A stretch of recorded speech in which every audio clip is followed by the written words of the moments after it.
Good morning. Good morning. Good morning. This is Meri at TheMeriAtelier, and today is Tuesday, September 22nd. And it's time to get up and do some art. Yeah. Canal says, what are you doing? Where are you putting me, Meri? These are the yummy pages. I've got 2 of them done now. I was going to work on a short one this morning, but I'm still kind of revising my setup of the yummy rules so that I can do it as a game. I mean, it is a game, but it's a long game, and I want to shorten it up so it won't take 5 hours to do one page. So I'm kind of working on that. So let's say good morning to everybody. Let's say good morning.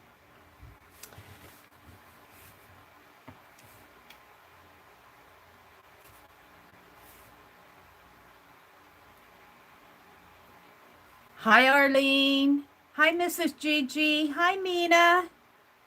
Good morning. Hi, Nashwa and Tanya. Tanya. I don't know why I want to call you Tanya. I guess I see that IA. Tanya, good morning. Good evening, she says. Okay, good evening, Tanya.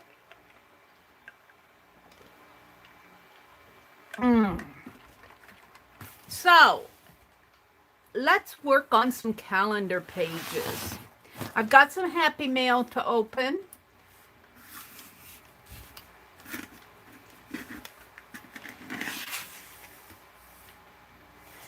It's but little good you'll do a watering last year's crop. In other words, last year's crop is over and done with. Over and done with.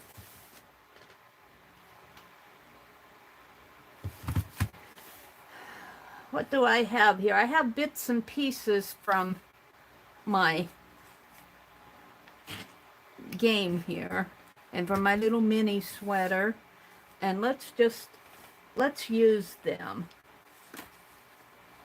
I have them out over here. I'm not sure what happened to that little mini sweater that I made. The other one is here someplace. This one doesn't make much sense after, oh, it goes this way. No wonder. Okay, we'll do my little mini sweater. Maybe up in here, because this has got a lot of bulk over there. Okay. And let's see, what else do I have here? Lots of little scraps over here on this side of the desk.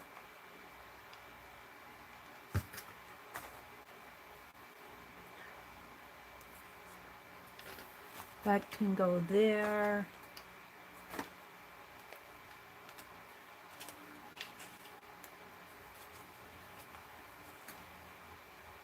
Here's the Mina sweater.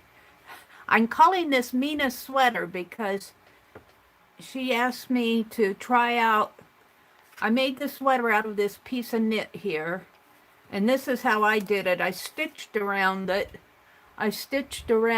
and then I put paint around the edges. And I think I'll put this little kitty cat on mine. Something like that. And Mina's I'm going to save off. It worked really good, Mina. I'm going to save it for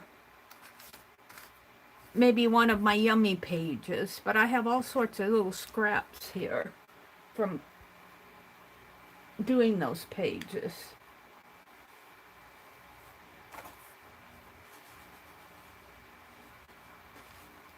All sorts of scraps.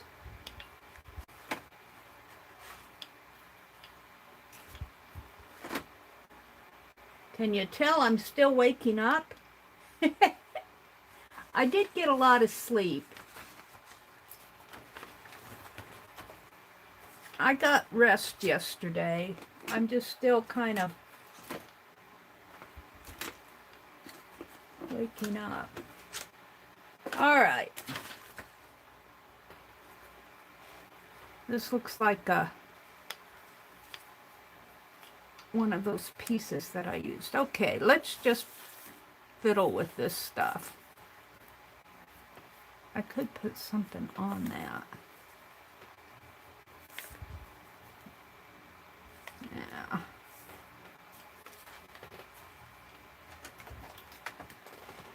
I am looking forward. Well, I can't stay home. I wanted to stay home today, but I still have to go to the bank and take care of my errands, my bills and stuff like that today. I kind of just wanted to stay home and work in my room.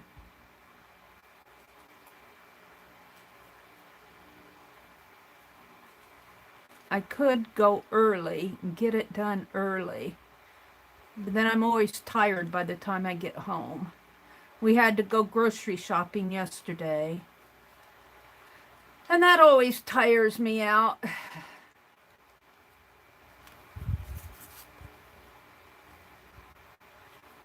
I'm trying to get the tape off of this.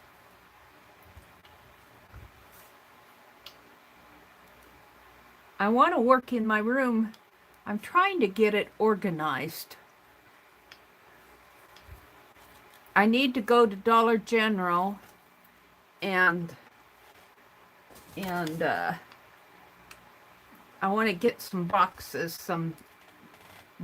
that they toss, but they're already flattened out, but I want them for my fabric.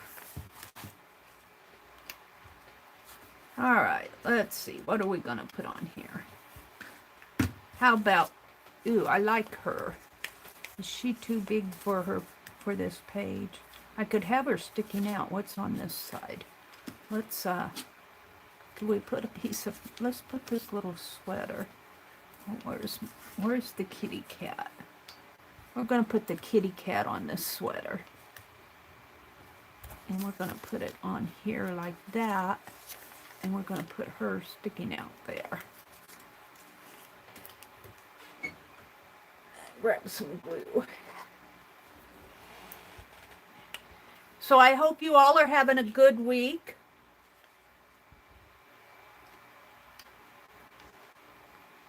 I hope you all are having a good week. Hi, Cindy. Good morning. Hi, Candy. Good morning.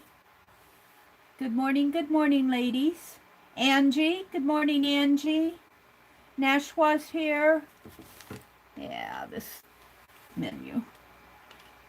Tanya's here. Arlene and Nina and Mrs. Gigi. Good morning, everybody. I'm starting to wake up. I think I saw Mina on here earlier. Did I see Mina right at the, yeah, did I? Yeah, there she is. She said, hi, Meri.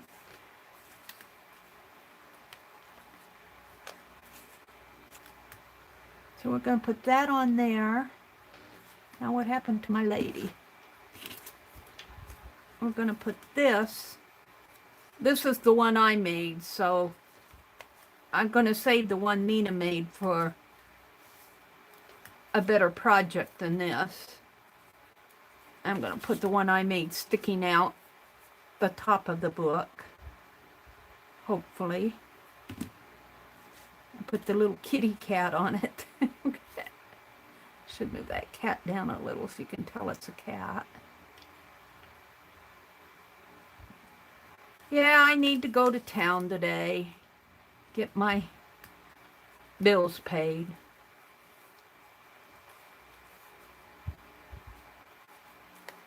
Now, so let's put...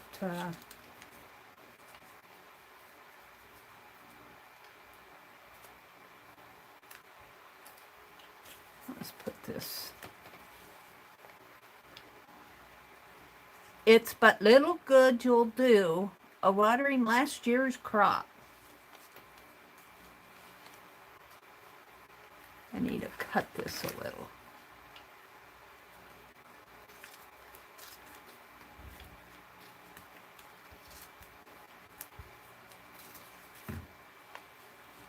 I always like to have the date show.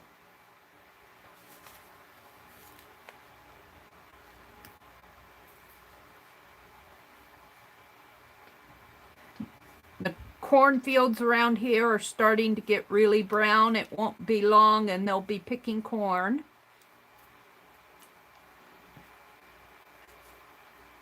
I was watching them on the way home yesterday. I said, cornfields are getting brown. When they do that, there's a lot of farm trucks on the road.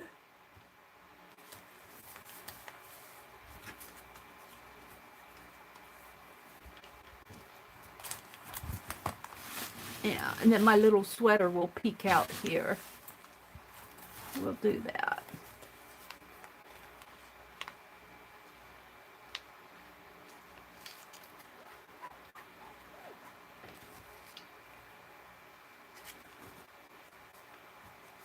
And then the leaves will be falling.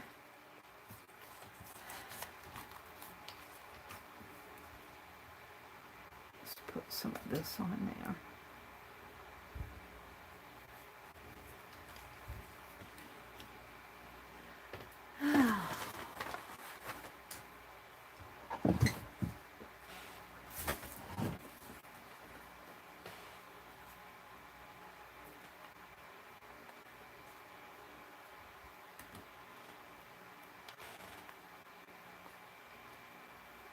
Let's put it this way.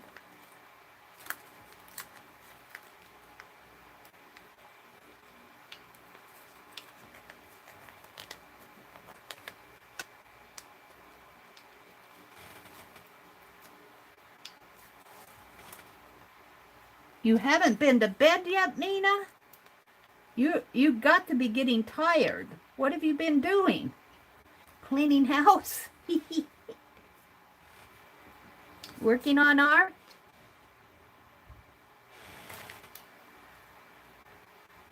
Mina's 2 hours behind me, and so it's 4:45 here, so it has to be 2:45 where she's at. Hi, Teresa. Good morning. I'm just gluing scraps down in my journal. I make scraps out of my scraps. Scraps in my calendar. Have scraps on scraps. It's a good way to use them up, though. I need to go to Menards and return that 1 roll of vinyl tape.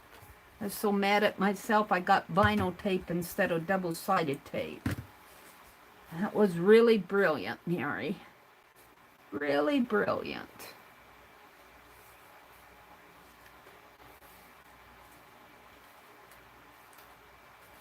I'll save that for another page. All right, let's flip to yesterday. Don't cross the field unless you can do it in 9.9 seconds. The bull can do it in 10. Boy, do I know that. Let's see. I saved this for questions on Friday night. Let's see. The magazine that thinks it's a book. This is, I cut this out of when I was doing my mixed up media pages. Let's see, let's just use some of this.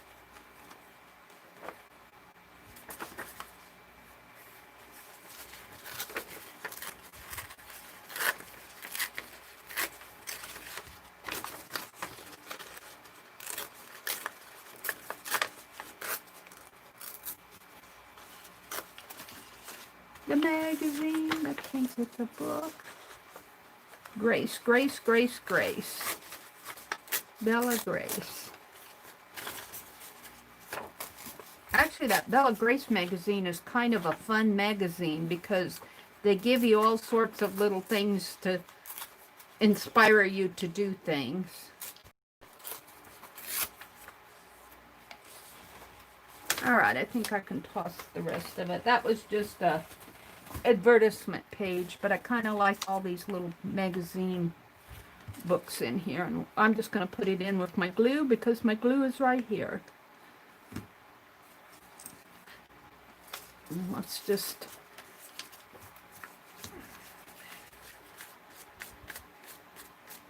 so I guess it'll be another trip to town today. I wanted to stay home. I wanted to stay home. I wanted to stay home and work in my room. Well, let's move it up. The magazine that thinks it's a book.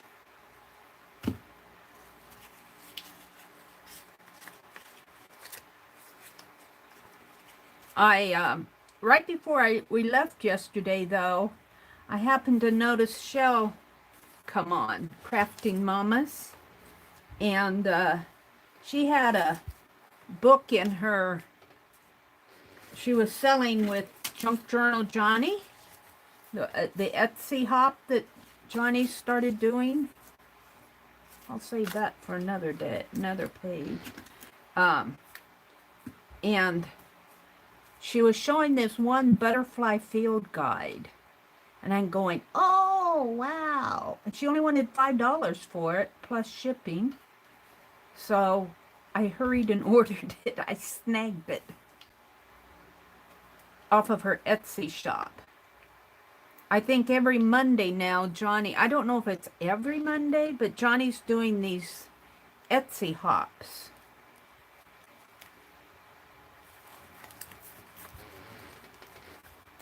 And I don't buy a lot from Etsy unless I know the person. Like I know Rosemary. I know Rosemary, so I've been, well, not have been. Rosemary sells these caboodle kits. And I got the sewing one.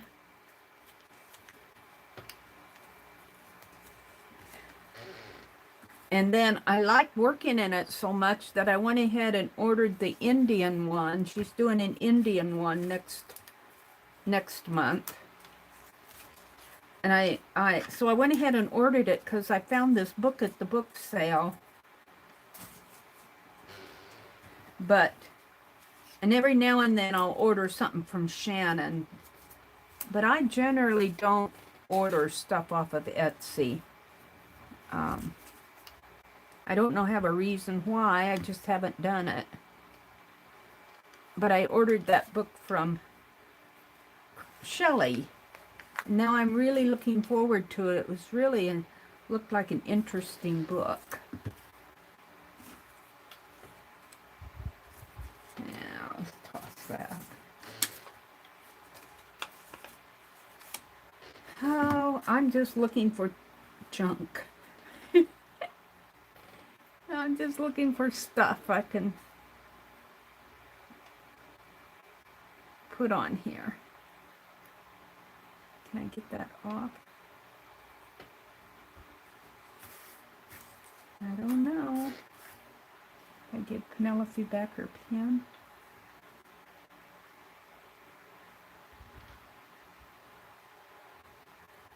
So now I'm kind of looking forward to getting that book. It'll probably come by media mail, so it'll probably come slow.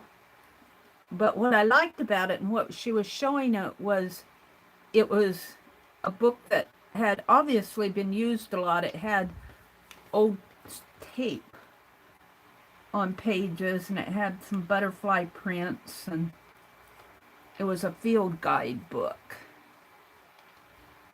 So I'm looking forward to doing some art journaling with that.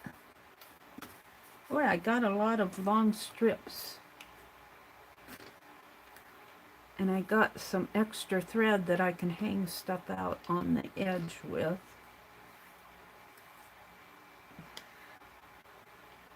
And I'm to the point, Arlene, where I need some of your focal points. Here, I've got a gargling oil. I need a different, what else do I have here? Atelier scraps. Star Power. Quotes as commemoratives. We'll do that.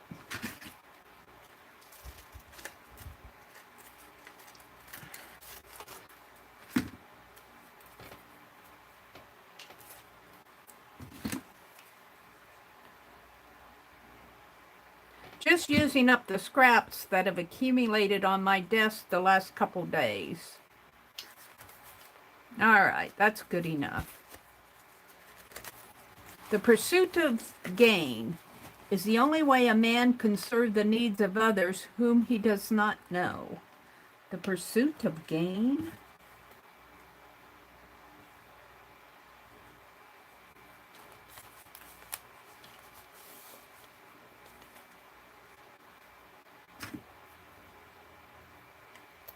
I guess to me that says go shopping. Oops, that's not going to stick.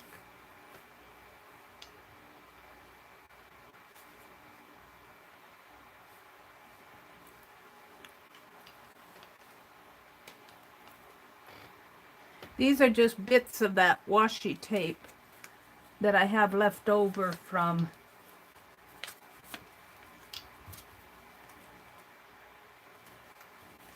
there we go.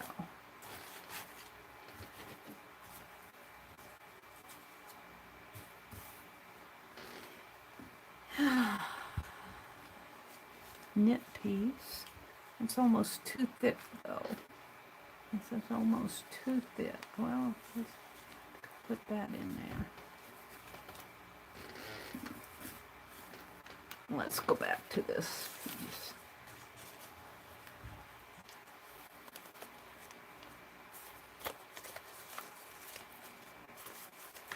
I'll trim it off.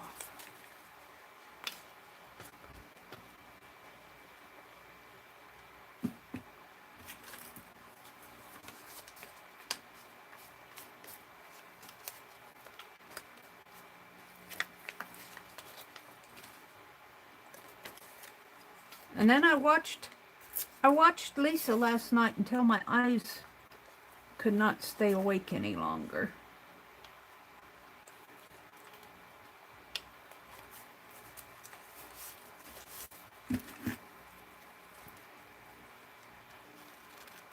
They just were falling asleep on me.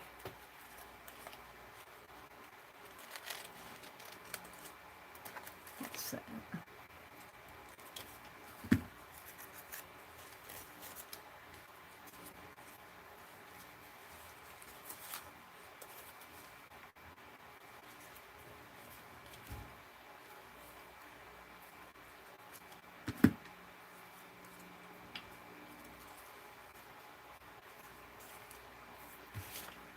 Put this one on here. Oh, that one's too small.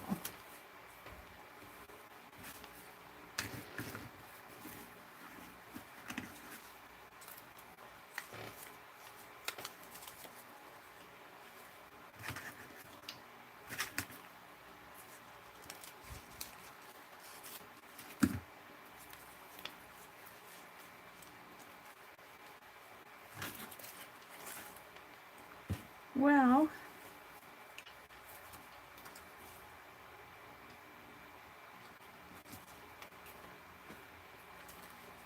I don't know.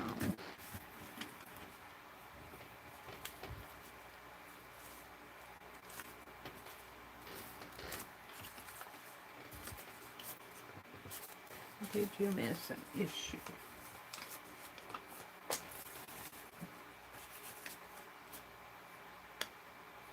Floral applique. It's talking about quilts here. I want to do a separate quilt. Maybe here. Let's start putting in some of this. We must adjust to changing times and still hold to unchanging principles. Let's put some of my quilt scraps on here. Quilt scraps.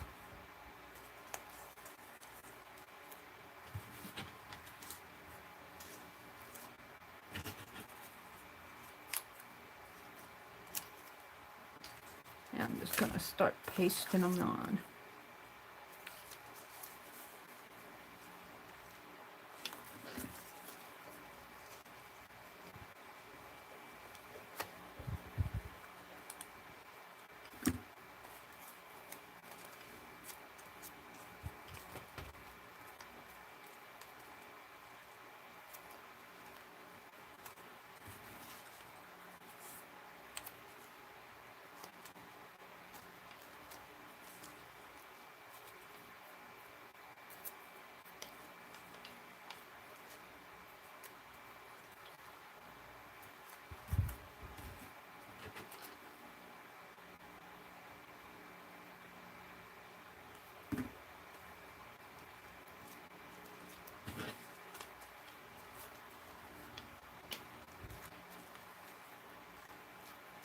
I'll come back to that.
Just using up scraps.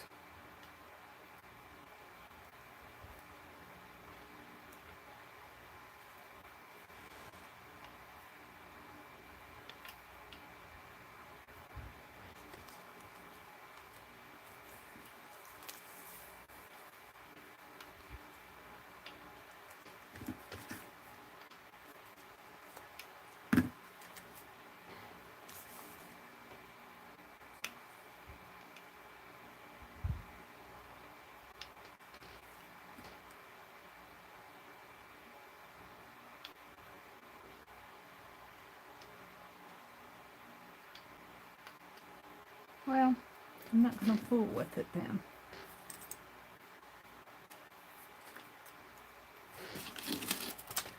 I think I got these pages pretty much done.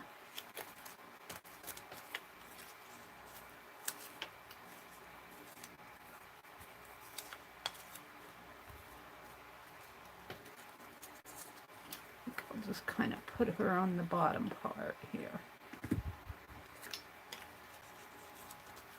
Like that, and that can flip up. Alright, so the 18th was done. The 19th says we must adjust to changing times and still hold to unchanging principles.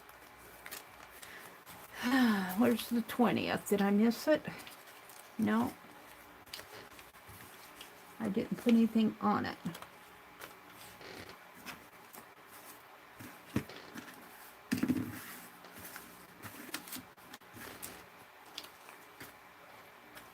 Because I need a focal point. Let's go to Arlene's bag of focal points that she sent me. And Arlene, that second envelope hasn't shown up yet. Maybe it'll show up today.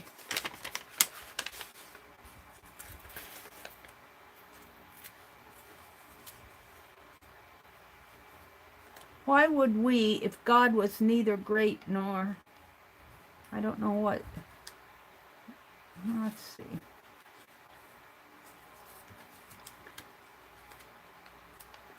I kind of like this gal. Let's fussy cut her.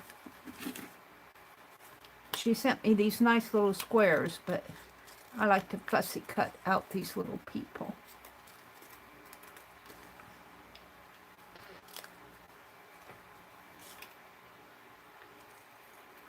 Little focal image from Arlene.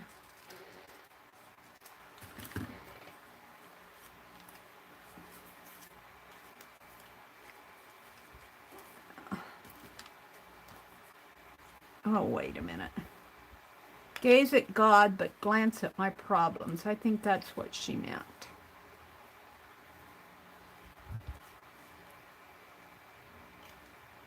Gaze at God and glance at your problems. That's a good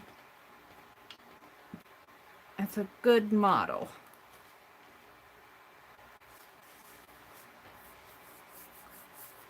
So we're going to put my little gal over here.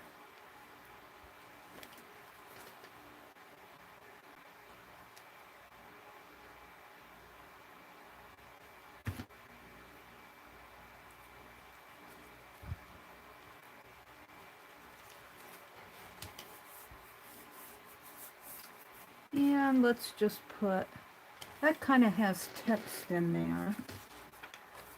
Let's see.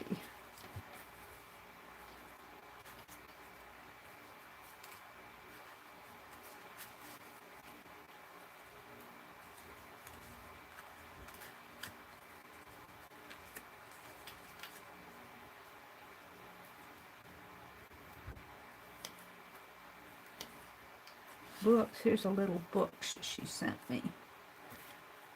Books.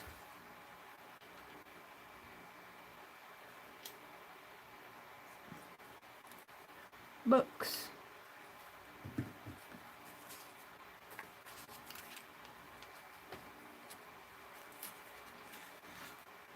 All right. Let's put these back.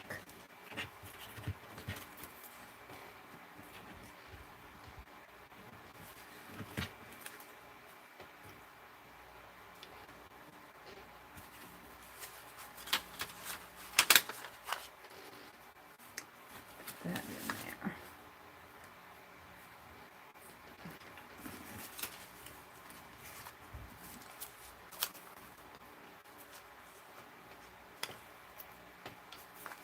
Potted plant.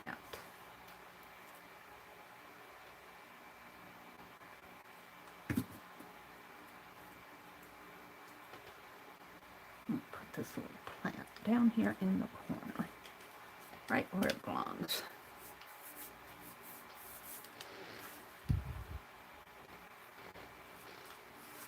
And the rest of this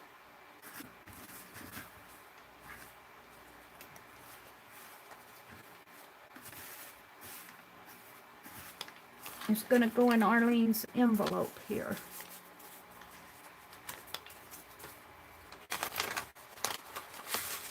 Oh, there was a note in there. Today I will. Meri, please, here are some focal points. Okay, I'm going to save that for my journal. I think I read that when I opened it, but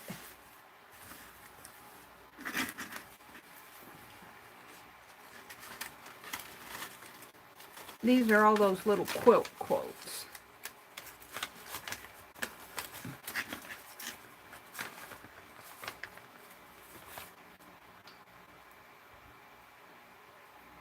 All right, all right.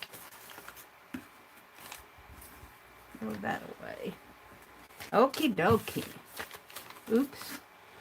Is there more? No, this is just scrap. All these itsy bitsy scraps make a difference. We want that. All right. Put my glue away.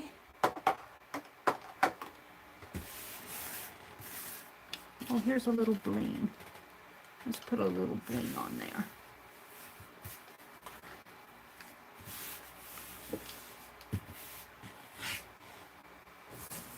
Put that on with this.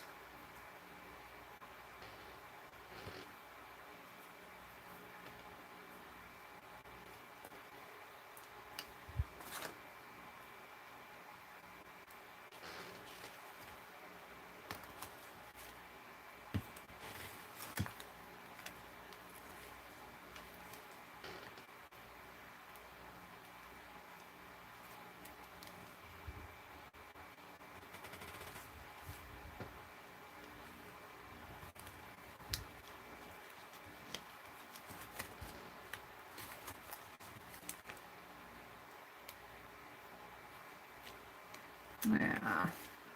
Buoy on this. Tape.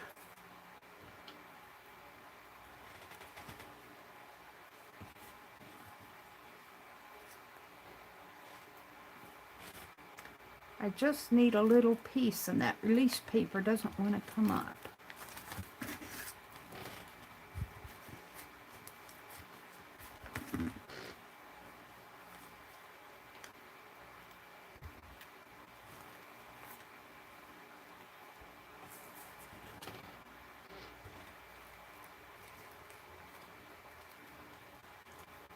There we go. Okay, today's the 22nd. We did this lady, and on the back of this lady over here, I have that little sweater with the I glued the kitty cat on it. Feels like it needs to be a little stronger in there. I wonder if I put this on there, if that would... No, it needs to be stronger. And that is glued on.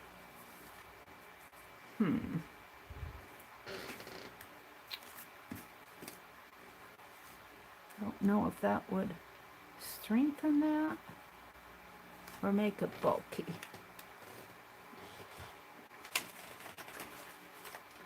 Let's go to the trash. Let's go to the trash. I'm looking for a little piece of cardboard in my here's some of this paper that I was using the other day. I just want to maybe fold this up. Let's tear it this way.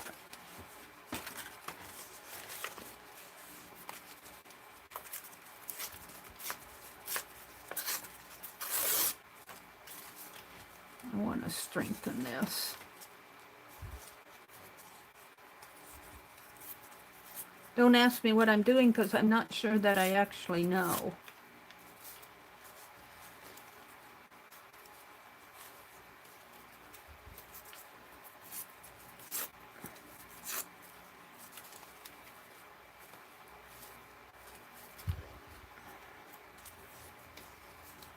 What I think I want to do is put a piece here that will hold that stronger.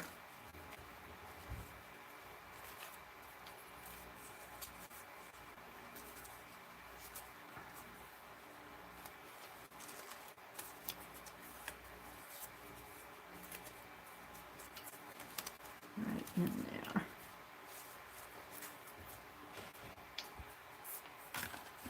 Okay, let's get rid of all of this.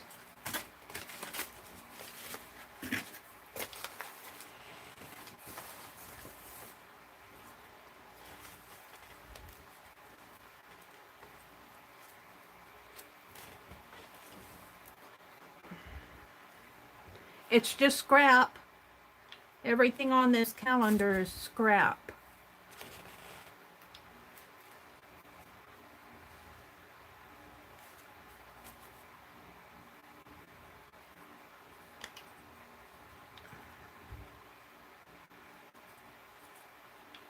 And I'm just strengthening this with glue. And let's put this right in here. Yeah. That strengthened that piece.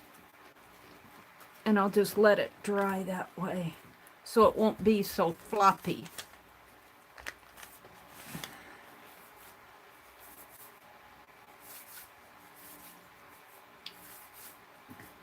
Put my glue back away.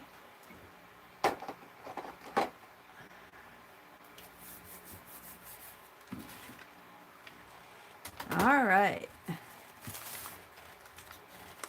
I think that's going to work. I didn't glue my pages together here. What did I do here? Glue my pages together. Put it on the wrong page. That was smart. That was real smart.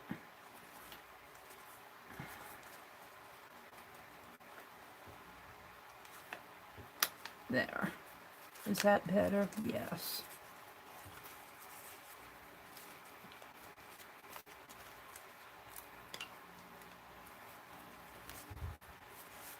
And I say I got my little kitty cat sweater there.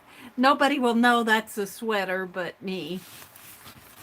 But here's all the fluff. I need to put some fluff on these pages here. I'll do that tomorrow. All of this sticking out. All right, so the 18th, the 19th, the 20th, the 21st, and the 22nd. And tomorrow, if I'm lucky, we'll do the 23rd. Alrighty. Oops, I got some bling left here. So let's move this out of the way. And let me see who I'm missing saying good morning to. Let me come out and talk to you. Hi, Kimberly. A carousel of goodness. It's a carousel of scraps. Good morning, Kimberly. Hi, Moki Schmoky. Amazing art can be done with bits and pieces. Yes, they can. Janet Nash. Such a lovely, fluffy calendar. Oh, thank you, Mrs. Gigi. Arlene is asking you what your Instagram name is. Janet says, oh, Mrs. Gigi, fab, you know, I love positive quotes. Kimberly says, good morning. Kimberly just had a birthday. Was that yesterday or the day before? The days are getting away from me, Kimberly. Happy birthday. Janet says, Arlene, you must have needed the rest. Arlene, did you sleep? Oh, Janet, I missed your stream yesterday. I slept through my alarm. Well, you know what? I was really tired from Sunday night, so I usually do not watch. I don't even watch Dee Dee anymore on Monday mornings. I try to catch her on Wednesday mornings. But when I stream on Sunday night, Monday mornings, I'm tired. I sleep on Monday mornings. But flip. Hi, Joyce. We all need a zip. Yesterday, happy birthday, Kimberly. Yesterday was Kimberly's birthday. Moki Schmoky is laughing at Arlene. Hi, Joyce. Did I say hi to you? And Paint Girly. Good morning, Paint Girly. Moki Schmoky, I think I looked at these. Kimberly says good morning. Here, I was up here where Janet slept through her alarm. Candy says, I used to have a cat named Schmoky, but we called her Moki. Moki Schmoky says, hi everyone, it's 3 a.m. My cat got me up and Meri is streaming. Life is good. Well, if it's 3 a.m., you must be out west. You must be, I hope you're out of the way of the forest fires. Now, let's see. I still have scraps floating around here. Let's open some Happy Mail from Becky. Becky sent me some Happy Mail. Now, I kind of knew she was going to send this because I was talking about my needlework. And she said that when she was cleaning out, she had some extra patterns that she was going to send me. So I'm thinking that's what this is. But I think there might be a little bit more in there because that's... Let me get my... Can I use this? I don't want to... I'm going to have to... let's see if I can just get this label off of here. If I can tear the label off that has our addresses on it, we're good. And sometimes I can get in there and rip it off enough to get the addresses off, but it doesn't.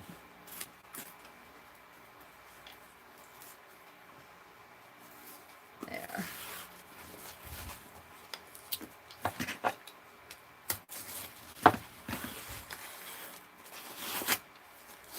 There we go. We got the addresses off. So now I can open it up this way, hopefully. So this is Happy Mail from Becky. Am I going to get that off? Pressed firmly.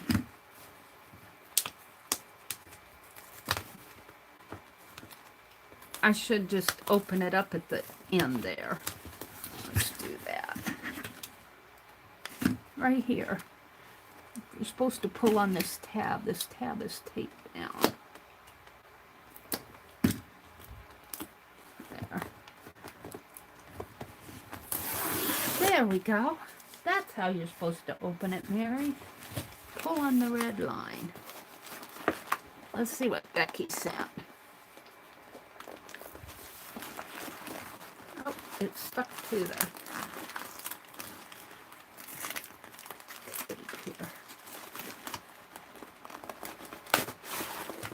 Oh, she sent me one of her cute cards.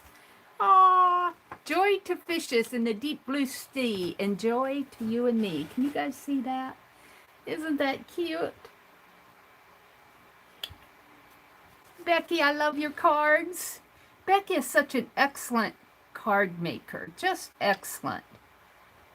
Joy to the fishes in the deep blue sea, and joy to you and me. Let's see what she says. Hi, Meri. I thought you'd be better apt to use these charts than I, or perhaps someone in your stitch group could use them. Let's see what she sent. There is a gal in my stitch group who sells use charts. And she... Ooh, I can use the ooh, what did she send? Emily Sewell Sampler. Oh, we are but little children, weak, nor born in any high estate. What can we do for Jesus' sake, who's so high and good and great?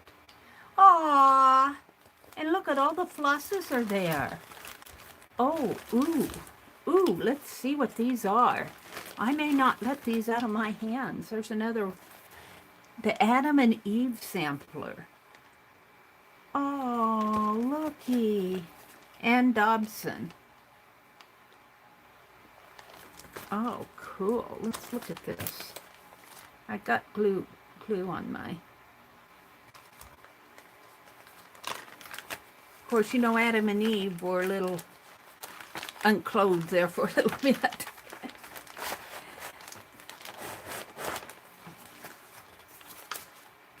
Oh, that's cool. Ann Dobson stitched her motif sampler in 1797. Oh, wow. And it looks like she put all the... Oh, and this is a big chart. So, oh, this is cool. So I can see it, Becky. She taped the chart together. Oh, I love that she did this. Oh, I'm going to use this one. I have some pieces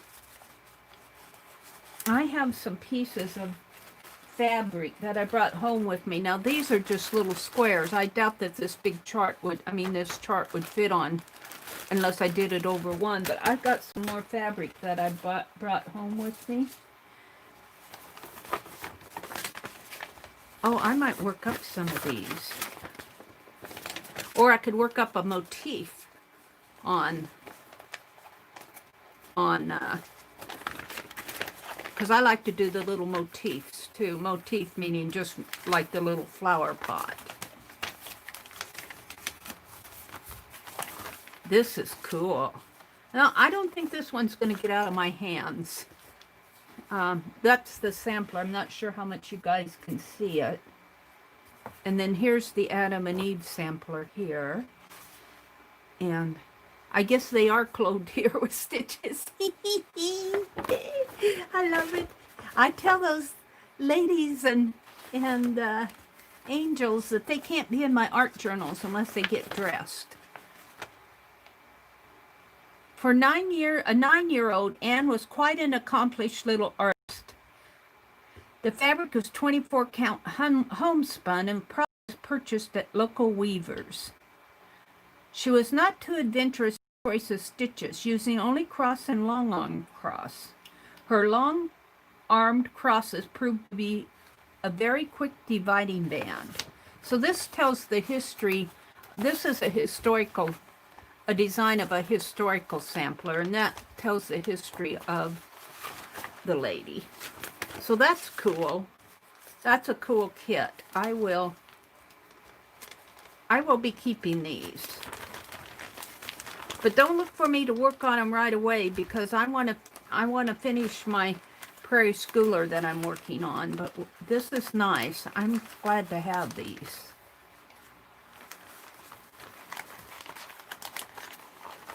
These are nice charts here. These aren't anything that you would poo-poo at a needlework store. And I think these are the threads that came with it. The Emily Sewell sampler. I would probably be more apt to work that one up first because it's looks, let's see, 35 count. Wow. Fine Medici wool, a tapestry needle. Oh wow, it's done in wool. Oh wow.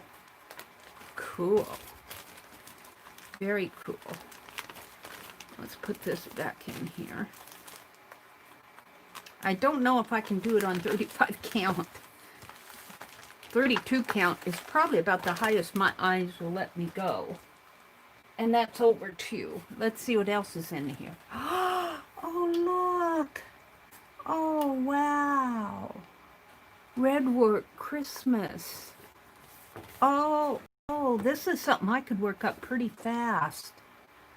Oh, that's cool. Well, we might save that one out. Cricket collection. The goose and the babies, chickies. 2 traditional samplers. Hands to work, hearts to God. And then these are the charts. She sent me a bundle of floss. Did that come out of that package? Let's put this back in here. I'm not sure where this came from. Let's put this in here with these. I want to keep this one out. I might work on this one. That would be fun to do for Christmas. The AH 1808 sampler. See, these are things that I would work on. Is this part of that? Stitch diagrams.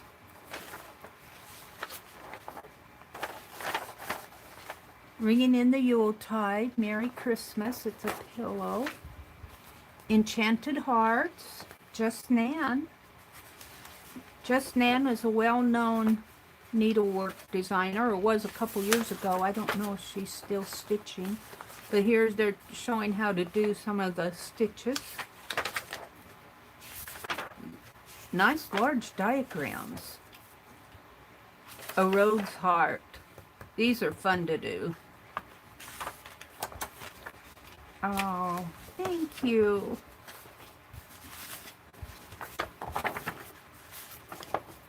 Here, this chart is in here. Wow. The white work sampler. Wow. Needles Praise.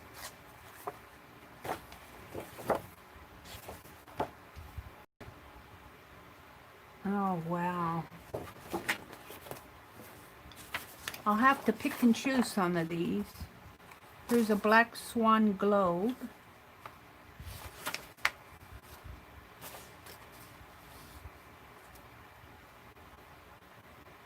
AC123. MAK. Accept this gift from me to you.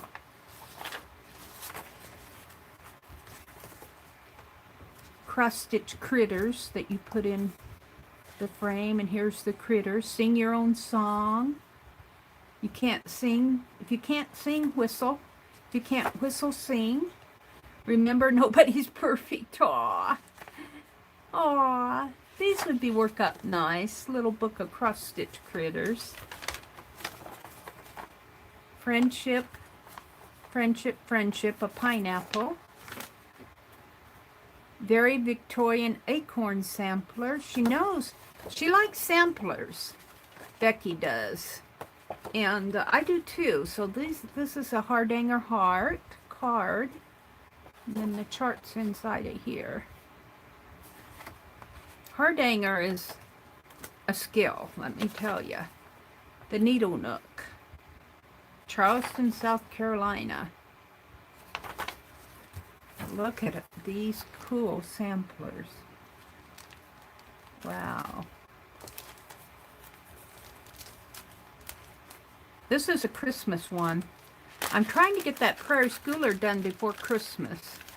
I don't know if I will or not. I've missed a couple weeks of stitching. We had to go grocery shopping yesterday. I guess I stitched last week, but I couldn't find my Christmas chart, so. This is cool. This is a Santa Claus sampler. I don't know if you guys can see it very well, but it's got the ABCs at the top, a Santa Claus, and then more. This one probably wouldn't take long to work up.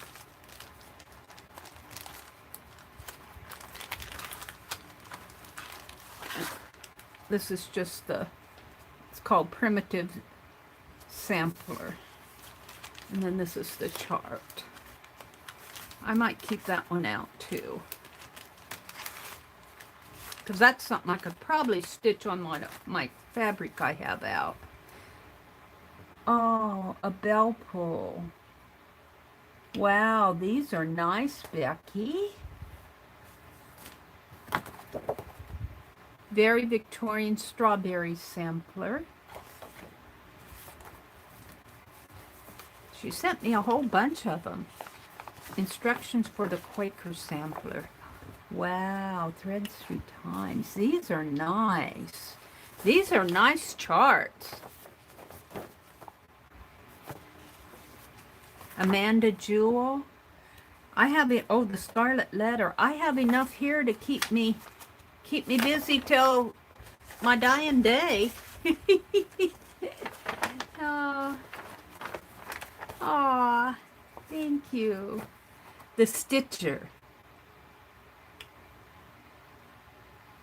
This Stitcher, in the needlework community, there are girls like the ladies in my needlework group, like one lady, she's really good. She's very talented. She stitches beautiful. And so when a designer works up a chart and they want models stitched like this, they'll hire someone like my friend who stitches, and they will hire those ladies, and those ladies will either stitch by the number of stitches in the chart, or by, you know, the piece, or they'll get the kit that they, you know, they'll get a kit like the design they stitched or something. They'll get some sort of payment. But I knew the gal who worked up the model for this, the Stitcher. She was in, this gal was in Indianapolis, wasn't in St. Louis, the gal who stitched up the model for this. Very cool. I like this, the Stitcher. Shepherd's Bush, very well-known designer, snowmen. Alphabet Sampler. Queen of Fragrance. Wow, these are nice charts, Becky. These are nice charts.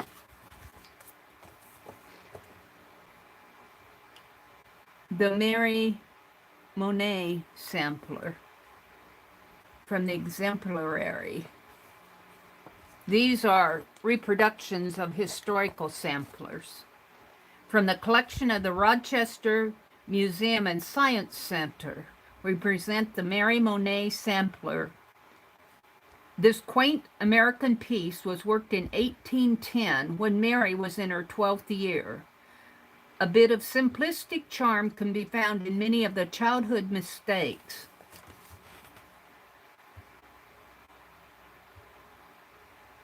What am I doing here? Did I get out of my...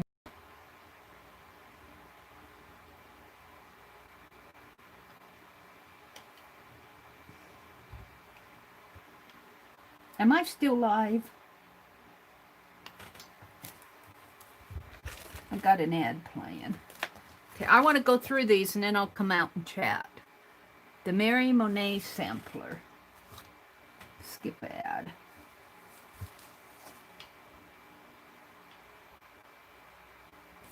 This is cool. She sent me some nice designs. The Practical Sampler. I'll be doing some of these. The Abigail Phase Sampler. This is another historical one by the Exemplary. Oh, and she sent me the threads with this. I might keep this one out too.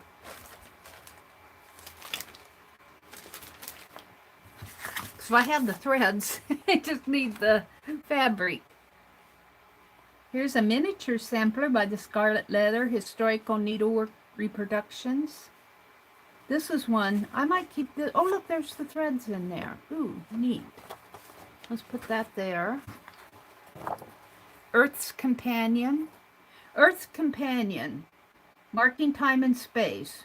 Renewing us each evening with celestial grace. And it's the moon. It's the moon, and there's ABCs in there. The City Stitcher. That's cool. I like that. Got a couple more here. The Little Brick House Sampler. Oh, how cool are these designs? Wow. Another historical one. And the last one is the Nancy Johnson. The Nancy Johnson Sampler. Let's attach this.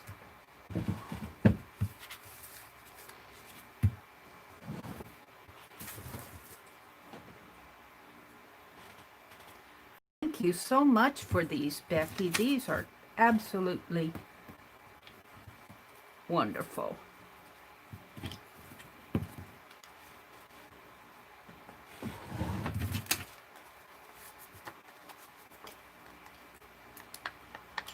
I might have to sit down and do some needlework while I'm listening to YouTube. Get some of these stitched up. So I'm going to save some out here. I'm going to save this little one out, the Santa one, the Abigail one, and the Victorian Christmas one. I'm going to save those out, and the rest of these I'll keep close. Aww.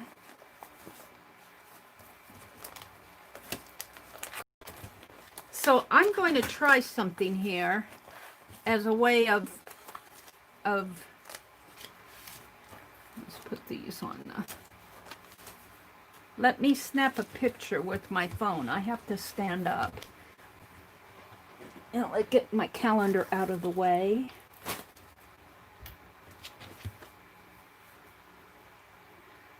Where do I have a glare off of here? I've got a glare. There, that's better. I got a glare here now. Got a glare there.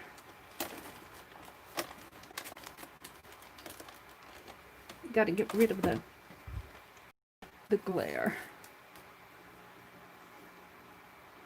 And let's go to my photos, my camera, and see if I can't. Ooh, my phone is messy.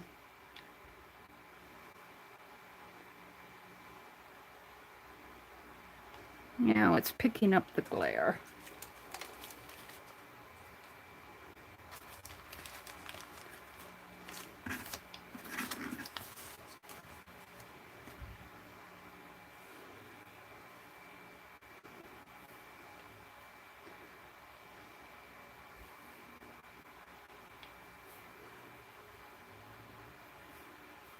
Yeah, hold the phone. I want to snap a picture and post it in Facebook.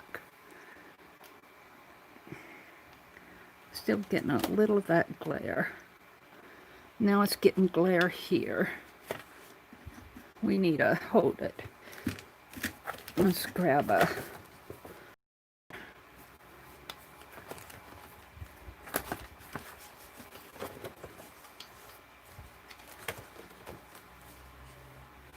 Let's see how that works.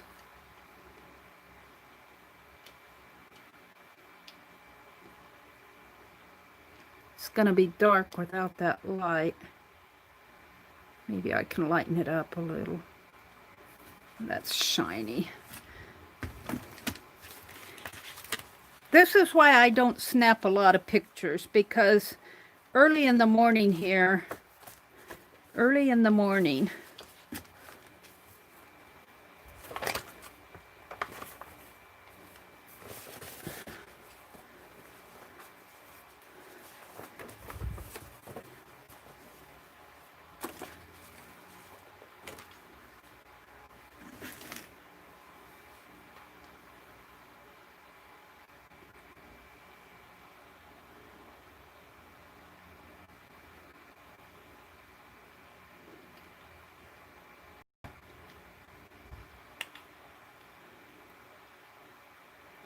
okay, let's see what I can do here.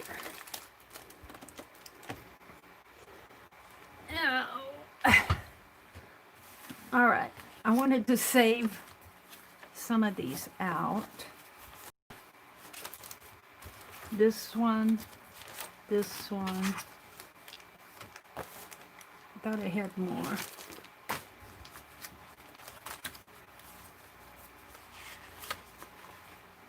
I was going to save this one out because of the threads. That's enough to save out for now. And we'll put the rest of these. I might save that one out because it's got threads in it. I have to go hunt. I was looking for my stash of threads and fabric that I brought home, and I found the little fabrics, but I didn't find the larger fabrics. And I think it's in my little craft closet off to the side there. Thank you so much for these, Becky. These are just wonderful to have. These are some really nice samplers. All right, let's see what I did here. Let's see if I can go to my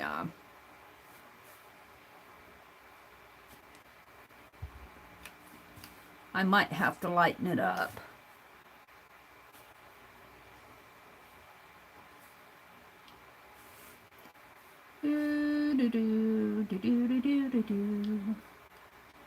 Let's edit it and rotate it and brighten it. There we go. Brighten it a lot. Maybe not that much. And size it down just a little. I think that's as good as it's gonna get. And let's go over here to text. And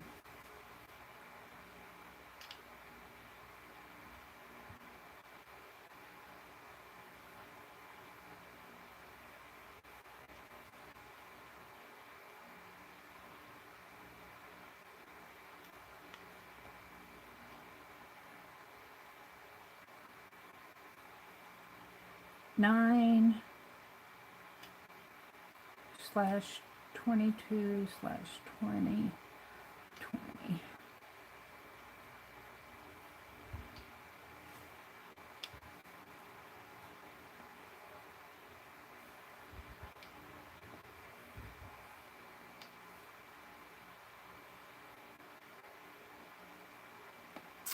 Hopefully that'll save.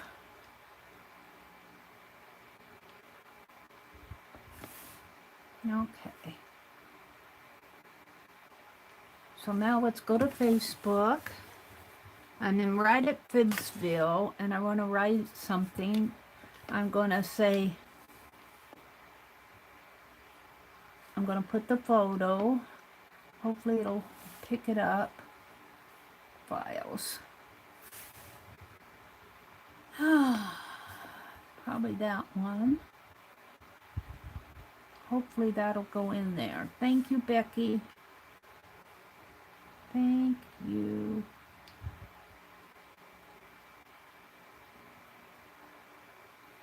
Will it pick up my Becky?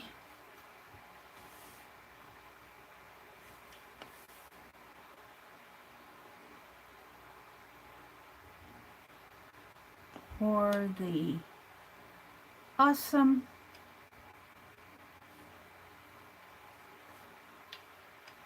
needlework charts.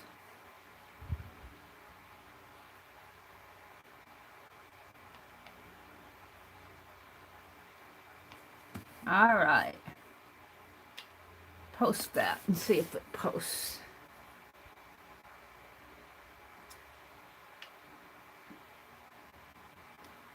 It did. I wouldn't say the picture is the greatest, but at least I got a thank you in there. At least I got a thank you in there. Okay, let's go back to my stream and talk to you guys. Hi, Barbara Chicken Pot Pie Society. Welcome, welcome.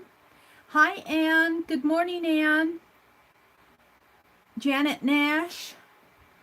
Rhonda says, Arlene, you got that right. Hopefully we will both walk through the right door.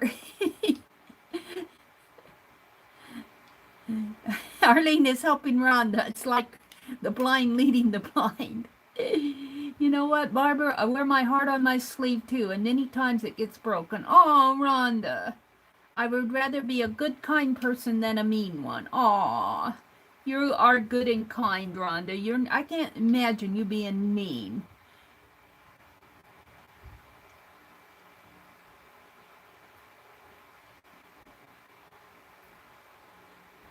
Aw.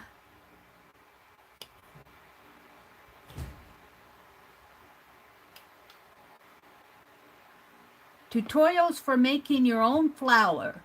I make my own almond and oat flour, Arlene says. That's interesting. Hi, Vanessa. Vanessa says, I need to get to work soon. I need to do some more work in my room. Boy, I do too, Vanessa.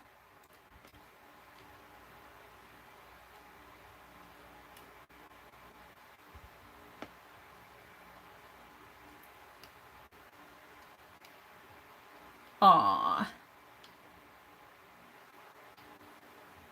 Saying good morning. Hi, Riri. Good morning, Riri. Teresa Church is here. Mrs. Gigi's here. Candy's here. Rhonda's here. Arlene. Mrs. Gigi. Vanessa peeked in. Barbara Chicken Pot Pie Society. Good morning, everybody. Joyce is here. Joyce said, I lost my glasses. I do. I lose my glasses. I have to have. I go to the dollar store and get these reading glasses because they're enough for me. And I swear, Joyce, I have a pair in every room. Lori's here.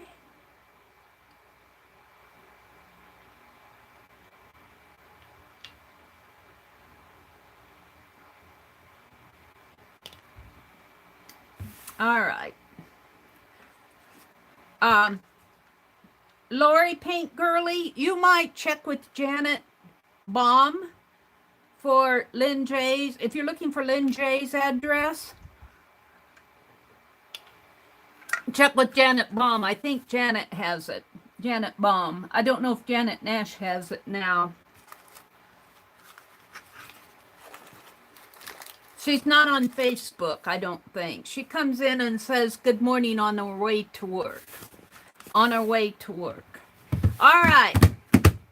So, am I going to actually do some art this morning? Well, I think I will. You know what I'm going to do? Not needlework.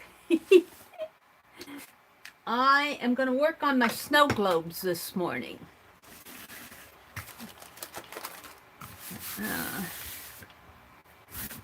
I'm going to work on my snow globes. Let's move my pan of water.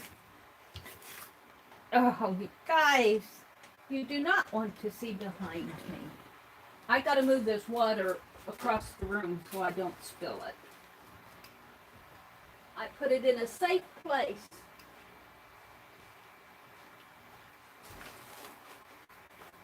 And let's kind of wipe down my desk top a little because I don't think I'll need to,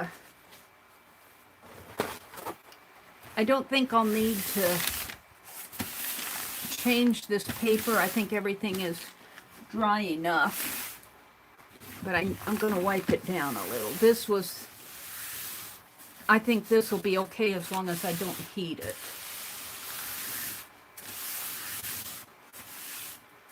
So I know I have about 125 postcards that I want to make and send out.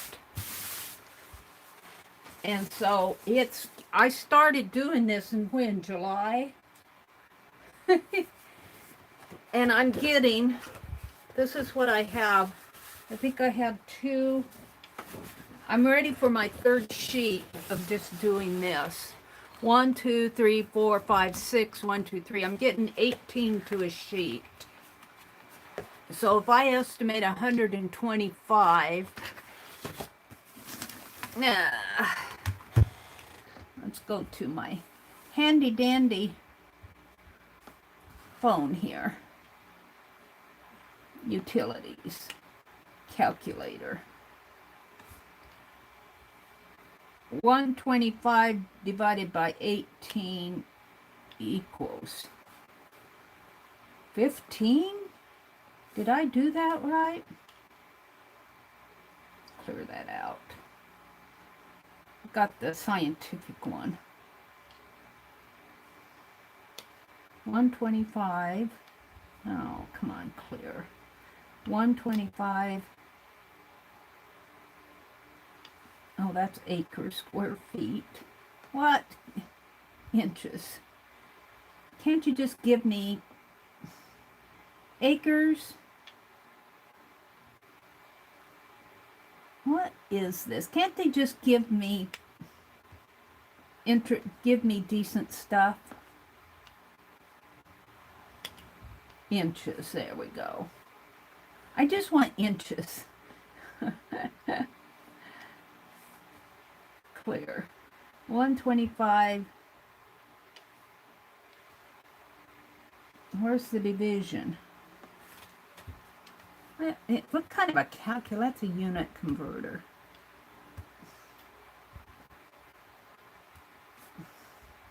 Can't you just give me a calculator? Oh, well, that was 18. I see. Okay. Where's the clear on this thing? I don't like these things. Where do I clear the thing out at? Here. 125 divided by 1/8 equal about 7 sheets of paper. I know it took me time to do it, but there you go. Meri's work slow. You guys can chat while I'm figuring stuff up.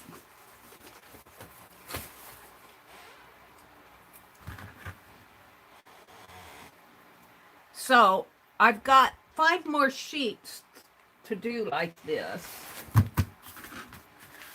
And what I've been doing, I've long since lost my pattern. I had it out at one time.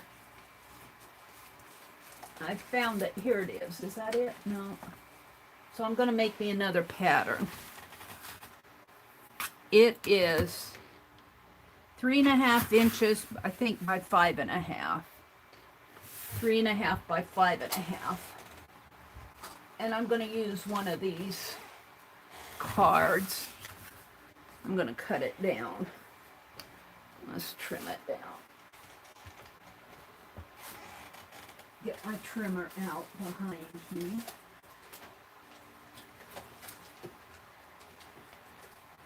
I pile stuff on stuff. I gotta quit doing that.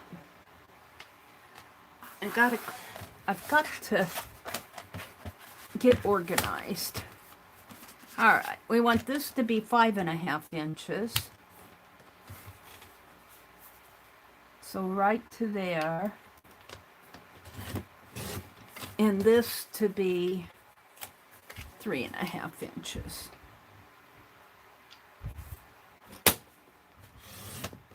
I'm making me another pattern.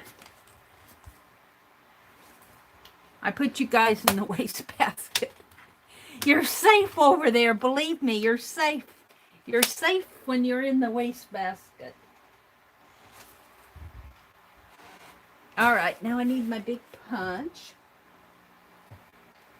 And I think I punched it as close to the top as I could. Right here.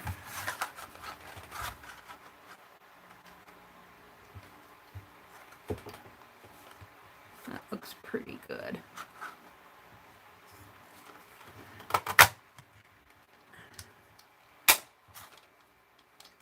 Just got to give it that extra oomph.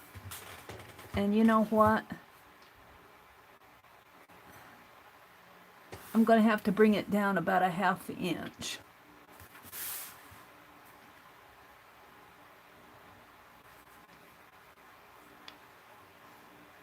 When I draw these.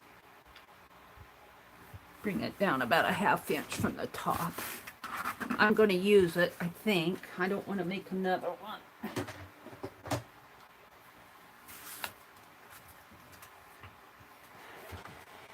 Alright, we got an extra ATC coin. So what I want to do now is get out a sheet of paper, and I happen to have one ready. And I want to measure as best I can.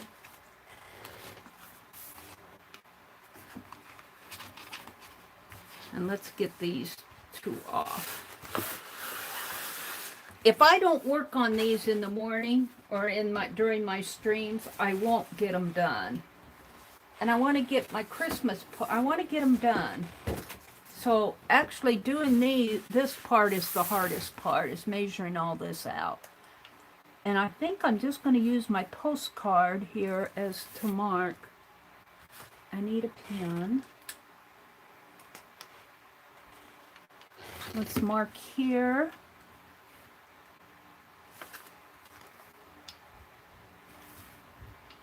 And there.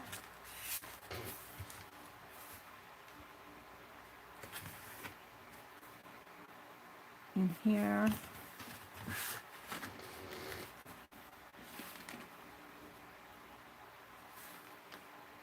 In here. Straw line.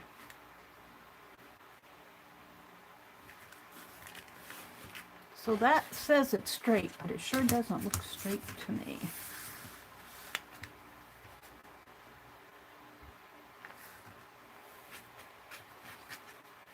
So let's do 5.5. No, that's 5 1/4.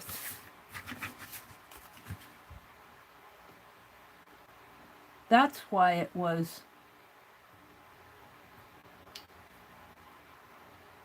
What did I have these cut at?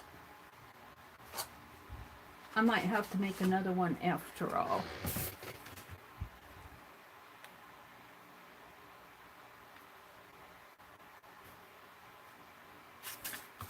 5.5. I have this postcard at 5 1/4. This needs to be 5.5. I cut this too short.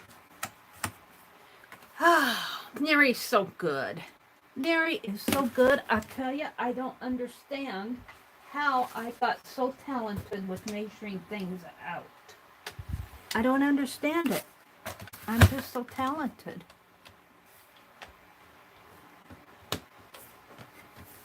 All right, 3.5 by 5.5 is what I'm going. Is it 3.5 by 5.5 or 3.5 by 5? Ow.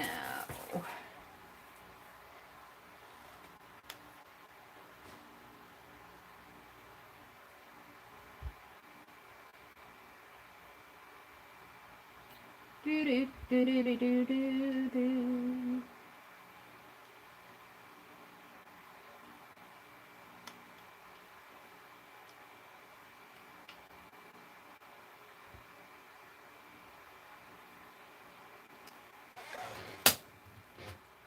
The size of a standard postcard.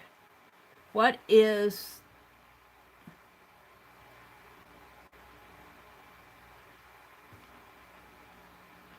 the smaller size postcards of 5.5 by 8.5 are cost effective? Oh, smaller than 5.5 by 8.5. Look, I just want to know what the standard size is.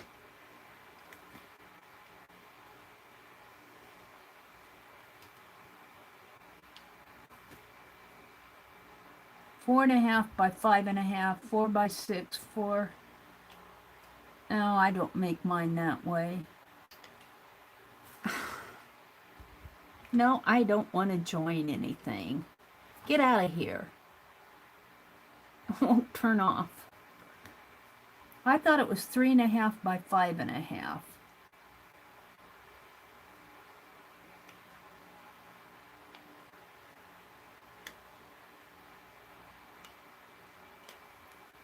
The standard postcard size is 4 by 6 or 5 by 7.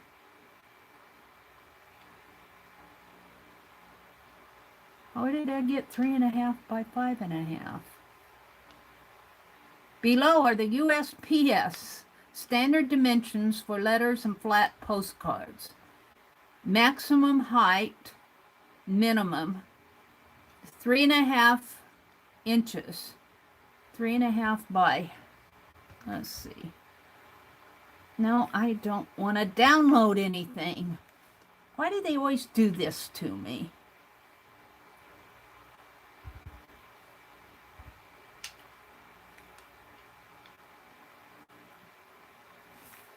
No, they want me to download it.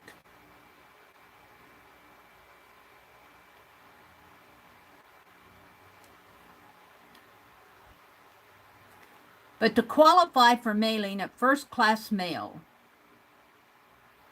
postcard price, it must be at least 3.5 inches high by 5 inches long. All right, and I think I made mine 3.5 by 5.5. I'm just double checking. I'm double checking. I'm sorry to be such a pain in the morning, but I'm double checking. I don't want to do 7 pages of watercolor paper and have it wrong. So 3.5. That's what I always made them. 3.5 by 5.5. This is where I goofed. I want 5.5 here.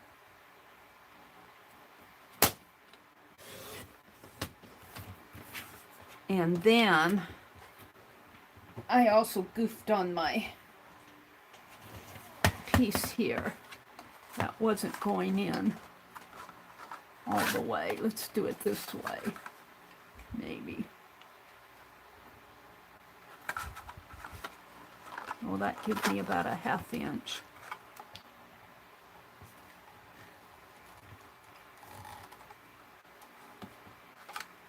Looks like there'll be more on that side. How did I do that silly pattern?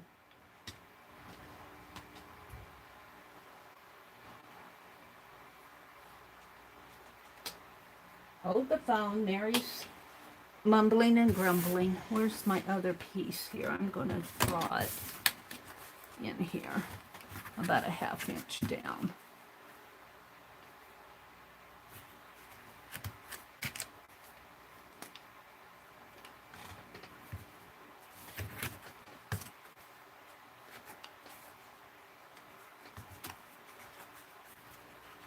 This is just my pattern.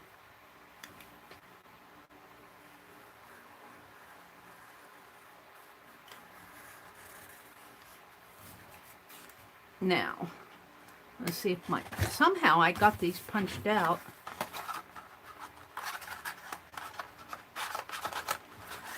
I don't know how I did that. How did I punch those out on that other pattern to fit this?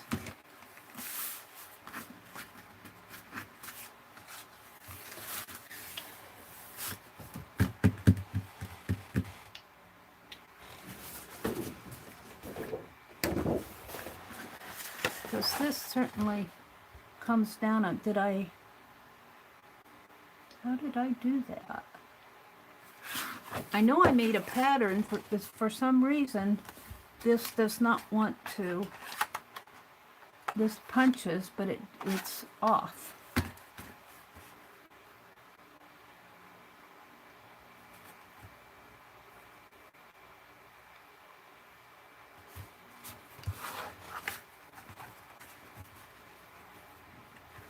How did I punch this one out? I wonder how I punched.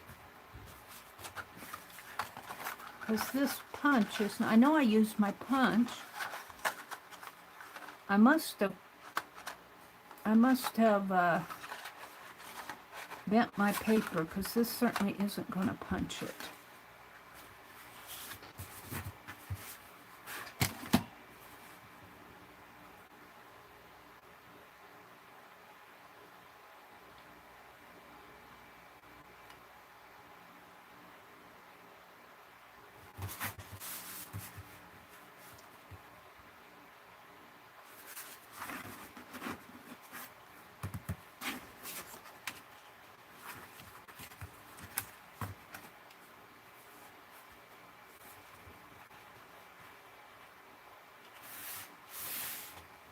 It looks like I just took my pattern, because I probably had the same, I lost my pattern that I was using, but it looks like what I did was not the same on all of these, because some of them are about 1/2 of an inch and some of them are about 1/4 of an inch.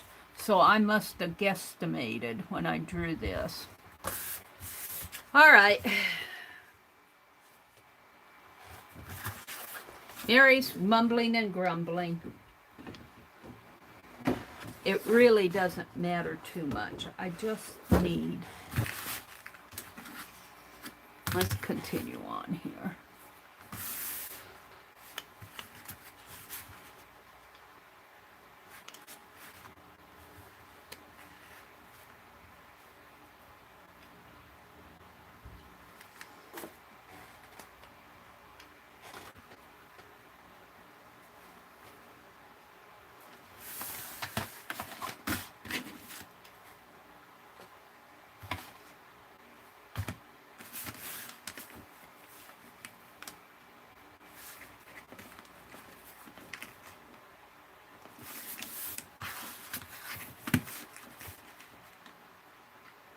These little marks will all get covered up because I'm going to paint these. So if you see marks, don't worry about them. And I'm not sure what you guys are seeing.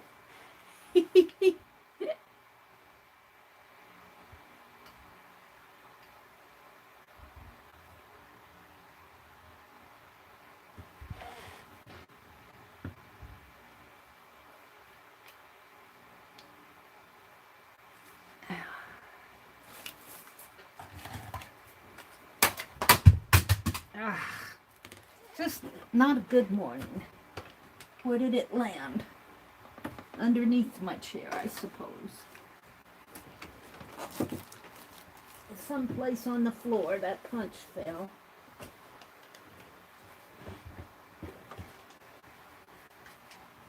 Honestly.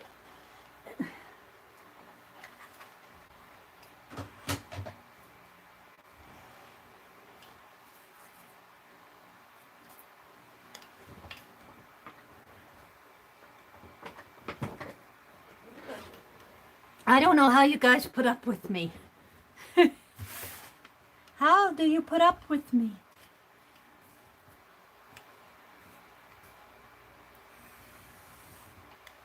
All right, now I want to come down another 5.5.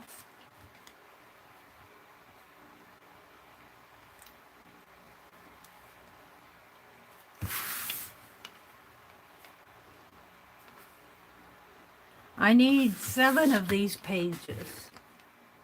We'll get them done by Christmas.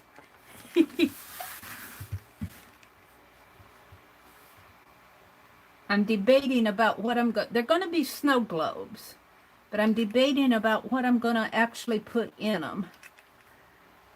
I was thinking old-fashioned Santa Clauses, but I think I want to do something a little easier than that for so many postcards.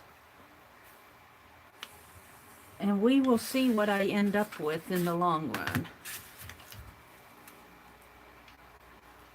We shall see, said the blind man, but he didn't see it all.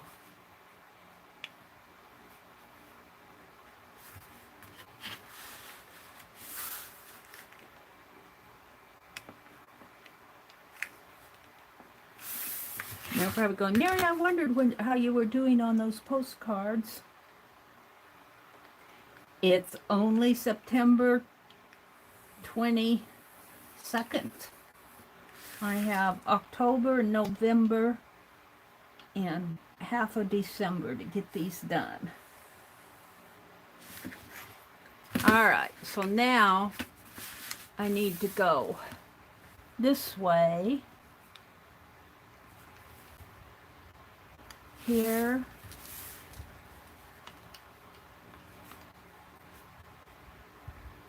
and here.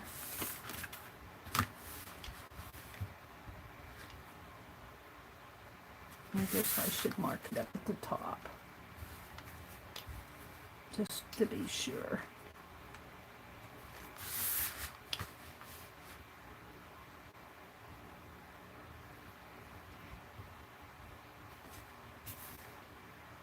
And all these lines and marks, they'll fade away. They'll fade away by the time I do my art on them.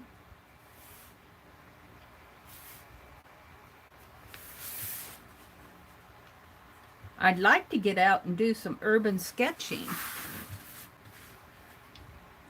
That is what I'd like to do. Maybe I will if I have to go shopping today. Maybe I'll try to do some urban sketching.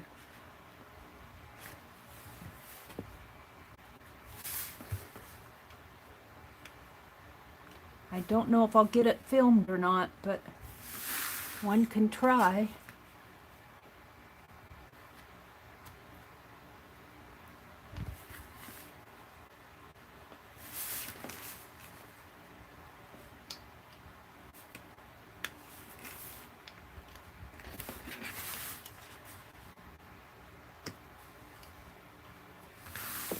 Isn't this fun to watch?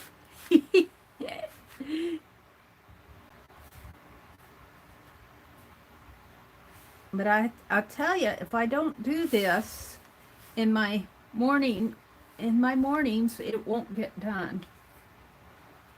It will not get done.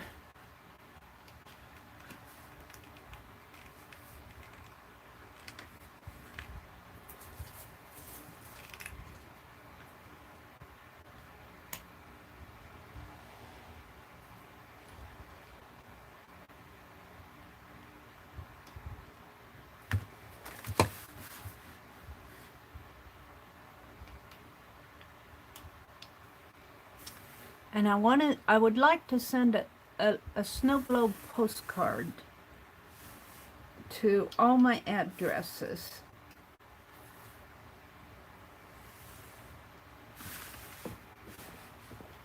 And I know I have at least 100 in my book, and I'm adding 25 for new. I might have to make an extra sheet just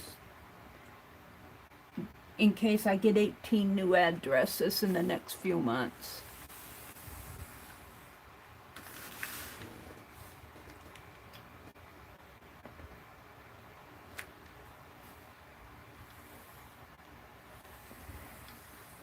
There we go.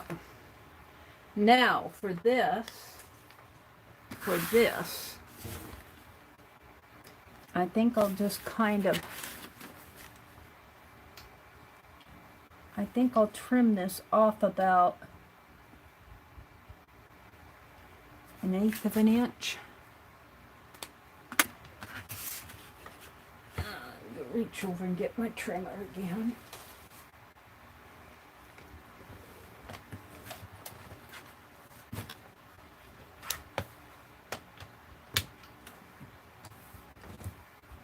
Trim it off right there. Is that too much?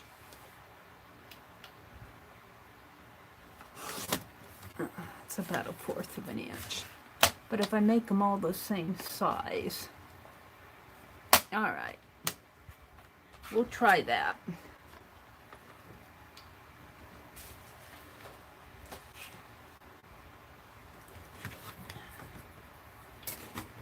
And if I put this down at the bottom, it should be good.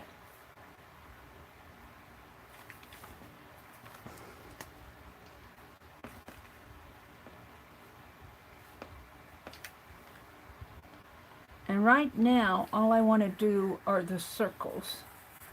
And this will all get painted out. Just wait till I get started.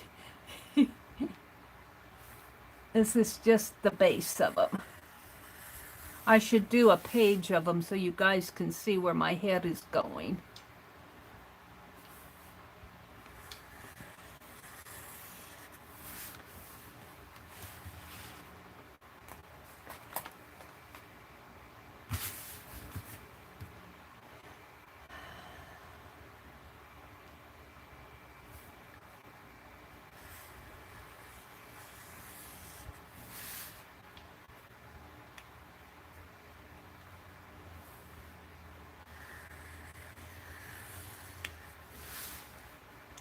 Do do do do do do do.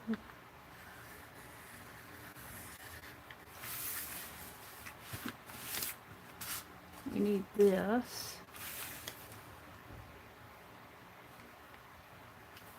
What did you do this morning on YouTube? What did you watch on YouTube this morning?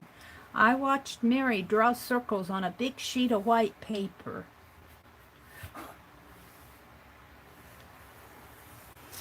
Oh, okay. She was gonna make postcards. Oops. That was just the pattern. Never fear.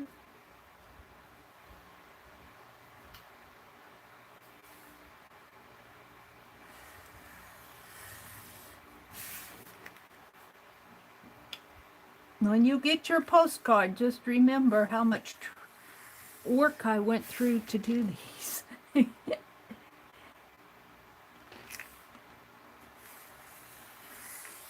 And I have a deal that I want to do for Dee Dee, because Dee Dee has sent me, gosh, she sent me that Egypt book, fan book, and she sent me what she calls the Samurai Protector. I think it's supposed to be an owl. And it's a beautiful drawing. And then she sent me the sloth that, oh, just took my breath away. So I have a project in mind that I want to do for Dee Dee. But I need to do these other things. And then I get in my head that I want to do that Yummy Art Journal game.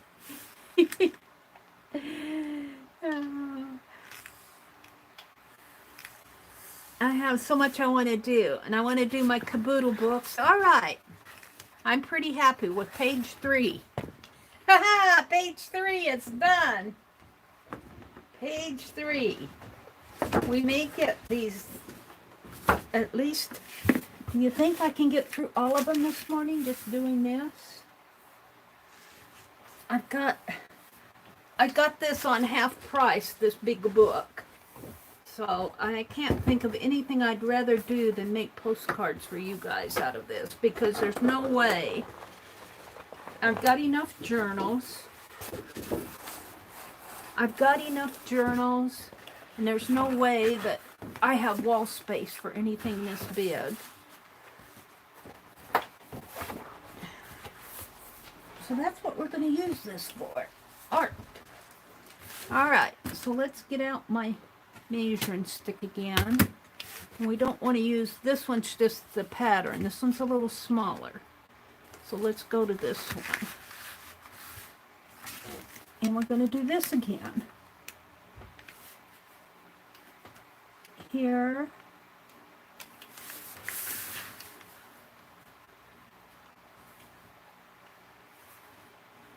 Make sure I have it even with the top of the page.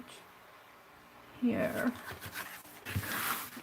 I should go out in the living room and get our yardstick. We keep it in a corner out there.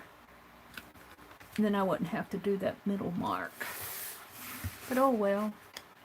I don't feel like it.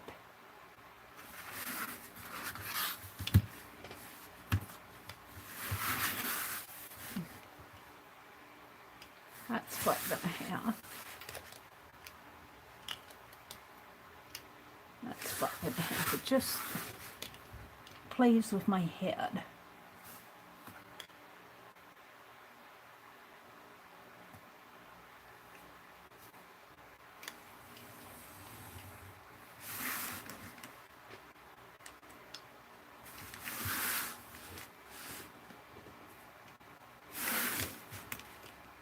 I think I have a crooked eye because that looks crooked to me. But it says it's not, so I'm going to trust it.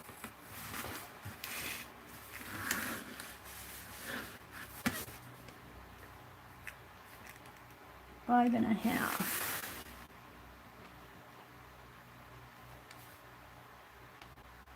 Five and a half. And 5.5 is 11.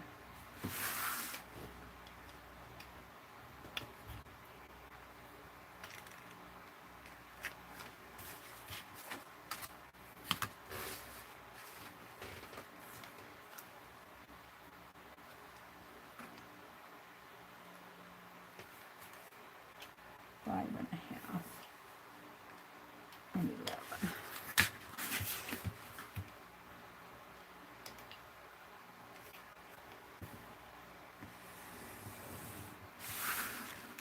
Isn't this fun to watch? We can talk about the Friday night live stream hop that's coming up October 9th. And the theme is Oktoberfest. And I think you guys are really going to enjoy some of the things that we're doing. Yeah. I hope to have the schedule published by Friday of this week. I'm waiting for a few of the gals to... Almost everybody has decided what they want to do. But I'm waiting for a couple to let me know what they want to do. And then we'll publish the schedule. But it's going to be really fun, I think. I think it's going to be a fun hop. I am looking forward to it personally. And then at the end of the month, on October 25th, we're going to do the Sunday evening hop, and that will be our first Sunday evening hop.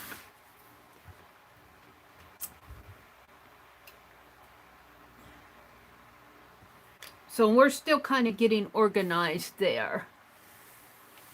As far as we had a couple people join and then leave.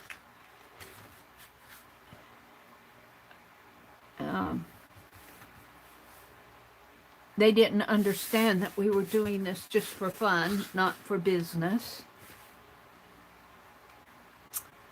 So, and I don't mind if the gals who come in say, I got an Etsy shop, you know, something really informal, but I don't want this to be a hop that, I don't want it to be a Tupperware party, let's put it that way. This is not a Tupperware party. I do my streams mostly, and my hops, anything I host. I don't want people to come in and feel like they're going to a Tupperware party. Because that's not what my channel is all about. My channel, I get so much happy mail that I don't need to sell anything. You know what I'm saying? But I don't have anything against channels. I don't have anything against business channels because that's their business. But it's a business channel. It's not a channel where people come to just relax and do art. So there was a little minor misunderstanding there. So I think I have one person replaced. I'll know in a couple days. And then I have another person that's interested, but can't quite work out the schedule yet in their life. And that's understandable. So if you're out there and listening to me yak about this, and if you do live streams, and if you can fit into a Sunday evening live stream once a month, we live stream each hop, lasts for 30 minutes. If you're interested in joining us, I have an open slot.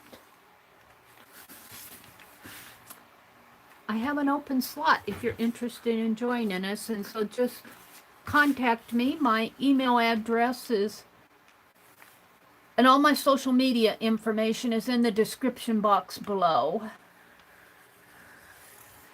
I would prefer email over Facebook because unless you're one of my people that I talk to a lot, there's a good chance I will not see a message on Facebook. Sometimes I notice them, and sometimes if it's a new person, I don't find them right away. So my email address is in my description box below. I don't want to stop now and type it in.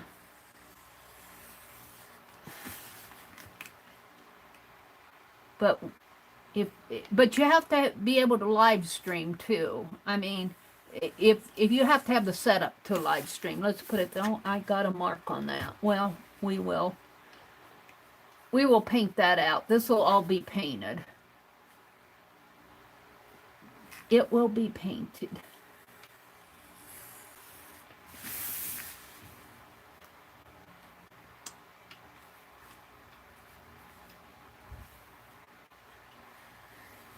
And the hops are a lot of fun because you get, on our Fridays, it's almost like an art retreat. I start at, well, we're going to start a little bit earlier this month. Start at 5:30 in the morning, I think. Half an hour earlier. And we go for 6 people, and it goes until a little before 9. We try to be off because Colleen Scrap Chick comes on at 9, 10 Eastern. And then we have a break. Colleen is streaming out there, though. A lot of you go directly from our hop over to Colleen's because Kathy Berg is the last person to stream on Friday mornings in the hop, and she usually works with Colleen, and so she goes right over to Colleen's. And then at 1 o'clock on Friday afternoons, Barb Owen comes on. And then we come back on around 6 for our evening hop. So those Fridays, second Friday of every month, that's almost an art retreat day. It is for me anyway.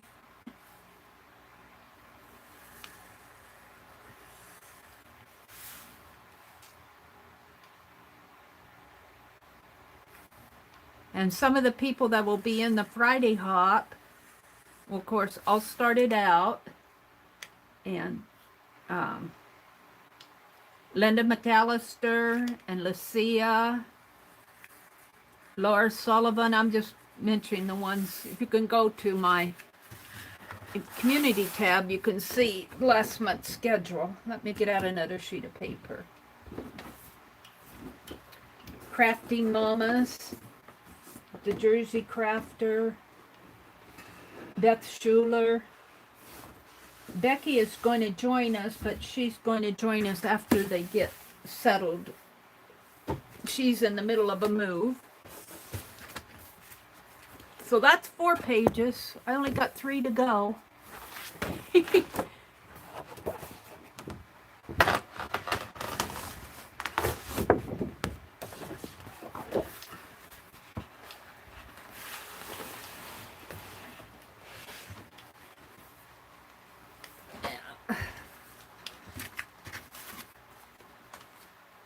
Let's do it this way.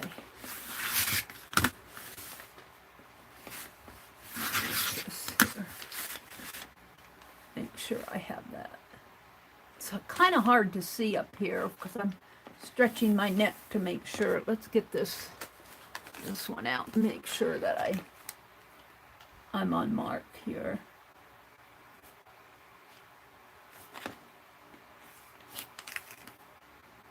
So 5.5.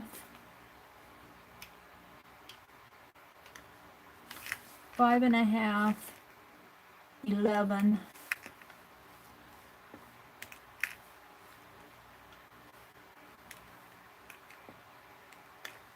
and 16.5.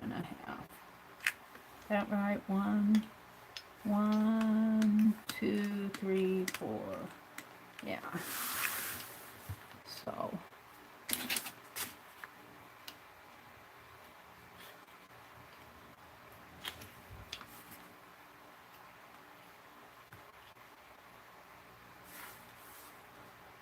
Five and a half, 11, and 16.5. I'm using this card to help me because I can't see, the light shines and I can't see way up there unless I get my nose right over it. So I'm kind of using this postcard to help me place my ruler.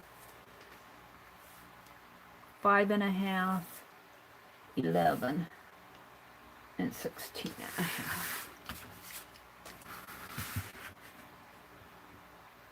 And poor Beth Fillion, Barb Fillion, sorry Barb, I still have her postcard, came back from me from last year.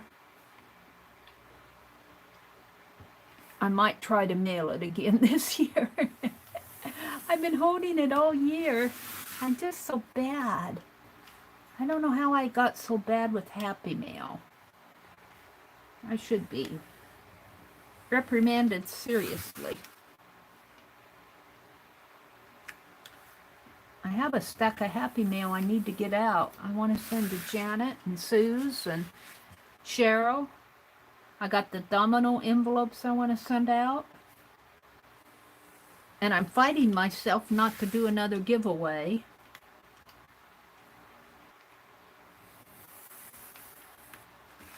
All right. Let's mark these. Here.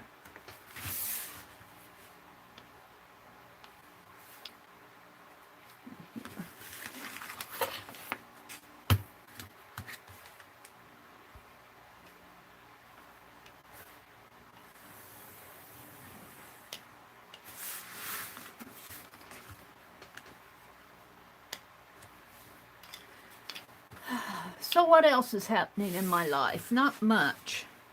I have to go out today. I want to go over to the library and see if they have my next series in the Mitford books. I think I'm ready for book 5.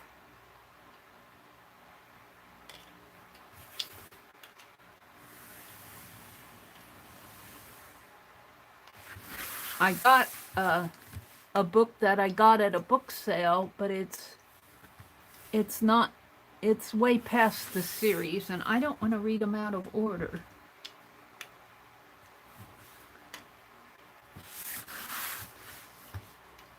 Do you know what I really want to do today? I want to stay home.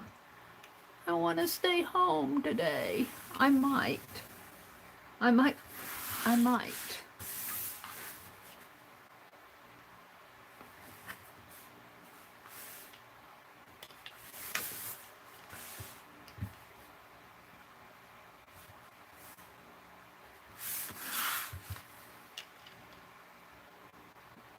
might just go over to, I want to go to Dollar General and get some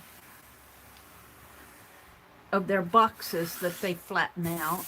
They usually have a big cart of boxes when you walk in, when they're doing their stocking. And I want them flattened out because I'm going to rip them up, and I want to fold up my fabric. That's one of my next tasks.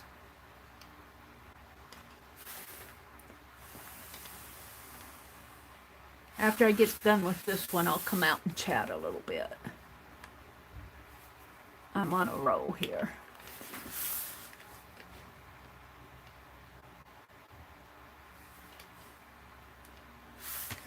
I'm on a roll.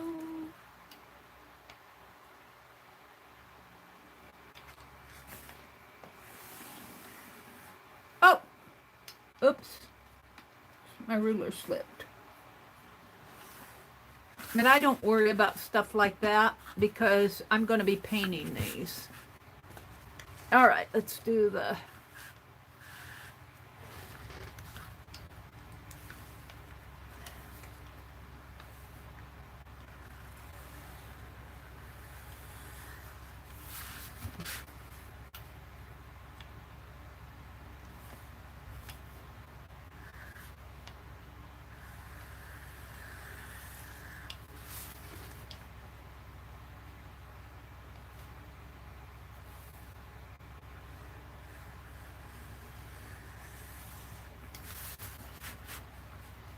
Yes, these are going to be snow globes for 2020. And I'm debating what I'm going to put in there. At first I was thinking an old Santa Claus, an old-fashioned Santa Claus. And then I was thinking, well, maybe scissors or a coffee mug and an art journal. Now I'm thinking a deer on a snow field. I'm still debating. I'm going to the scissors and the journal and the coffee mug because I want something that's not something you can go and buy at the store. And the scissors would not traditionally be the deer and the Santa Claus are pretty traditional. You know, a house in a snow scene. That's pretty traditional. And I need something that's simple to do. And I'm thinking that I can paint scissors pretty fast. But I don't know about it.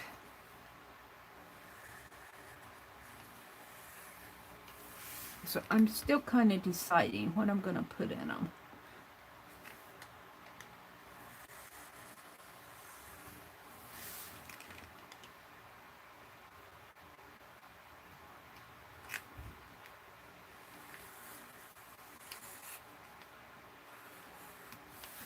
What did I say? I needed 7 of these or 8 of them? I think I said I needed 7. We'll double check. 8 would probably be good to do. It'd give me some extras probably. And this is number 5. I believe.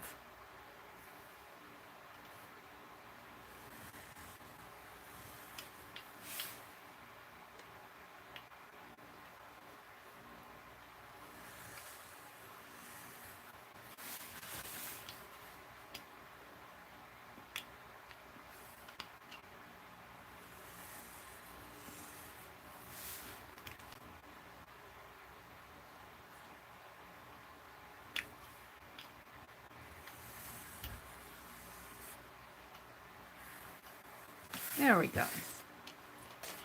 All right, let's see what you guys are talking about in chat. Let's see what's going on.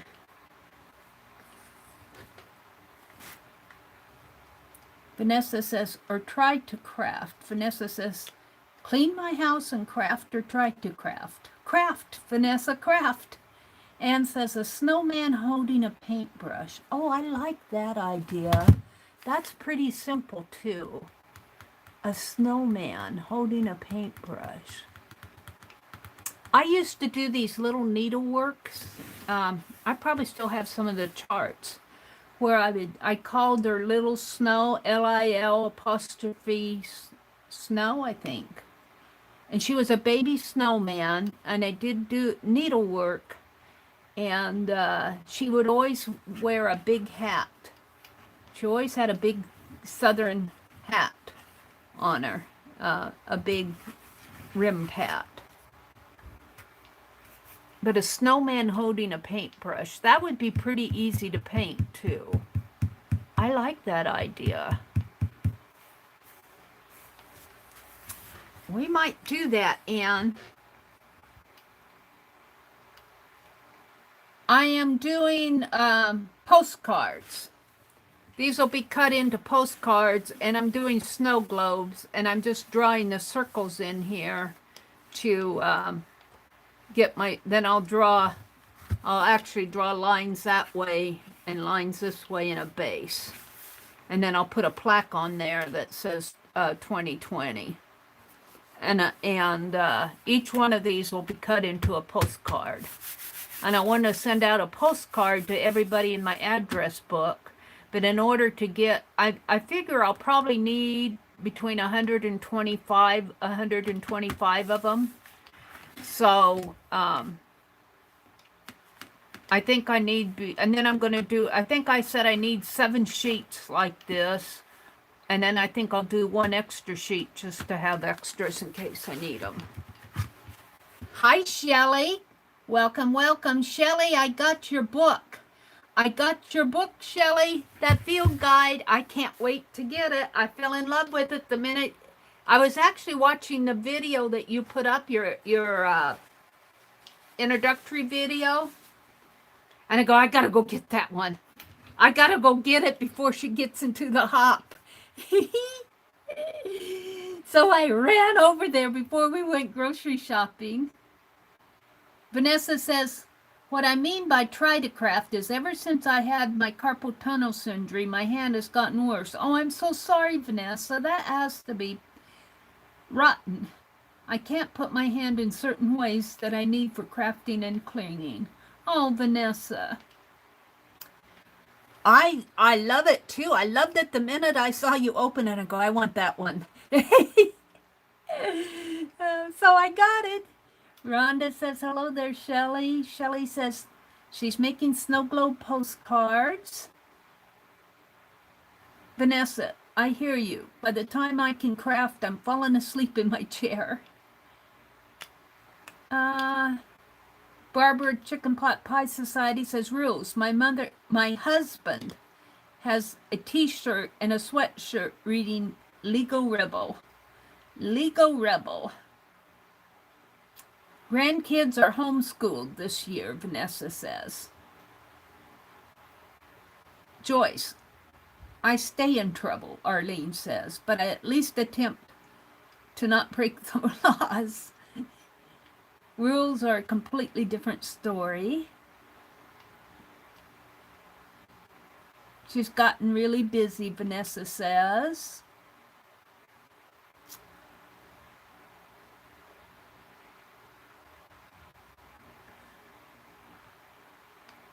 Can I get in trouble for taking a pic of one of the portraits and posting it? What portrait?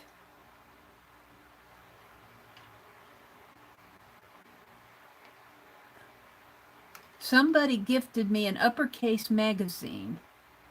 There's a page of bread tag portraits they did on like paper piecing.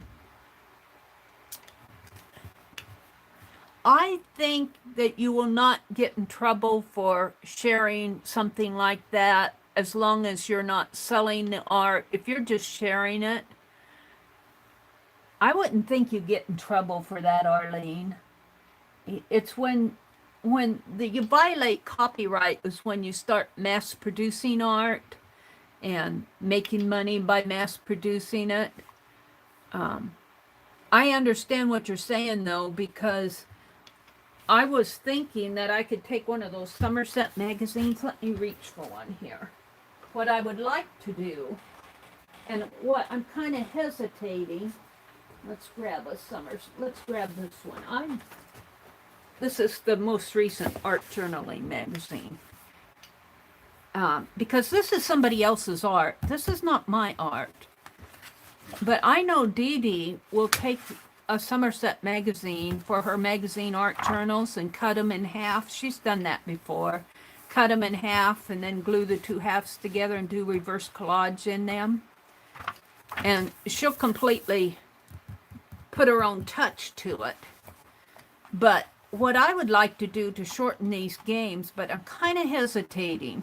What I'd like to do is pick a page, do my random org thing, and pick a page. Let's say it went to this page, and I picked out this page for a page to work on.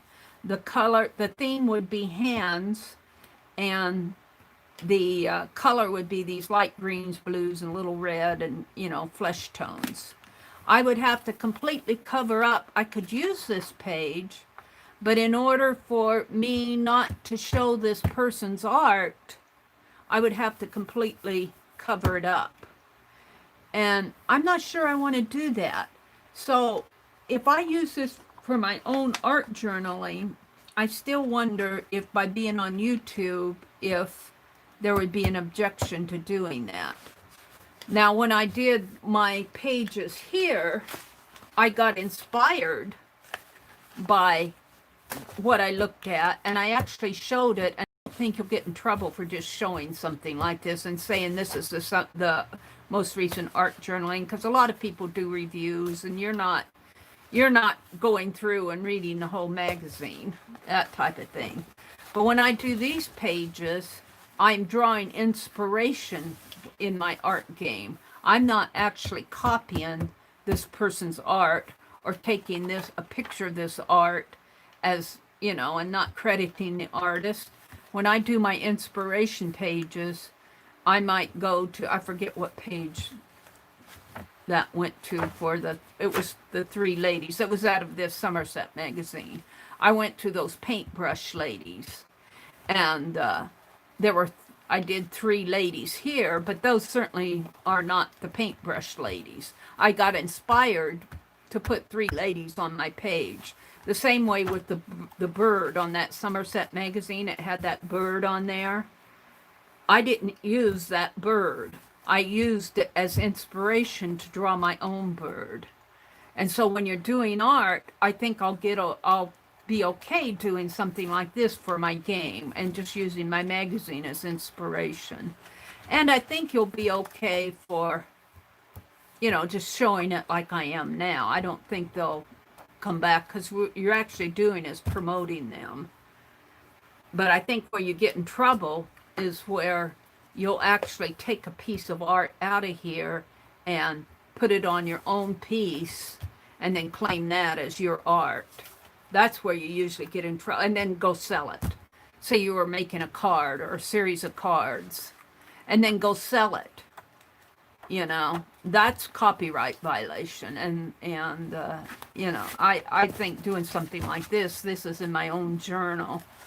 So I don't think I get in trouble, but I I would like to take a magazine like this and just work around these and use these and leave them in there, but I kind of hesitate doing that. I kind of hesitate because their art is still their art. It'd be in my own journal. I wouldn't be selling it, but I don't know. I'm not sure. I guess if they wanted to fight you on it, they could. And I've seen that happen before.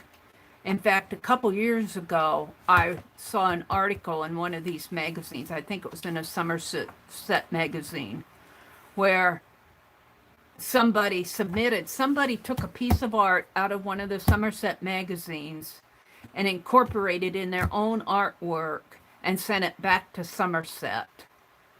And they actually used somebody else's art without permission and sent it back to Somerset.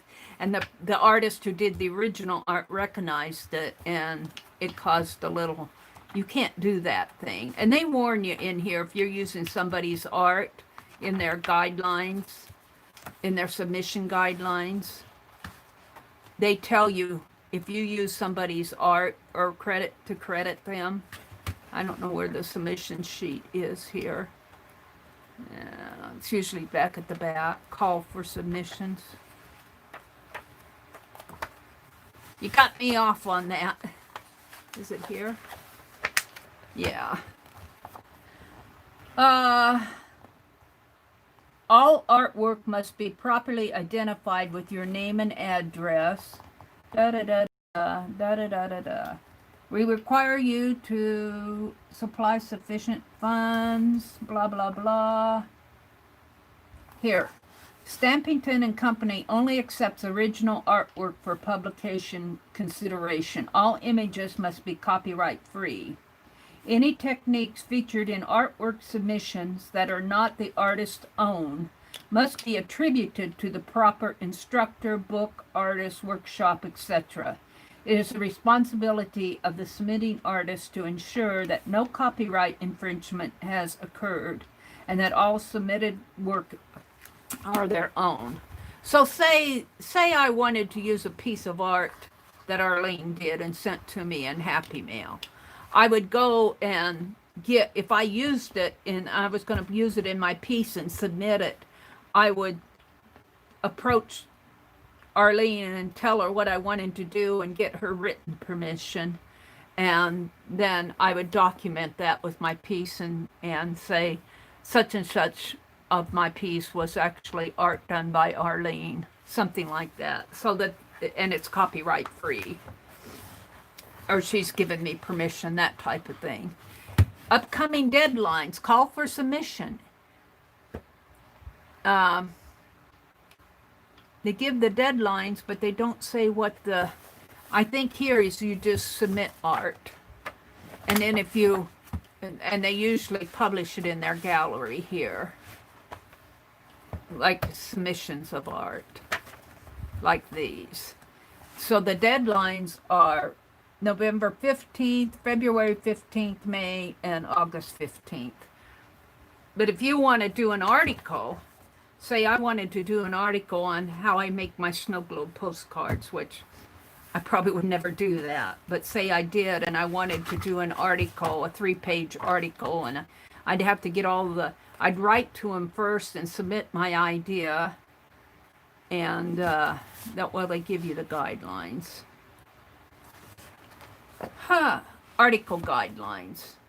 We're always interested in proposals for articles. If you have a unique story, project, or technique, send photos accompanied by a query letter outlining your idea to the managing editor at the address below. Please note, if a technique you wish to share was learned in a class, workshop, television, book, or other publication, art journaling requires you to give credit to the author, source, or teacher and obtain permission to publish his or her technique prior to your own submitting it. So they're pretty careful about copyright.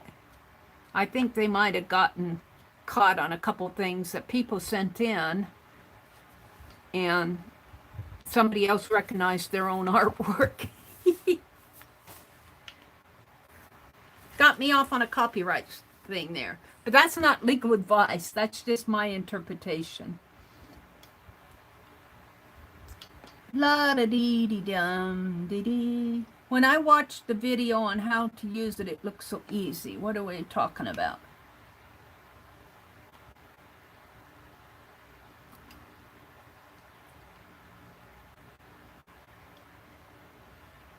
Kimberly says, this one sits on my desk and I really have it beat up and it works great for what scrappy stuff I do. I don't know what they're talking about. Seriously, this new chair is a slug. According to the manufacturer, the new federal guidelines require much slower speeds for our safety. Oh, really? Your new chair slows you down, huh, Arlene?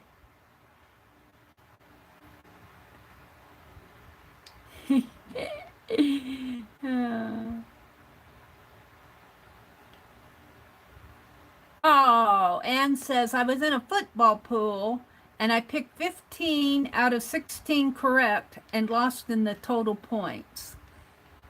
Interesting. What else are you guys chatting about? Mary, carry on. If you love orange, you'll be happy in here. I have orange sheets, orange curtains, and an orange rolling cart and more. Orange and white. All right, let's go down to the bottom and see what you guys are saying. Do do do do do.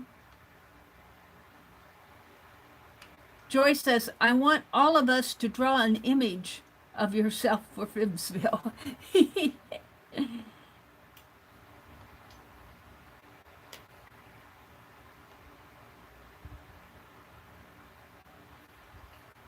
Rhonda says, Laura, the Jersey crafter uses a lot of emojis. I think they are sweet. I don't understand the big deal with them.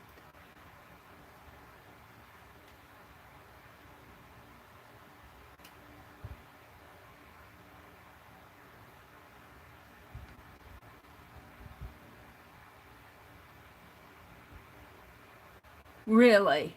Arlene says, they're talking about emojis. It says, YouTube doesn't like it if there are no words. Until Carla got a wrench, I had to prove every hello from her. Yeah. Hi, Gail. Welcome, welcome. Oh. It looks like she said something.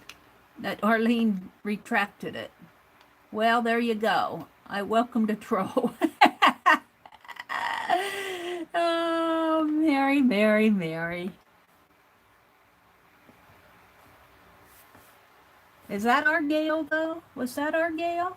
No worries. Oh, Gail's not a troll. I didn't think she was. I don't know what's going on here. No worries, Gail. You're good. I thought that was Gail. Our Gail. Was that the Gail who sent me Happy Mail and I called her a troll? Oh, no. Gail, I'm so sorry. I called you a troll because Arlene deleted your message. It's all Arlene's fault. It's all Arlene's fault. Gail the troll. Gail the troll. 1. I'm not a troll, Mary. 2. I'll send you a postcard. 3. At Christmas. 4. 5. I think I need 3 more of these. You guys are going to have to set through 3 more of these pages. Mary, Mary, Mary, you're in trouble now. Oh, dear me. This pad is 18 by 24 inches, and that's just about how much desk space I have here. I'm sorry, Gail. I did not mean to call you a troll, but when I saw that deleted message, I knew we had a good Gail in here, but I don't remember last names very well. 1, 2...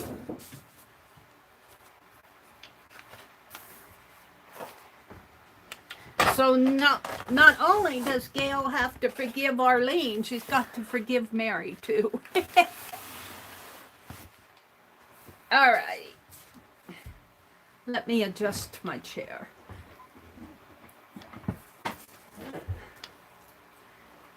All right, let's go in here and measure. Oh.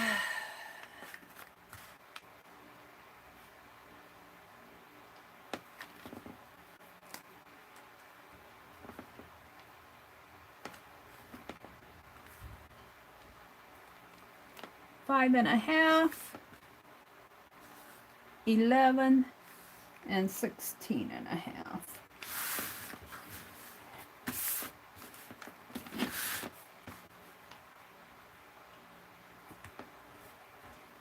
Five and a half, 11, and 16 and a half.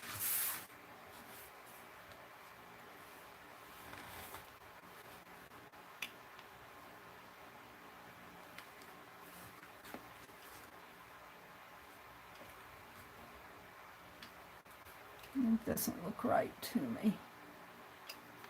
There we go. 5 and a half, 11, and 16 and a half.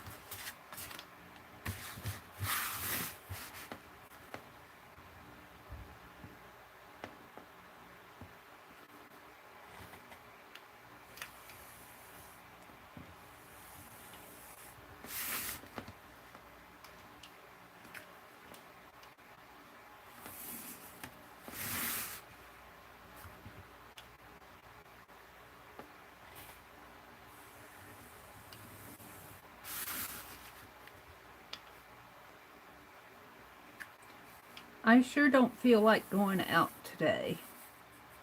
I want to stay home. I might go out tomorrow. All this going, we went out yesterday. I don't feel like going out today. I need to stay home and clean.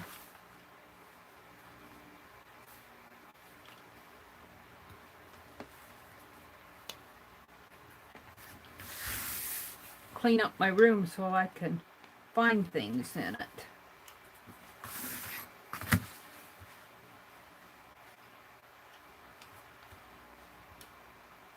A snowman with a paintbrush. I do love that idea. I think Anne suggested that. That would be pretty easy to do. But he's got to be sitting in a field of snow. Have a dark blue background, a field of snow, a snowman holding a paintbrush, and I could have him, you know what I could have? A little picture of, oh, I might work that up, of our building, the Meri Atelier building. I started painting it. But if I just kind of put in a little general store building, he could kind of be fit. And then we could have a little black kitty out there by the snowman and the paintbrush.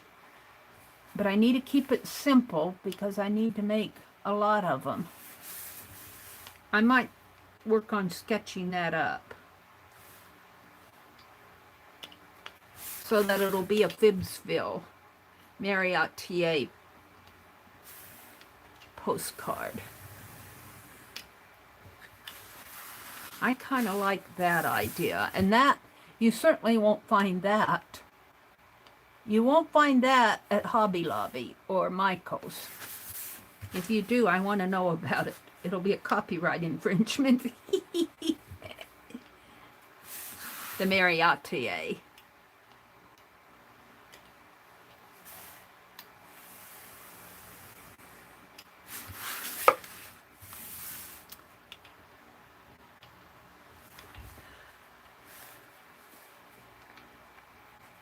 So today is Tuesday.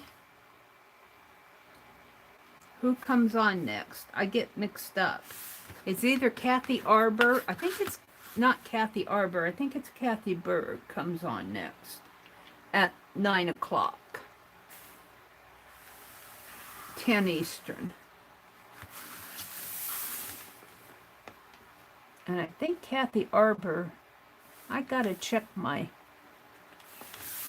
Jersey schedule.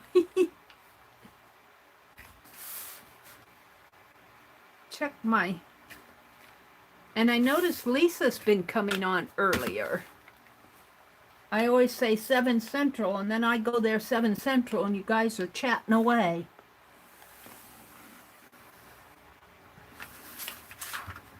So I'm going to quit giving the times because I can't keep up with everybody's schedule. I can hardly keep up with what days they stream.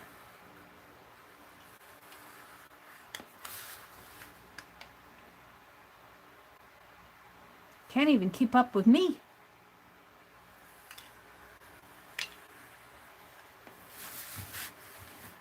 We're on number 6.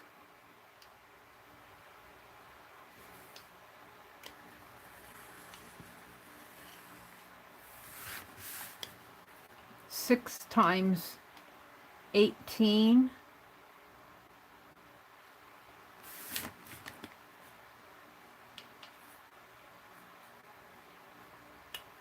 No, I'm doing 8, so it's 48.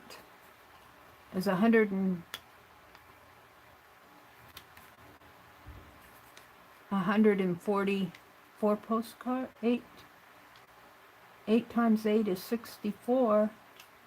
144, 18 times 8. That should be enough. I'm going to stop there. If I need more, it's only 144. I don't think I'll use 144. I think more like between 100 and 120.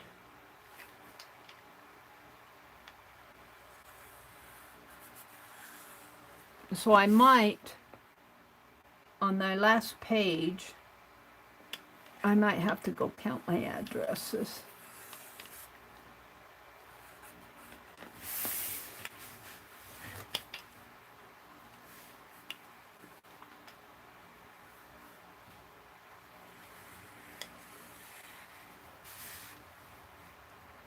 Do, do, do, do, do, do.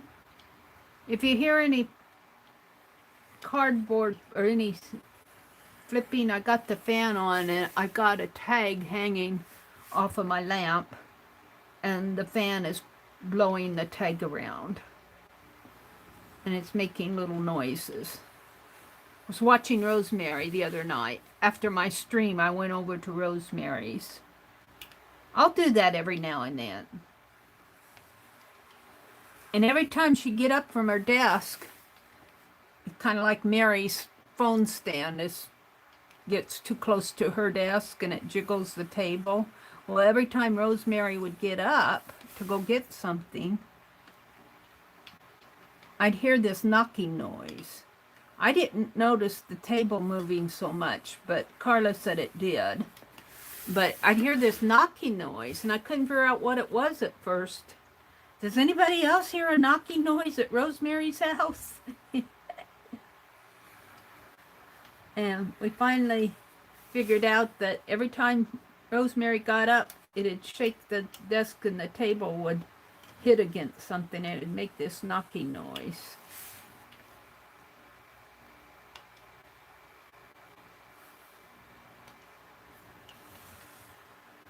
I got there too late to see all of her caboodle stuff that I should be getting that. I ordered the caboodle kit for October. I'll open it up as Happy Mail when I get it. And she already sent it. So she sent me one of the ones that's already done. She might have them all done by now. There we go. So that's number 6. We've only got 2 more to bore you with. And that's why I want to stay home and clean, because I can't find I have the book. I have the caboodle book. Rosemary's that I started for September. I have that. And I could actually start working in that and start stitching some things down. Maybe that's what I'll do today. I don't want to go out today. But I must have taken, I looked for it in that stack of fabric that I have on the recliner. It's not there. I need the, I misplaced her package of all the things that she sent. I don't know what I did with it. It's out, it must be out in the dining room someplace. All right, there's 5.5, 11, and 16.5. And I'd like to get that finished before we start on the October one. 5.5. And then she was talking about the one that she might do. I don't think she's committed to it yet. But she was showing some of the things, an apothecary one. And I have this ledger journal that I got. Where did I get that? I don't know where I got it. I might have gotten it from Jerry at Recycled Parts for Art when a couple years ago. 11, 16.5. But it's, the entire book is filled with handwriting, and it looks like it's all doctor appointments. And I'm going, I just don't know what I'm going to do with it because I don't want to destroy it. I want to keep it true to its form. But now, Rosemary's caboodle kits are not big, long 15 by, I think this is probably 6 by 14 inch ledger book. It's a big long one. So if I use any of those pages, I'm going to have to rip them out. Now, I don't know. I guess I could make photocopies of them. I should make photocopies and scan some and send them to Rosemary, and she could put them in her kits. Maybe I'll think about doing that. Maybe I'll think about taking some pictures of those. I'll see if she even wants them. She sends her kits via priority mail. I think that's how I've gotten all mine. So any extra weight would be, if it would fit in the kit, any extra weight would just be taken up by the priority mail thing. Wouldn't cost any more, I wouldn't think, for her to send those out. I'll see if she wants them. I have to find them first. Oh dear Mary. I think they're over there. I think they're over in the corner of my room. It's really an interesting ledger journal because it's, you know, it looks like a doctor's handwriting or maybe the office nurse or something. Before they kept records on computers and such, it's all in handwriting.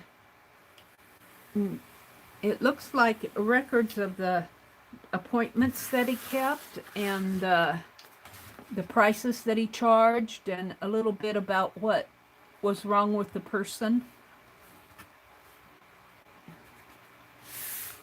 It's kind of interesting journal. I hate to cut it up. That's why it's sitting over there, unused. Unused. But Rosemary was showing some of the things that she was going to put in that apothecary whenever she does her apothecary. I don't think she's committed to it yet as far as a date.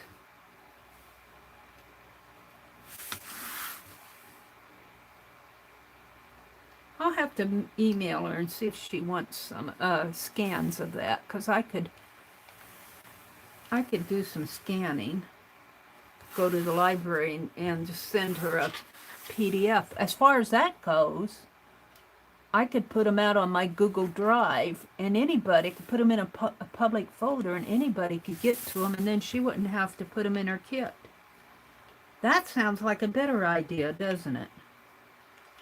And when I go to the library, and they're opening up their library here again to where they used to have just 100 people could, well, first of all, they were closed completely because of the virus thing. They wouldn't let anybody in. The workers could go in, the library, and then they would serve people at the curve. Like if you wanted a book or something and they wanted to check out a book. That's how they handled it. But as they went through the different phases of opening up, I think they allowed 50 patrons in, and then they allowed 100.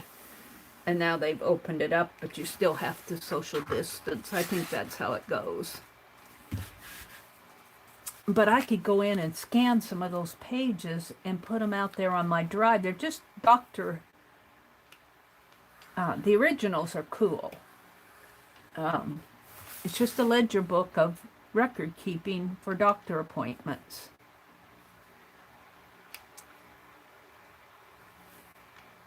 And there would be no copyright on them. I suppose people would try to sell them. I could put them out and charge people for them. Start an Etsy store of ephemera. Yeah, I don't want to do that. It's too much work. I got enough to do just playing with my art. I'm beyond the stage of...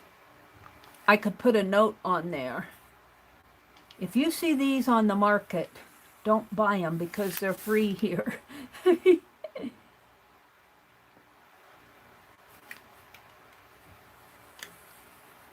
I've seen people do that. Take free stuff, something you've offered free. You offer it free and they'll take it and they'll sell it. I've seen that happen. What a bunch of crap. Well, Meri, if you're not going to make any money off of it, why can't I? Because I offered it for free and you're trying to sell it. That's why. The people who buy that. I saw that with, I did a series of needlework. In 2006, something like that. And I just had some, I wouldn't even call them the best designs in the whole wide world. I was just playing. And I put them out as free. And years afterwards, I got an email from somebody asking to complete the series that she had purchased the part of it from somebody. And I go, what do you mean you purchased it from somebody? And she said, well, they were selling it to me. And I'm going... And on my needlework designs, I put a suggested retail price just to put a value on the chart that I was offering it as free.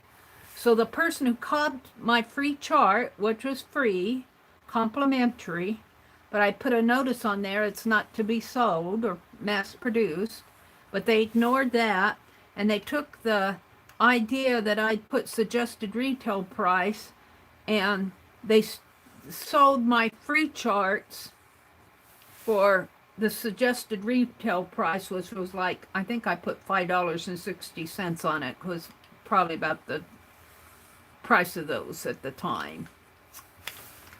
And they were selling them. And I'm going, don't buy anything you can get free. All right. I took most of my needlework charts down. Violet said she's found several of them online, though. People will repost them. 1, 2, 3. I guess I got, what, 2 more? 1 more? 1 more? I think this might be the last one. I'm not sure. I'll have to recount.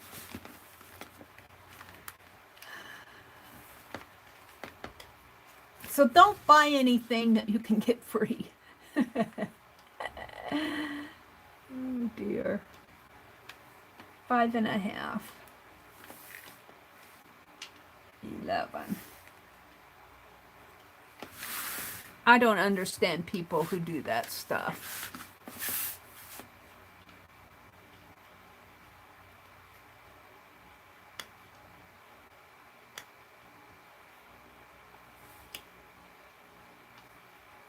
Five and a half.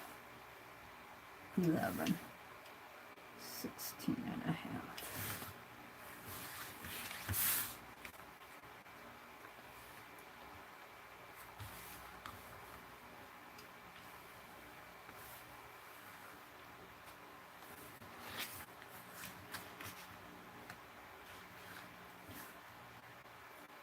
Five and a half. Yeah, mark it here. 5.5. 11. 16.5. I think this might be the last sheet. I'm probably boring you guys silly by doing this, but this way, even if I'm boring you, I'm getting them done. Or I'm getting a good start on them. I do like the idea of a Phibbsville snowman. I do like that idea. And he'll be outside the Phibbsville Atelier, whatever. I haven't told a Phibbsville story for a long time. Well, I was going to tell a Phibbsville story. What was I going to tell it? With the Oktoberfest? With the Oktoberfest, I was going to tell a Phibbsville story. In fact, that's the theme is a Phibbsville Oktoberfest. I'm calling it Oktoberfest, but it's the Friday Night Hop is really a Phibbsville Oktoberfest. So I'll have to tell a story. But I'll have to do it before, because I don't want to do it during my half-hour segment. I've already got plans for my half-hour segment. So, let's see. Friday, I'll have to tell it pretty soon. Maybe the week before the 9th, which would be October 2nd, which is coming up in a week or two. Today's the 22nd. We have 8 days left in September. Boy, let me look at a calendar. Boy, that's October's coming up pretty fast. Let me look at a calendar here. Let me look at the calendar. Ooh, was that a calendar? Let's look at the calendar. Today's the 22nd. Oh, I'll have to tell it either this Friday or next Friday.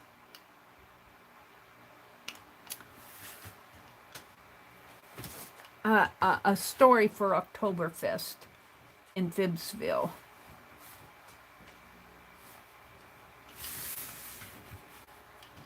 I'll have to tell it.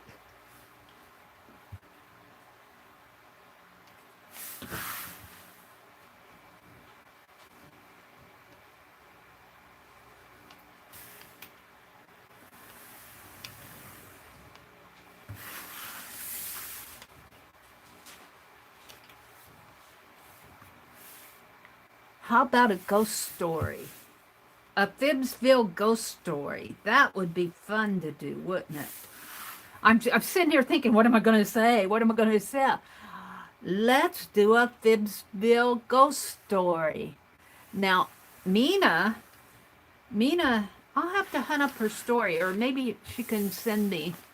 She told a ghost story in Phibbsville about the barber. Mina has already told a ghost story in Vibbsville. Maybe we can get her to share that story with us again. Maybe mine will have a different flavor to it. It may not be a ghost story. It may be something else. Mina, are you out there? Are you listening? Or did you go back to sleep? I think Mina has been up all night. Mina told a ghost story in Vibbsville about the barber, and she typed it out and sent it to me. And that was before we had the group, the Vibbsville Friends group. We'll see if Mina will share that on October 9th with the group. I'll come out and chat as soon as I get these done here. I think this is my last sheet. See, if I talk to you guys while I do this, I get it done. Now, if you're just doing one postcard, you can do it in a morning. But this is a lot of repetitive work.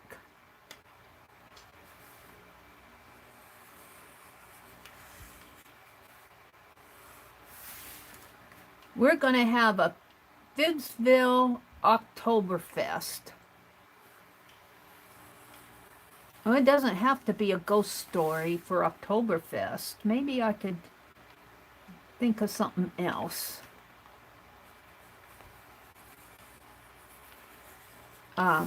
We'll have to do another album. We've got 2 pictures in our Vibbsville Famous People album.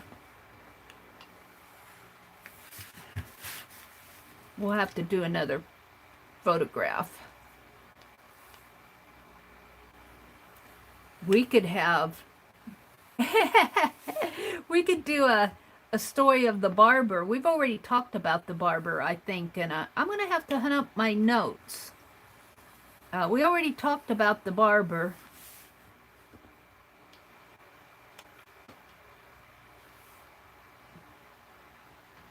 But he could be, we could have a picture of him in our Vibbsville Famous Folks album of the barber who has who's a ghost. That might be fun to do.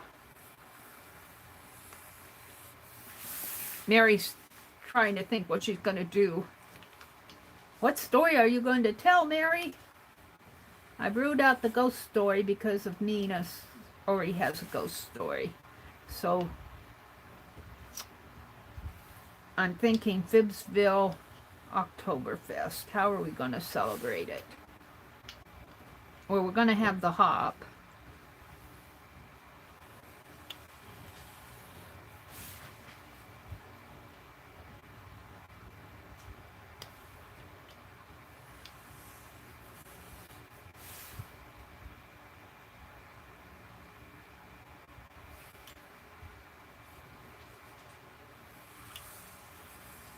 Boy, my template's really marked up. Alrighty. Last one. Yay! Oops. Yay! Let's see if I got 8 sheets here. 1, 2, 3, 4. You know, if I had the money, I'd just do 1 sheet and take it to a printer and have it photocopied. But you guys are getting originals. Is that 4? 1, 2, 3, 4, 5.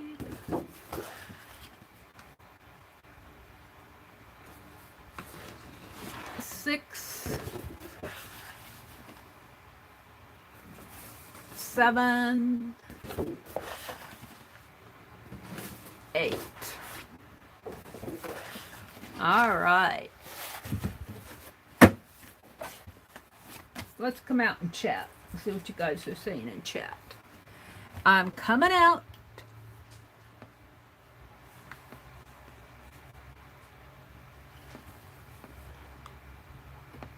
Matthew had them at scout camp. Vanessa, you would not want to see my craft area. Is Vanessa still cleaning? I will get fed if I clean them houses, those houses. Let's see, Barbara says, I love s'mores.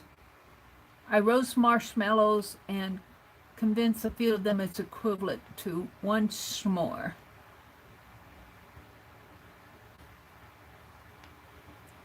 Shelley says she loves s'mores. She hasn't had one in years. Me neither, Shelley. S'mores, I haven't had a s'more for a long, long time. I have not had a graham cracker for a long time. I've had marshmallow this summer. Chocolate. Yeah, I had chocolate last week. I haven't had a Hershey bar. I think it's the chocolate bar that you buy. You roast the marshmallow, put it on a graham cracker, put your chocolate on the melted, your Hershey on the melted marshmallow, and put another graham cracker on it.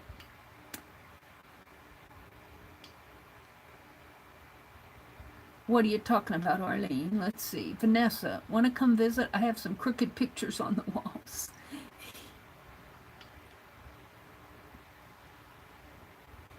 Yummy, yummy. Roasted marshmallows. We passed up the marshmallows yesterday, grocery shopping, and I looked at them and I thought, well, the last batch of Rice Krispie bars I made, we didn't eat very well. So I thought, no, I'm going to leave the marshmallows on the shelf. So I did. So we did not buy any marshmallows. Now I'm hungry for s'mores.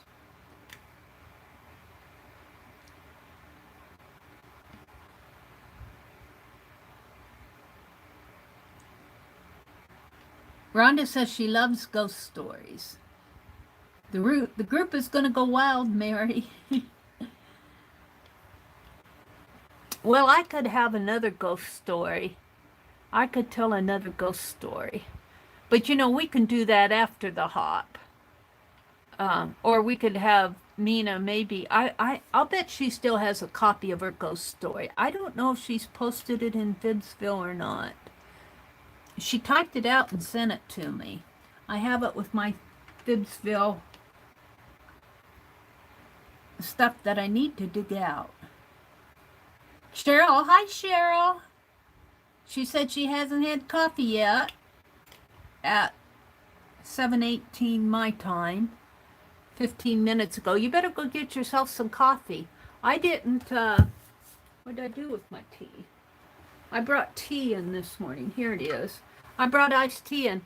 I made my iced tea. I buy the Lipton iced tea bags. And I just had 2 left. And I usually put 3 bags in a big pitcher of water when I make my tea.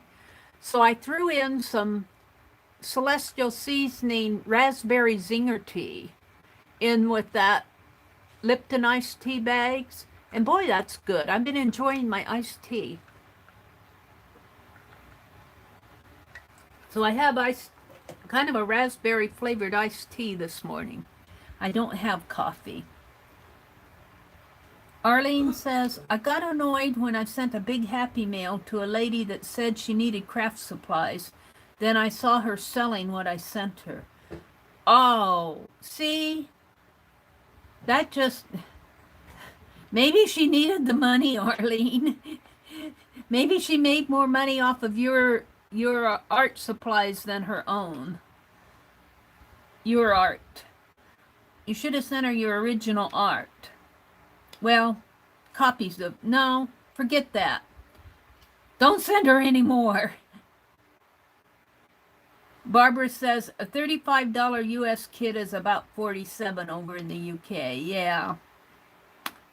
There's the Rusty Peacock. That's Rosemary's Etsy shop. Thank you, Arlene. Cheryl's saying good morning to everybody. Journey's here. Hi, Journey. Good morning, Journey. Journey says, Janet, I'm watching your replay from yesterday. I love your coins and snippet strips. Arlene says, I've reached that stage where when I see a hunky guy, I think that a muscle would do a good job scrubbing the floor and cleaning the spider webs from the screens. Meri, stay home. Some hunk might find you. I doubt it. I doubt it. Would you like my address, Meri? Yeah, Tracy, if you're listening, send me your address. Tracy L. Juanita's here. She spins. Good morning, Juanita, if you're listening in. And there's Gail. Gail's laughing. I called Gail a troll. Oh no, I called Gail a troll. Only because Arlene deleted one of her messages, then Arlene had to apologize, and then I had to apologize. Look at this card that Becky sent. Isn't that a beautiful fishy card? Joy to the fishes in the deep blue sea. Joy to you and me. That's a song. Joy to the fishes in the deep... Well, it's not the tune. Becky sent me some beautiful needlework. I put most of them away, but I saved some of them out. I think I'm going to try this one. Let me see where you guys are here, if you're going to see them here. Let me expand this. Yeah, you can see it, mostly. Come on.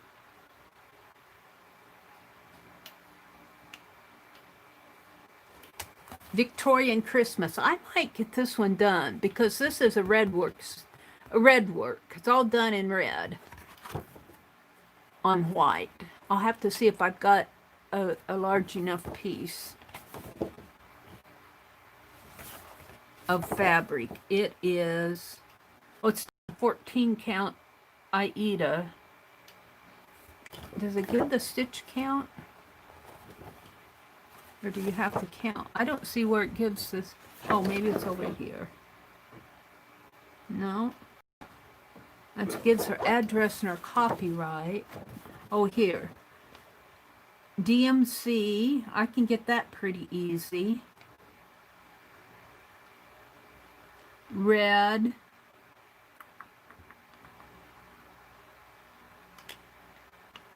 It doesn't give the size. You're going to have to count the size yourself. Well, let's see if I can. 10, 20. It's hard to see the lines here. 10, 20, 30, 40, 50, 60, 70, 80, 90, 100, 10, 20, 30, 40, 50, 60, 70, 80. About 180 approximately. I'll have to count better. By 1, 2, 3, 4, 5, 6, 7, 8, 9, 10. About 180 by 180 by 100. And you can go to converters on the internet and put in your, let's go do one just for the fun of it. Let's put in fabric size, fabric size, oops.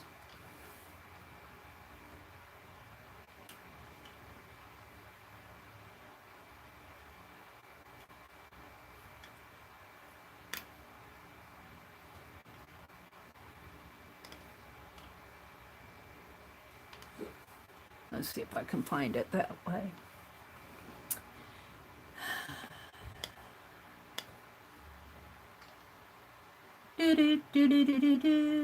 Stitch size is 180 stitches wide, approximately. I have to recount, but I'm just giving an estimate, by 100 high. and we'll do 14 count because that's what they have, you would need a piece of fabric about 19 by 13. And I would not want to do it on 14 count.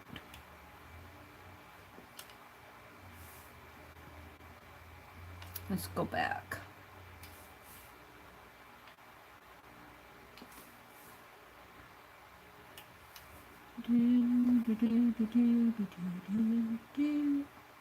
Let's change it to 28 count, because that's usually what I stitch on. Where's the count here? 28 count. It'd probably be about half that size. Where's my backspace? I'm not used to this. 28 count. And I usually do that over 1, not over 2. Go. This is more like 12 inches by 10 inches. So I need about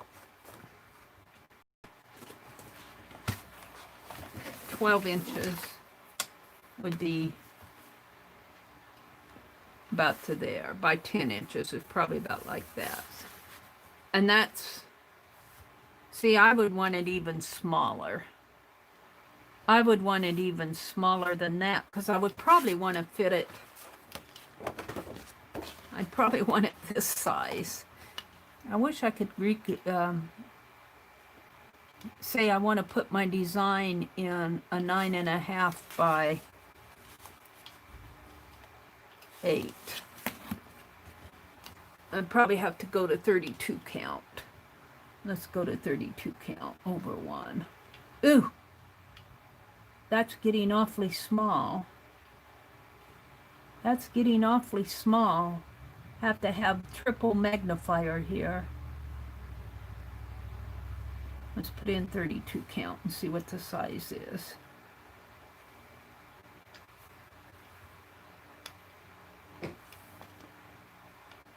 Would be 12 by 9.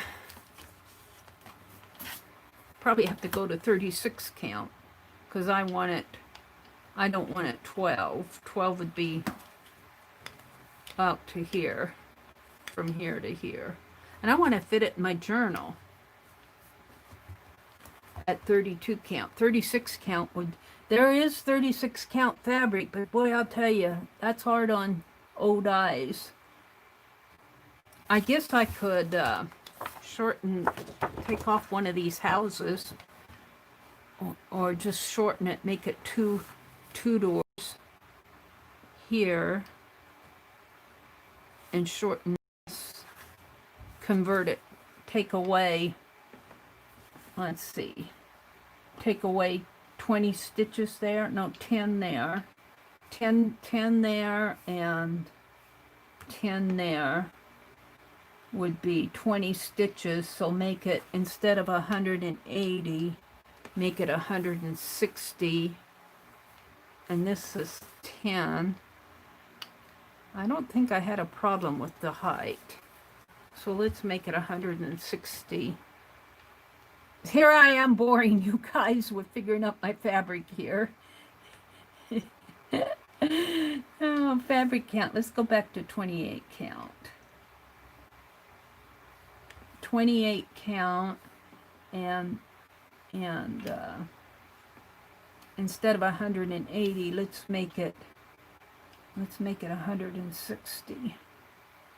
And by 100, let's say I can take 10 inches off here. I don't know where I'd take it off. Maybe the sidewalks.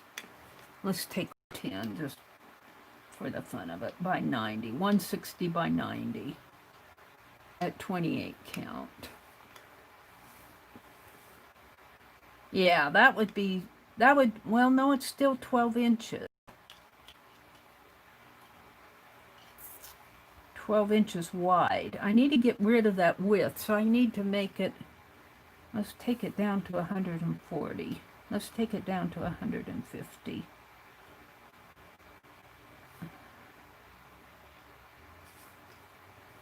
See, I'm trying to adjust my design to fit a decent piece of fabric that will fit in my art journal. This is art related, really. because I would want to put this in my art journal rather than hang it on the wall because I have no wall space. Would be 11 by 9. So 11, my journals, my big journals measure 11 by 8.5. 8.5 by 11. So I'd have to take it down to even maybe 145 by 80.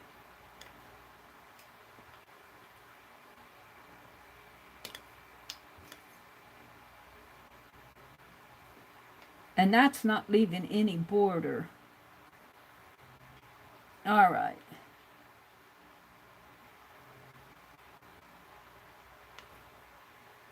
Oh, they're leaving a border. They're leaving a border, a 3-inch border. I don't need a 3-inch border. Let's go back. I didn't realize they were leaving a border. Let's go back to 180, 160 and see what that is. I don't need that big of a piece of fabric. 180 by 100. Let's see what the stitched area is.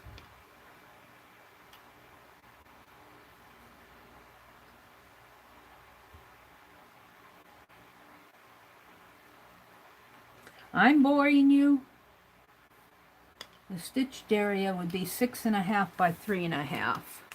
Yeah, I think I can put this entire design on 28 count. And they were calculating for 6 extra inches for a 3-inch border on every side, because when you buy your fabric, you buy enough fabric not only to do the design, but to frame it. And to frame it, you need 3 inches on all sides. So when you buy your fabric, you want to buy an extra large piece of fabric. But I'm going to put mine in my journal. So if I use the dimensions at 180 by 100 and just look at the stitched area instead of all this border, it is only 6.5 by 3.5. And that'll sit very nice inside of an art journal page. 6.5 would be right here, 6.5. So I'd have plenty of border. 3.5 would probably be right in there. So I might do this for an art journal, and all it is DMC floss. I just need a red and a green, a red and a green. It's mostly what they have here. Red, green. That's all they have. And I probably have it in my stash, and I probably have the fabric in my stash. I might stitch this one. Becky sent this to me, and I got off on all of this. I was showing you Becky's Happy Mail. I might work on that one, because that one would work up pretty fast. It's what I'd call a red work one. It's mostly back stitches. The trees cross stitches. I think I'll stitch this one up.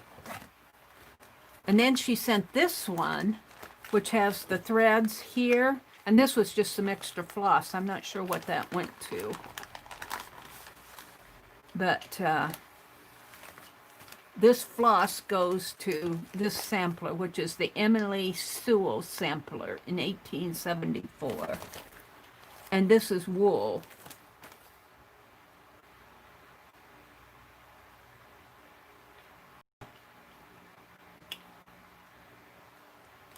This one could be in a journal too. It's the stitch size of this is 7 3/4 by 6. So I could start me a little needlework sampler art journal. Just off of what Becky sent me. I've got some, I should get them and bring them and show them to you guys. I've got some finished pieces that I've actually done. Some of the things I've actually designed, my little scissors designs, they're upstairs. I should bring them down and show them to you. All right. This was from Becky's Happy Mail. That's why I'm justifying this. Let's go back to chat. Oh, Meri gets carried away here. Donna says she needs coffee now. Yeah, I have the eyes to do 28 count, but you get up to that 32 count, 36 count over one. Some people even stitch on 40 count. And that means 40 count means 40 threads to an inch.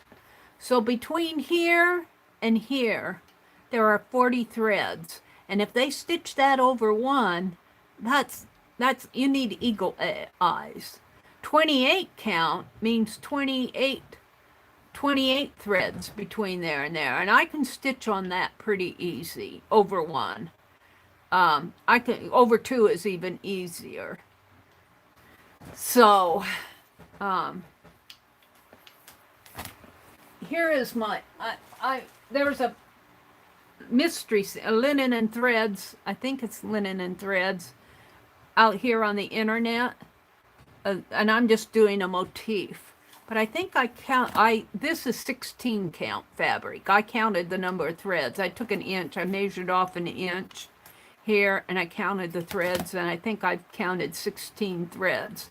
So this fabric has 16 threads between each. And it's a piece of linen, and this is the start of a bird. I was going to finish this up yesterday, but we went grocery shopping. And I'm going to make a Christmas ornament out of this. This stitches up. 16 count is pretty easy to stitch on. And it's 16 count over one thread, this design. And I stitch in such a way, and I should, for those of you that are interested in needlework, I should zoom way in on this and do a stitch, because I stitch in such a way that you see the design on the front and on the back. This is my back right here. So, and I'll have to show you some pieces I stitch because it turns out really nice. It takes extra thread to do it this way, but it's a lot neater.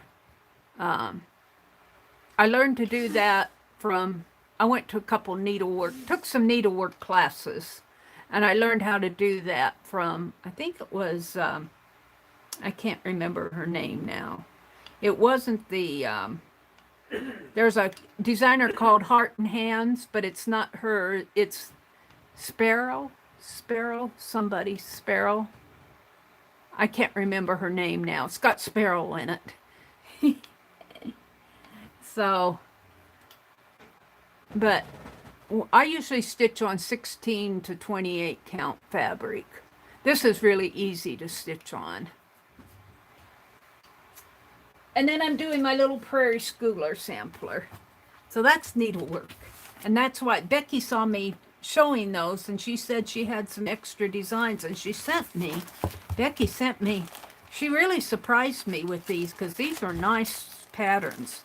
These are, some of them are really expensive.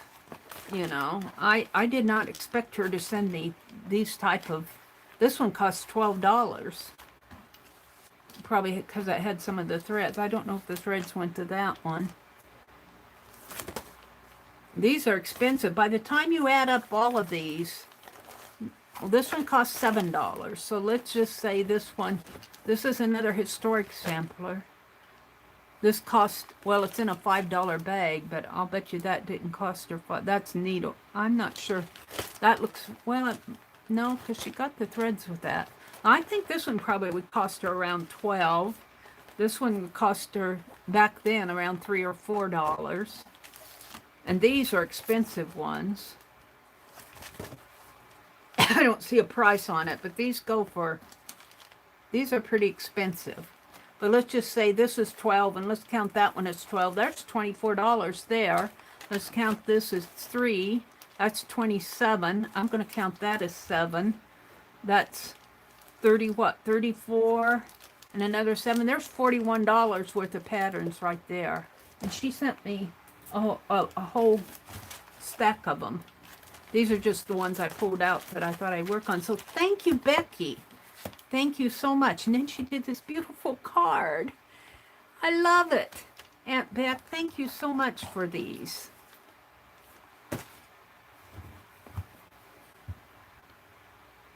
You don't see well enough to do a good job with cross stitch, so I don't do it now. I still can see to do it, but not like I used to. My eyes are getting old now too, but I use my glasses And then when I stitch with my friends, I sit right here where I'm sitting now, and I use this big old magnifier on a, and I wish that my camera, where I clamp my camera, I wish it would bend as much as as good as this one does, because I would like one of these to take urban sketching with me, because they bend real easy, these crook neck things. This one up here where I have my camera hooked up, it bends, but you're going, you feel like you're bending the world there. But that's what I use. And then up in Madison, I do have one of those floor stand Dazer lamps. Arlene, I keep a hoop at the ready, and I practice different embroidery flowers and such. Hi, Violet. Just a random cloth with stuff on it. One day I'll finish it and use it as a journal cover. That is a great idea, Violet. That's a great idea. My aunt did needlepoint, and my uncle encased it in a wooden serving tray with glass. Ooh, that was pretty, I'll bet.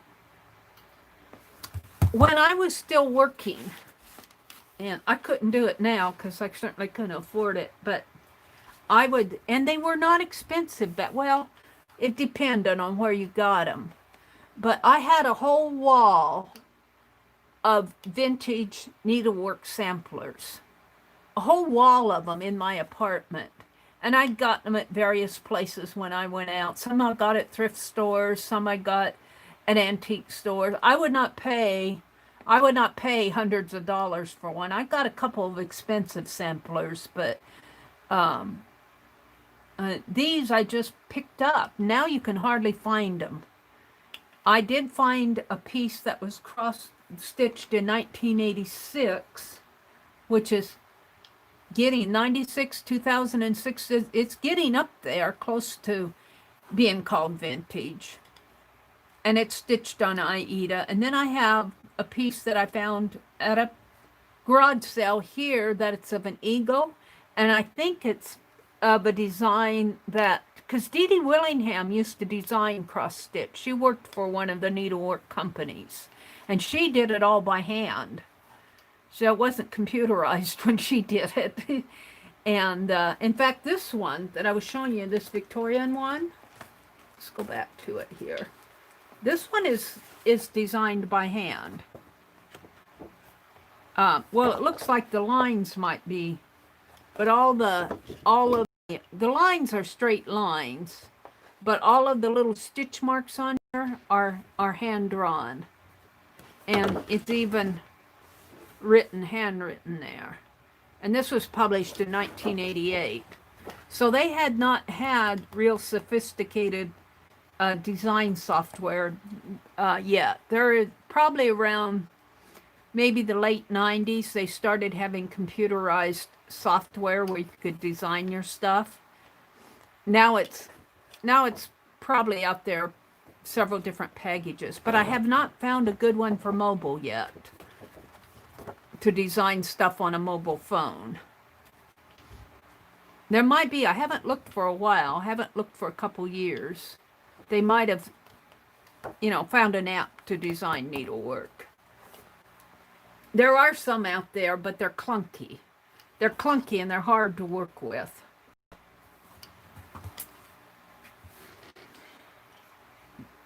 Sewing doodling. My hands swell and shake after typing for so many years. So I can do a bit of small work without too many mistakes. I'm happy, Violet says. In embroidery, Violet was talking about doing embroidery and doing stitches. That what you do now, Violet, is going to be treasured probably even more, because we don't do that anymore. As a society, ladies get bored. I go to work and, you work every day, but as a culture, the ladies used to stay home and do a lot of handwork. Don't do it so much anymore. I stitch with my needlework friends down in St. Louis, and I call them artists. They are true fabric artists. they're following designs like these samplers, but they do these big, beautiful designs. I mean, I just, some of them, my mouth just pops open when I see their finished work. And I tell them too, I said, you guys are not ladies sitting at home doing cross stitch. In fact, I kind of downplay. I don't hate the word cross stitch, but I downplay it because I see it more as an art form than as a craft busy thing. You know, it's not just doing marking. I mean, it is. It started out that way, but what they do is an art. It's an art. And I tell them they are fabric artists. I say, you guys do wonderful, beautiful work. They buy the best linen and they buy all these beautiful threads and things to go with it, and they have it professionally framed. You know, by the time they're done with one of these big pieces, that some of them are almost as big as my paper here, and they're just beautiful. I mean, my mouth drops open. And by the time they have that professionally framed, they've invested a couple $100. And so that is not craft. That is not cross stitch. That is artistic fabric art. Needle, they're artists. I keep telling them they're artists. They're artists. All right.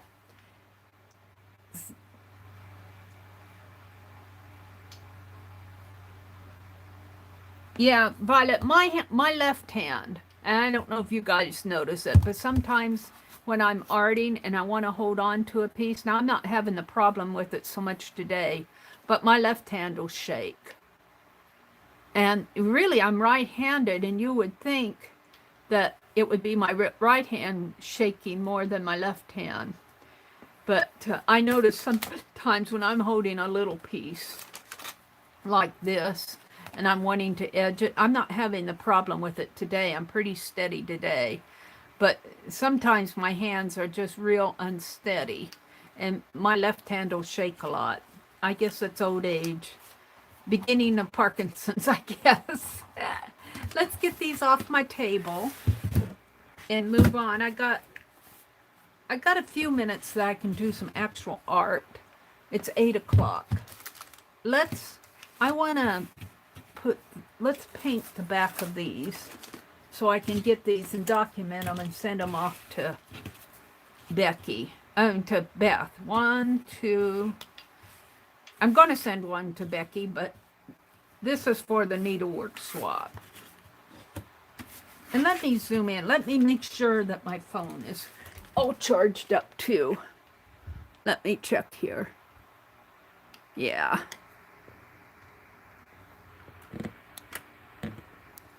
So I'm going to move you guys off the table. Keep your paint out of your face. And I'm just going to lightly paint these with orange gold. Yes, gold. And let me go back over and get my paint brushes that I put out of harm's way. I have to go across the room to get them. Oh, well, I'm showing off Happy Mail. I've showed these before, but since they're here, this is what Dee Dee sent me. Aren't these wonderful? That's the stuff. And this, of course, is a print. But look how nicely she's done it up in these cellophane envelopes. And here's she calls this the Samurai Protector, I think.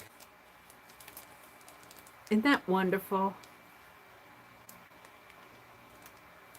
See, this is a galaxy here. It's protecting the galaxy. So, I think Dee Dee has these printed off at a print shop. And see, I would like to do something like this to thank the people.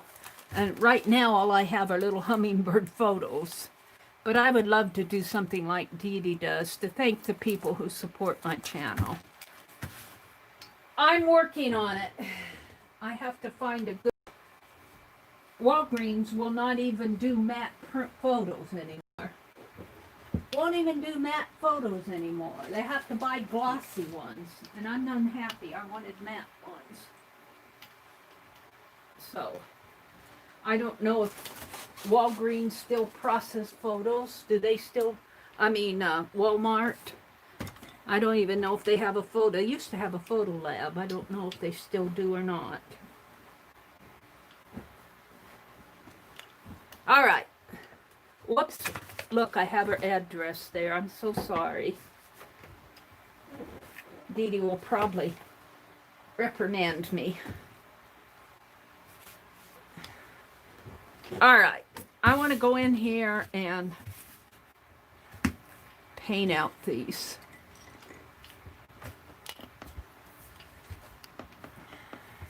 Geez, Meri, you're such a... I'm mad at myself. I'm going to use that as palette. I'm going to turn these over.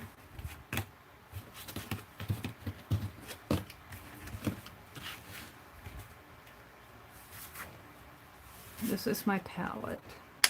I don't really need a palette. Let's just put a little on each one.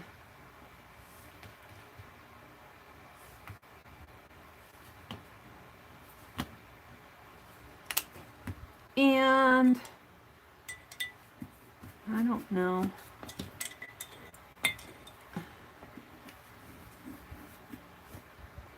My brushes have been sitting here in the water.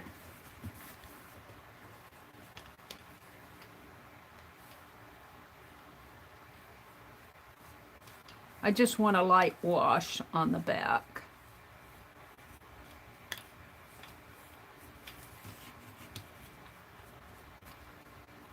Looks like I might have some glossy accents on them.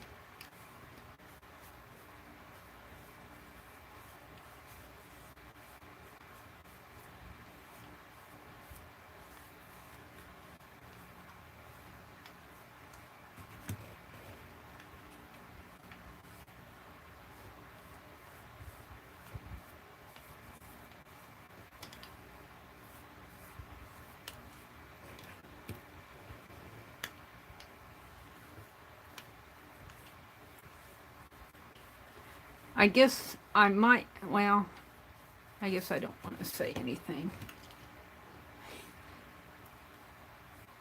I have to figure out what I'm going to do with the bottom of these. If I'm going to leave them or put a black edge to them. And I'll have to weight them down because they're kind of warping with the wet paint.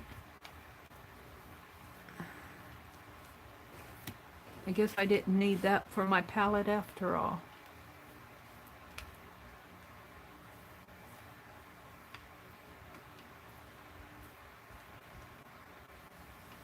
All right. Let's just clean my brush off here. We're going to paint this tabletop. Maybe we'll do that today.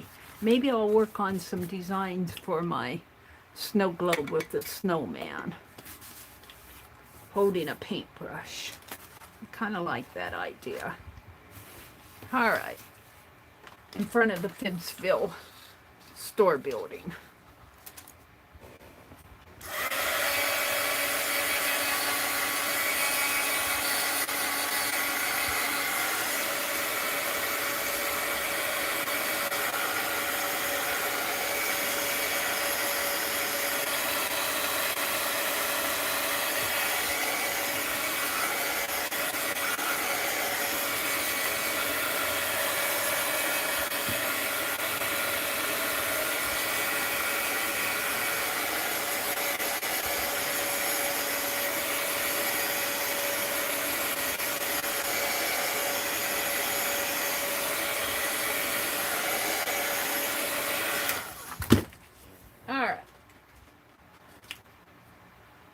This and maybe this. We'll see how dry this is. And what I want to do, oh, that piece of scratch paper.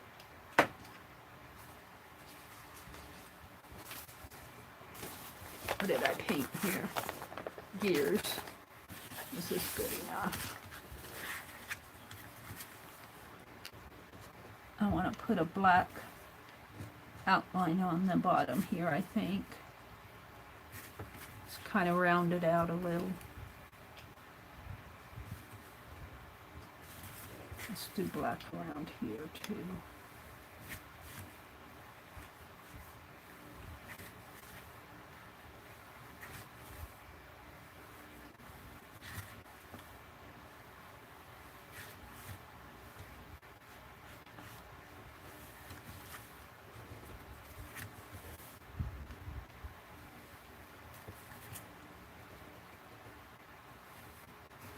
One.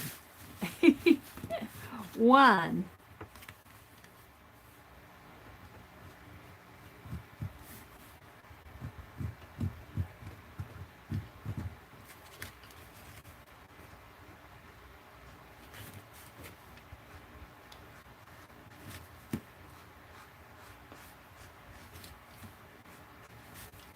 See, if I do this stuff in front of you guys while I'm streaming, I tend to get things done. And I would sit here and pack the mail if I could. And I'd address it, but I don't want to do that online. 2. We've got 8 of these to do, I think.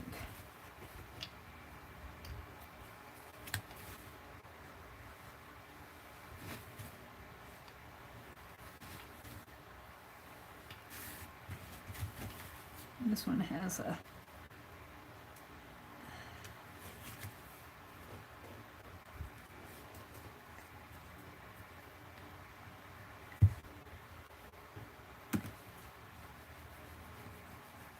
set that aside, let it dry.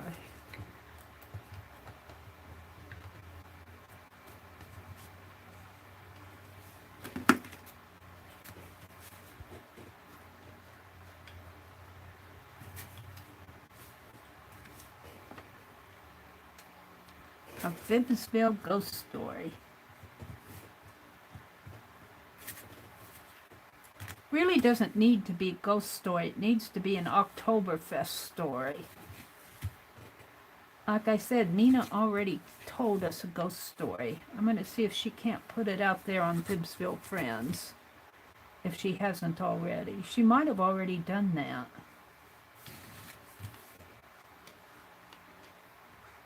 Maybe we'll read it. Maybe we'll go read it. It'd be fun to illustrate it. Ooh, maybe I'll do that. Halloween week.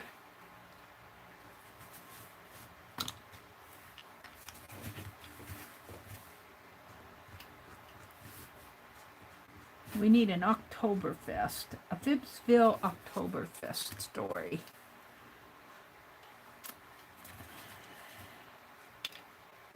Somebody got drunk. It was probably Frederick. He had a relapse of his PTSD and got drunk. And something got broken in some place in the art museum, at the museum, and they're blaming him. We need an attorney. We need a defense attorney to represent. Who wants to be an attorney? Oh, we'll have to make up an attorney.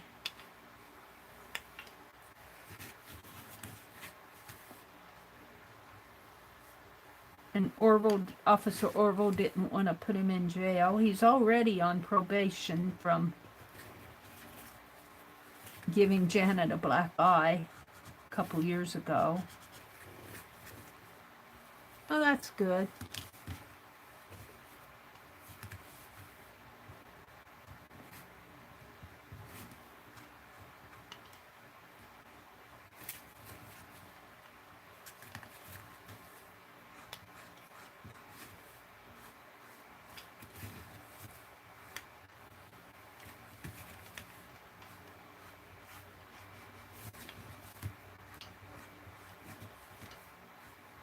Oktoberfest, the official one over in, is it Germany?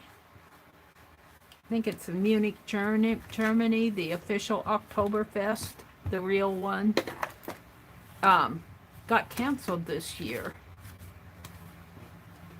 But Oktoberfest is celebrated all over the world. If you Google Oktoberfest, you will see that there are cities all over the world that celebrate it.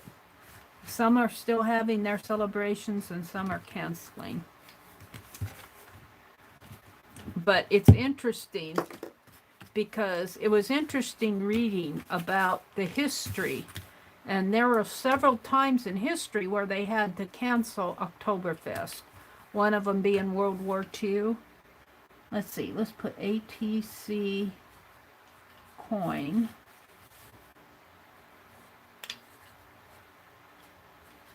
And October 2020. And I think I'll sign it.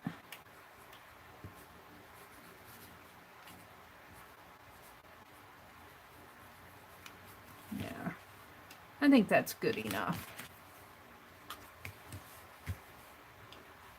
ATC coin.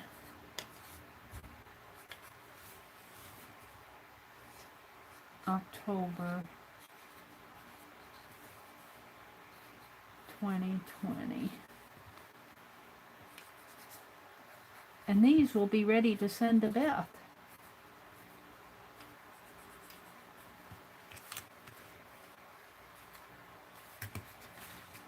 I want to get them out. Today's the 22nd. This is one I painted. I'll come back to that.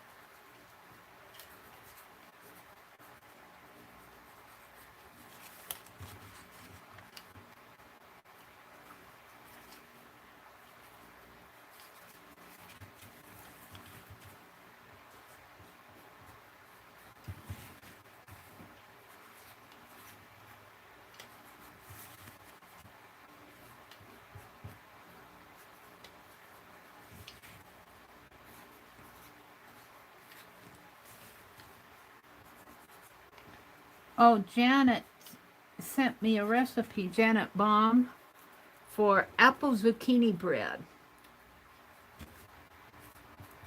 And I bought apples yesterday, so I'm going to make apple zucchini bread. I was thinking about it. Maybe I'll stay home and make that today.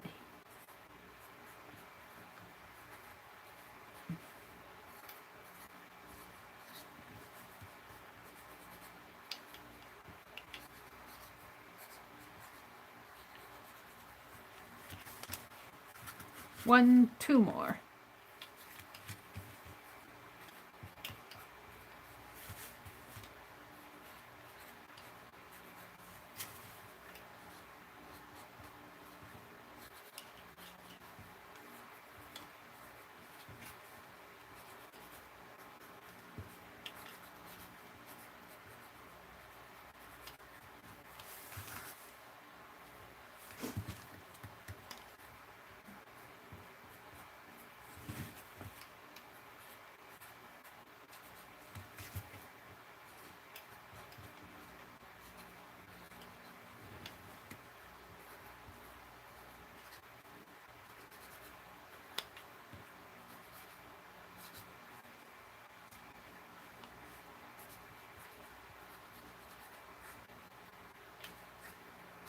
Spell my own name. Need some tea.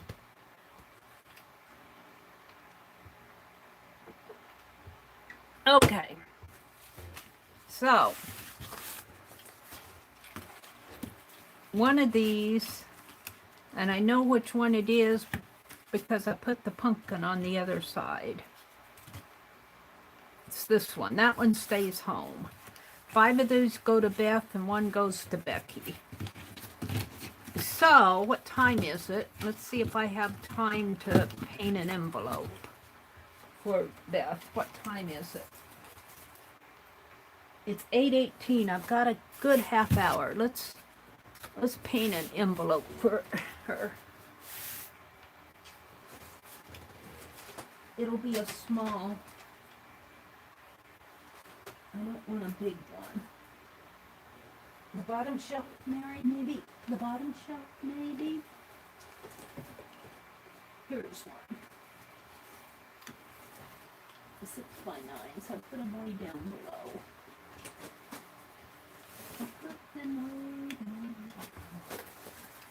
It's already orange.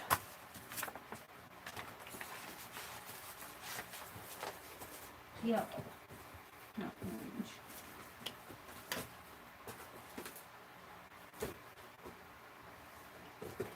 So,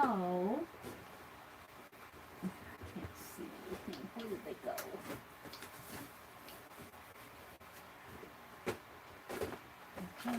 Kind of a design. How about an owl? How about an owl? Let's paint.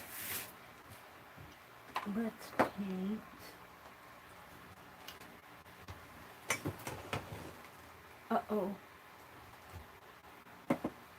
Move that.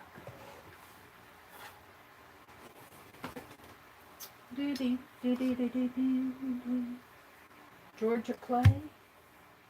I thought I had an orange. Here. Orange. That clay might work. And black.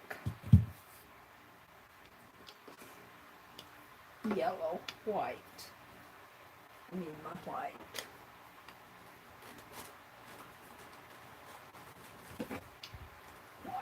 This is white. It's an almost empty white. Where's my big white?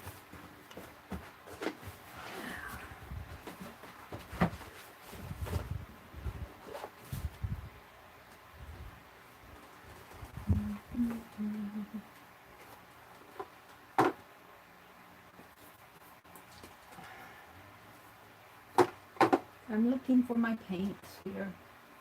I've got buttermilk. White. Alright.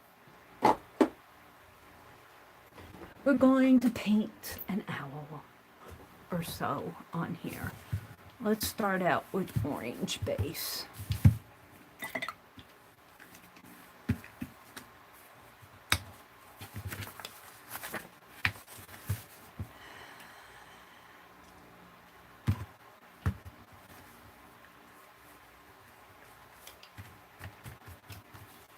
And since I'm going to paint my desktop,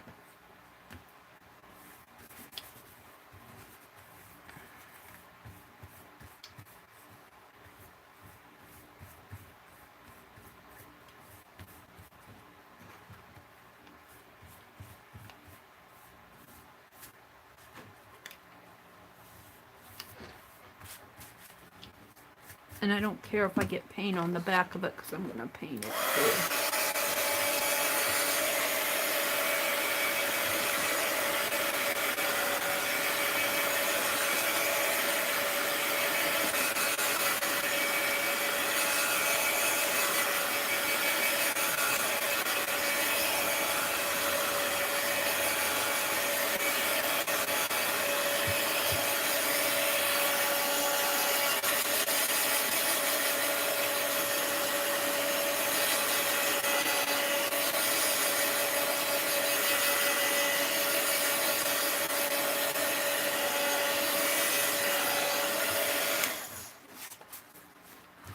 Yeah, we want to put a piece of scrap paper in there. I can actually use a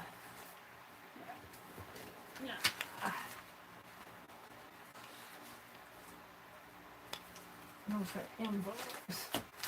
I'm continually reaching up there to get more scratch paper. And then I don't know what I do with it.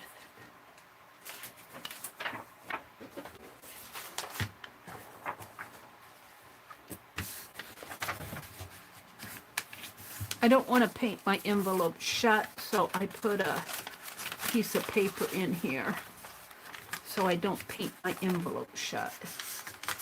That would be a no-no. Put it back like that.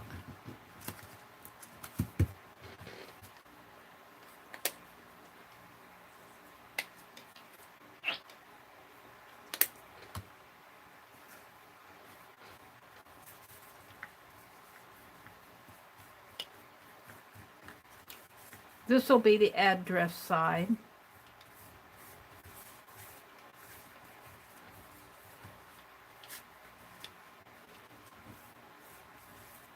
And let's get fancy with this since I have a half hour. Let's grab some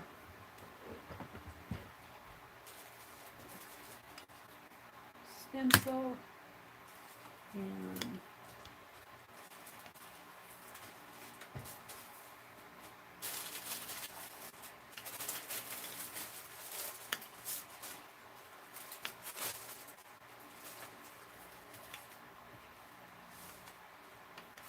maybe that one.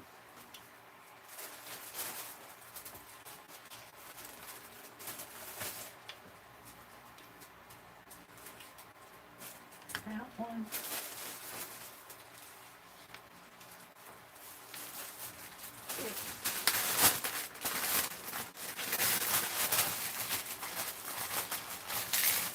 And this one. What are you going to do, Meri? I have no idea. Let's start out with this one. And that might be all I do.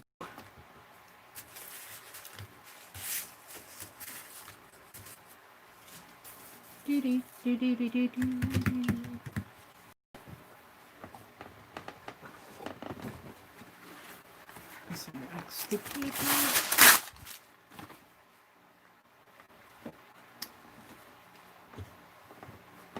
And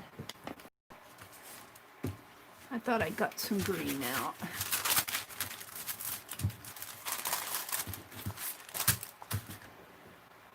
I probably looked at it. Let's get some green.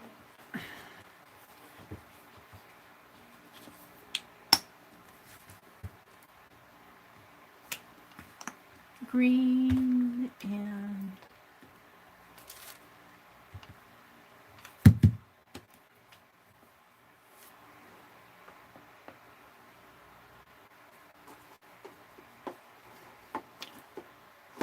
brown. Some burnt umber.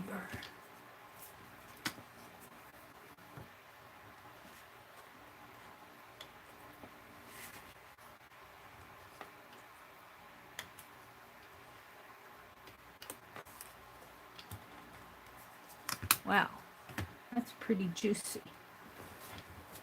And my snow globes are covering up my work area here. Let's get out a sponge.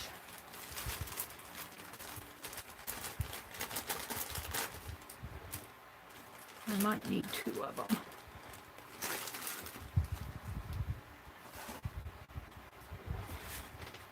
And I'm just going to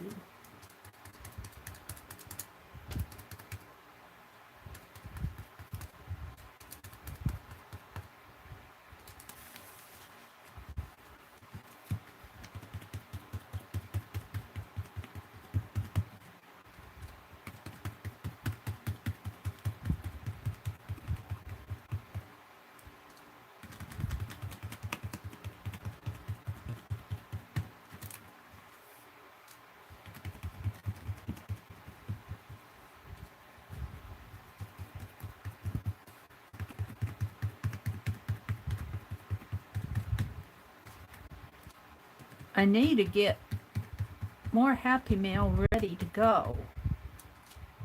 I I'm really slow.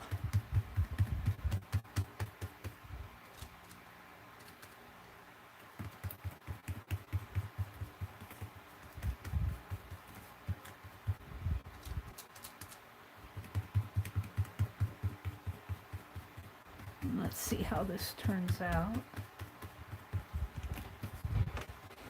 Let's see what you guys are seeing. I'll put you in the room here.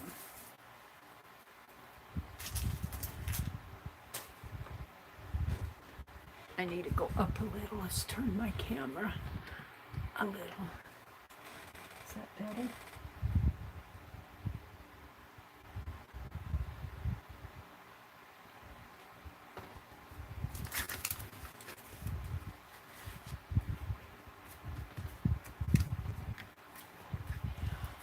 This is all going to be background. It is going to be background.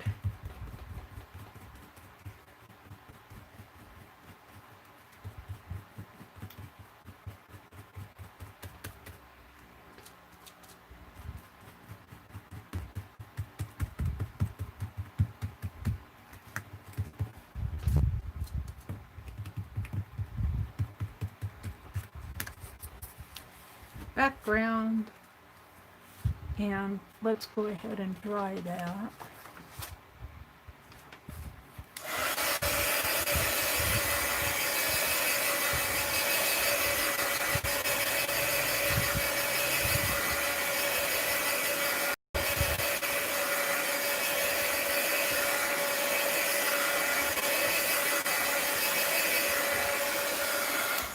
Yeah, let's put some.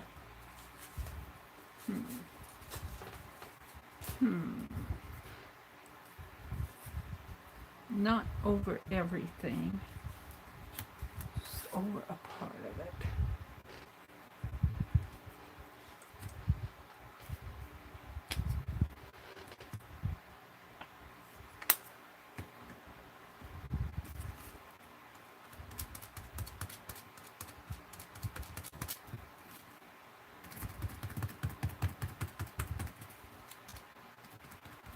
Yeah, it's not going to show up very well.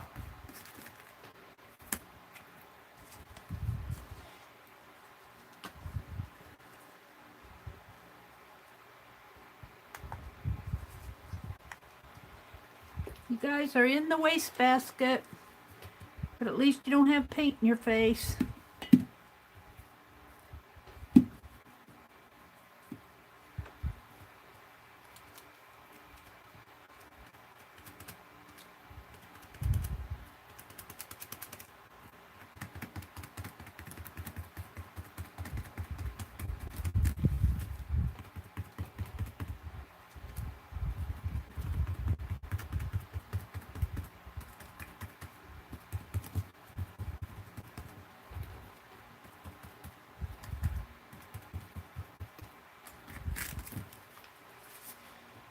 I kind of like that.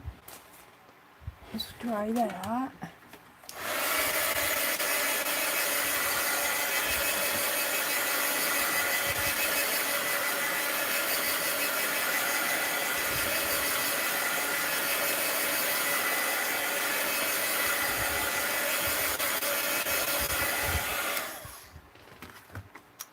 And this is going to be address. I'll put address there and address there. So I want to do some, maybe some of this with the darker brown. Maybe.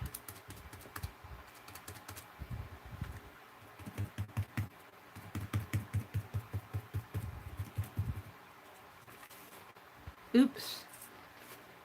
That may not work. We might have to go back to something else. Kind of worked there.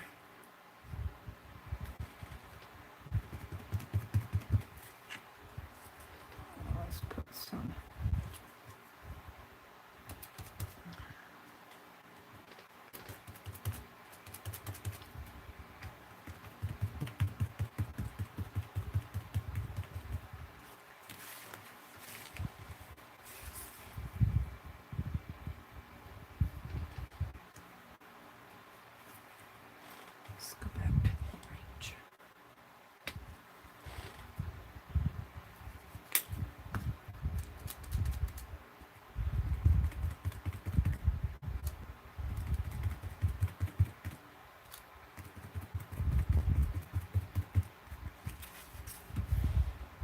That's not quite what I want. Let's dry it off.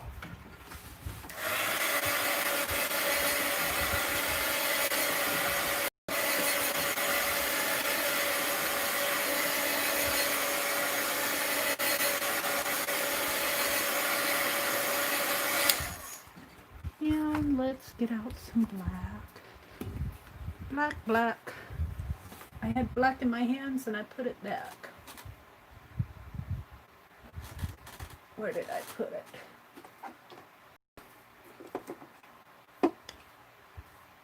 Black. Oh, that's juicy. That's a juicy black, I can tell.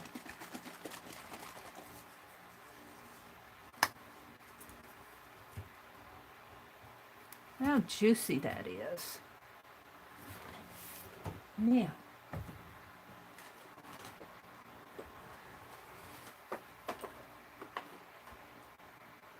Where did I put that black I had in my hands?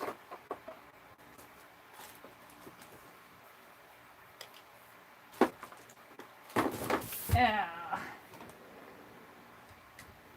These snow globes are in my way.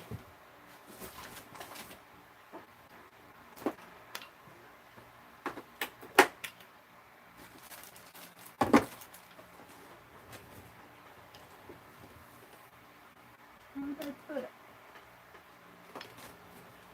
One more. That's an English navy. I had black in my hands.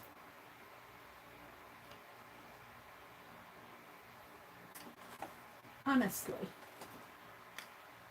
I don't know where I put it. Did I have it out? Is it hiding? Here.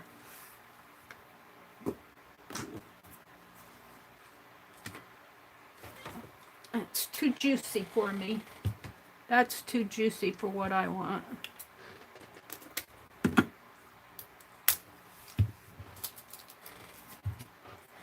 We're going to take care of this area.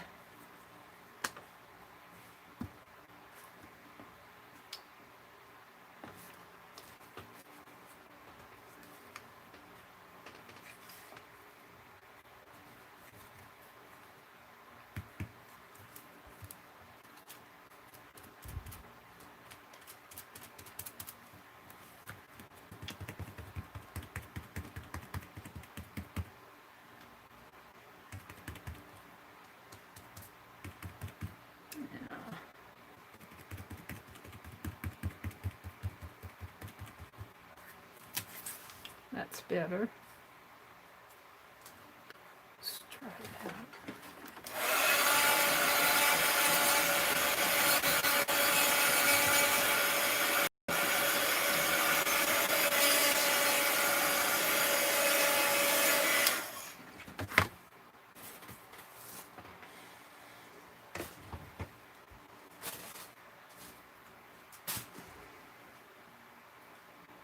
Okie dokie.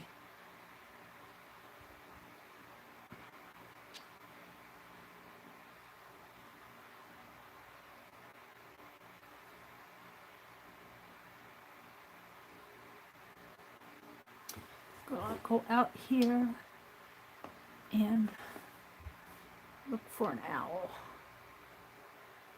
O-W-L.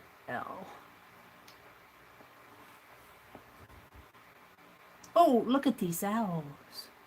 Ooh, look at that one. Oh, that's cool. I wish I had all of them. Let's go see what else I can find here.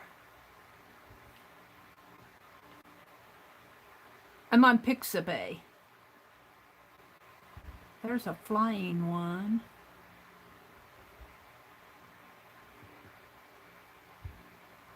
Come on, I want a good black one.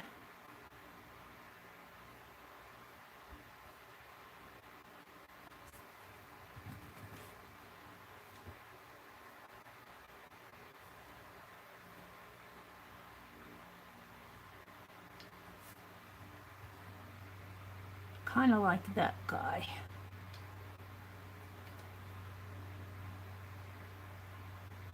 like that one too.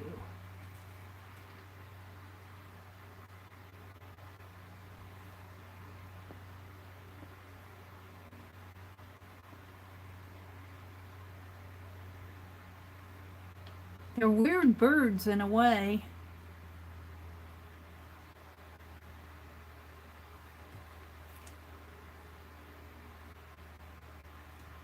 Come on, give me a nice black owl.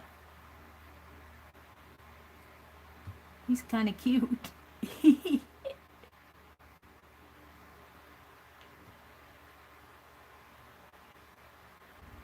I'm looking for inspiration. What time is it? 8:39. I better hurry and decide if I want to get this envelope done.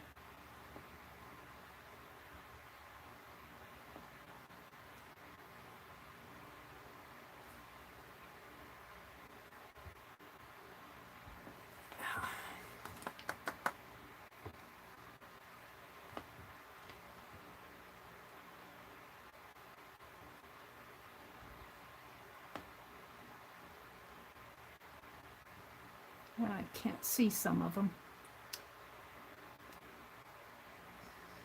Come on.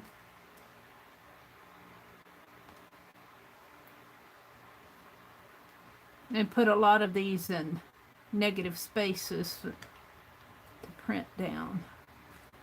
See, I'd like to have that owl, but I'd like to have the whole body of him.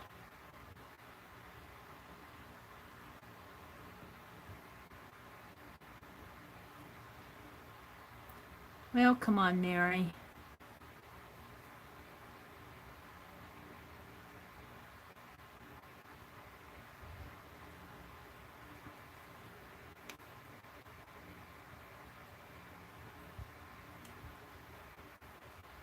Can't find one that inspires me.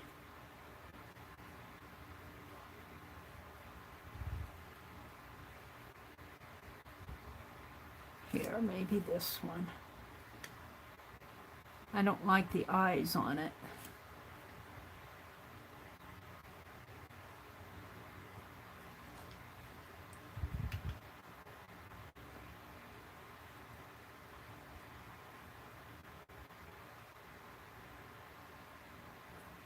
Well,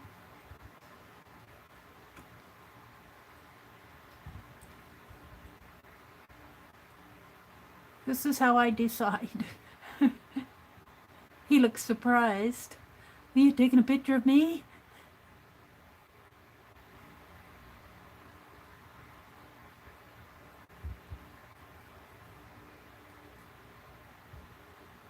That's neat. Kind of like that. Shall we do that? Something like that? It's kind of stylistic. I kind of like that. Let's paint a black owl. Yeah. We'll see what I come up with here.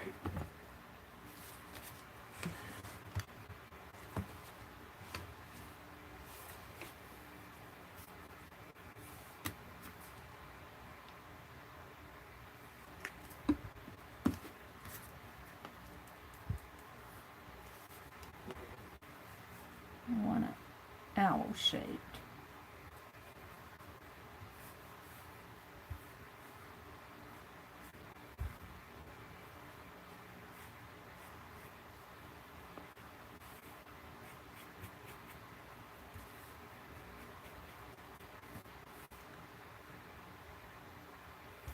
See, it flips down, so.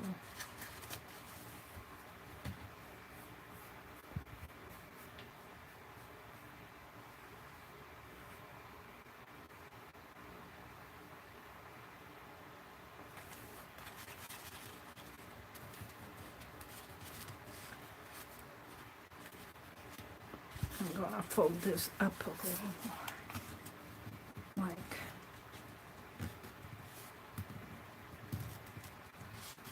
so.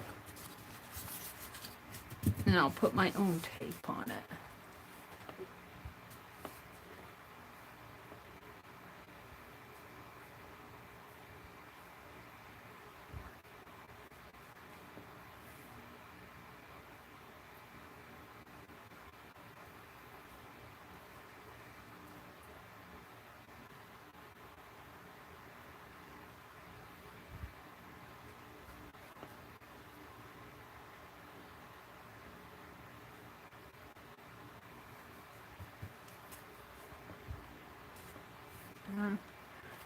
It's almost 2.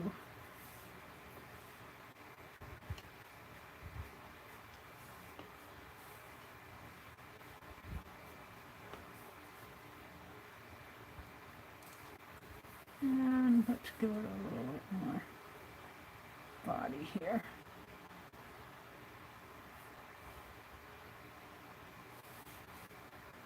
I think about like that.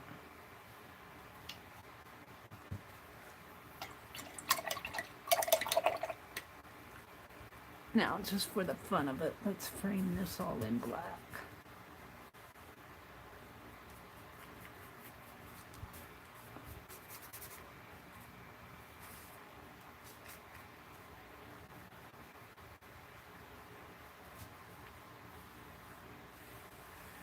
This is the address side. There'll be an address in here and return address there.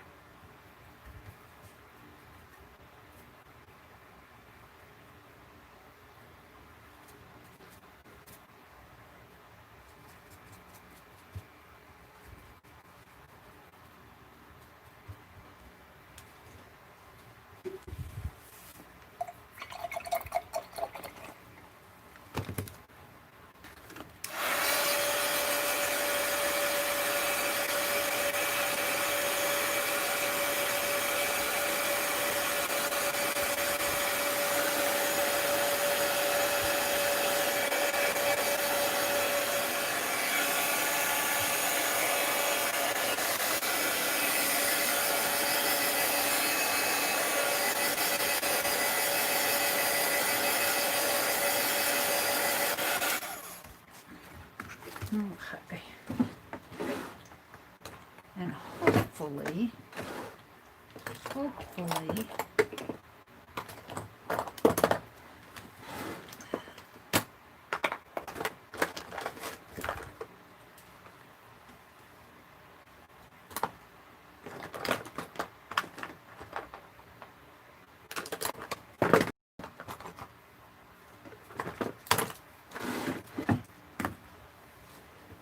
I was using this one the other day. Let's hope it works today.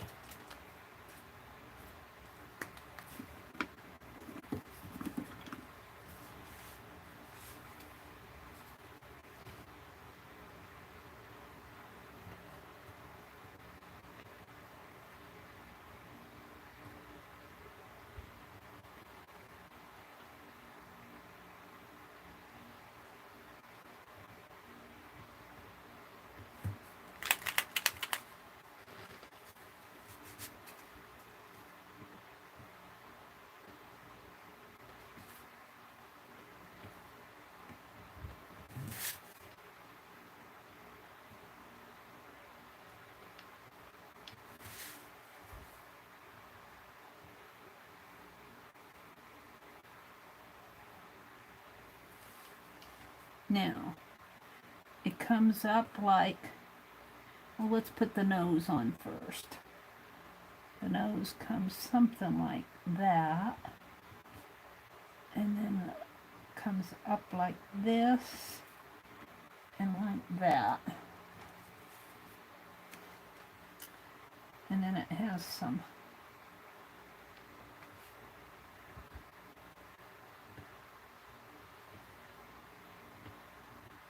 wings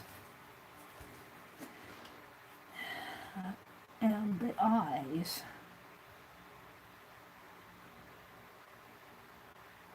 The eyes are interesting.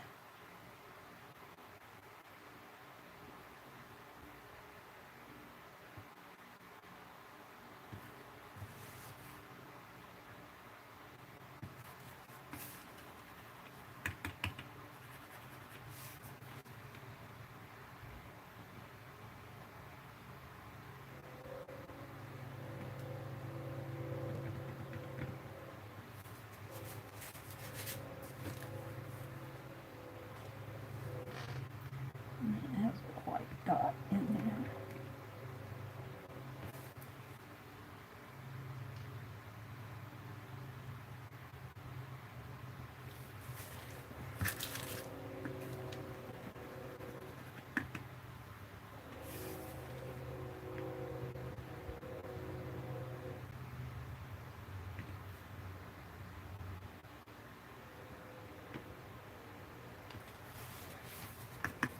Okay, and then for on here, now mine isn't exactly like theirs, I'm just drawing inspiration.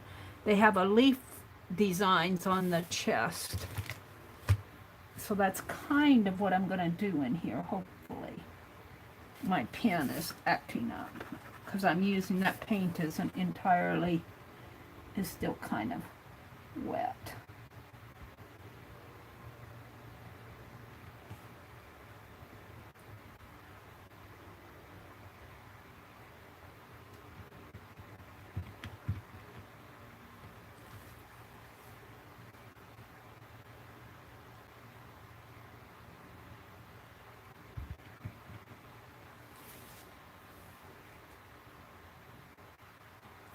Yeah.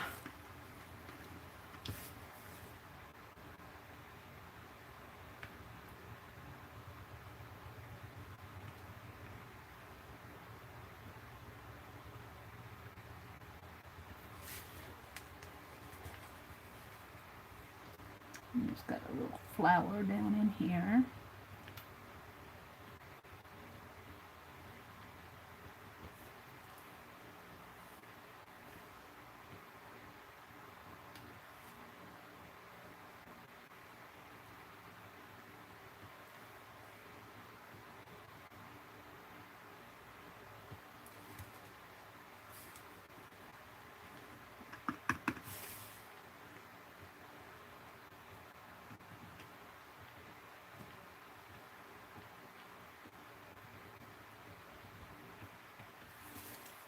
Mine's very hand-drawn.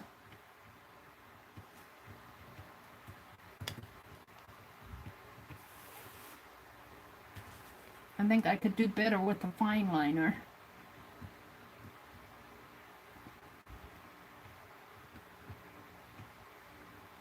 And I kind of like him. Sort of. I might go back in with my fine liner and do that a little better. But let's see what time it is. It is 8:51. I want to hurry and sponge the back here. I'm going to go work on this one a little bit more, refine that. I'm having trouble with my pen. I think my paint's a little wet. So let's go back over here and grab this stencil and do something similar fast. If I can. As fast as I can. Patty cake, patty cake. Baker's man, make me a envelope as fast as you can. Sponging and stenciling and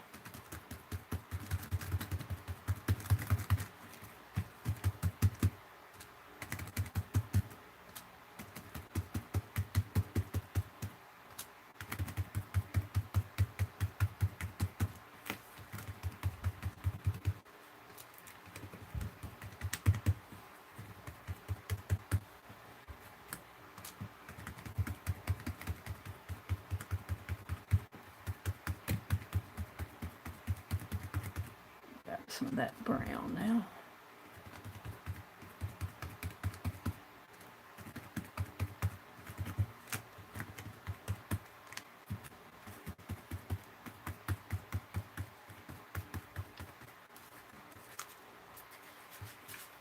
That's okay, that'll get taken care of.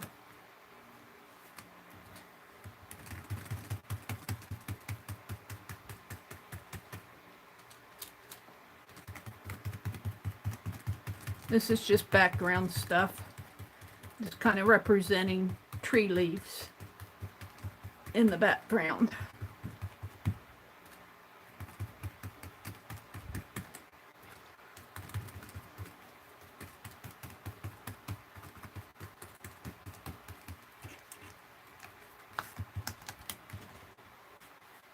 Now let's put some. I pulled it up. I don't know where it was. I guess I'll leave it. And let's do this one. Let's see though. I think I want to do it this way. And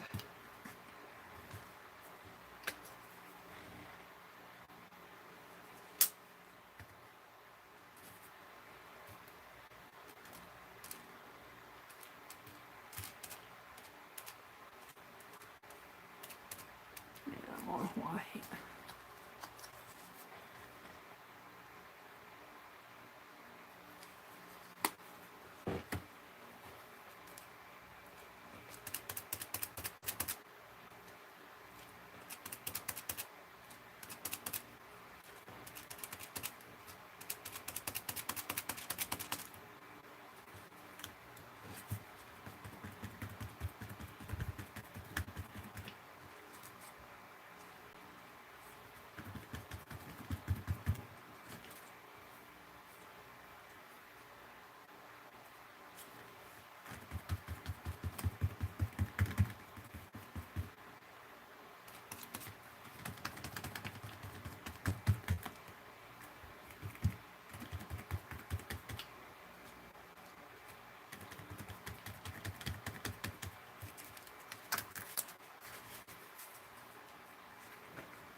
Black. I didn't want black.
And that's juicy too. That's interesting how juicy this paint gets at times.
Might get a little messy here.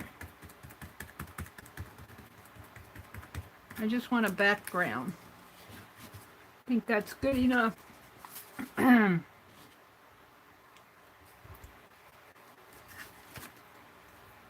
Let's dry this.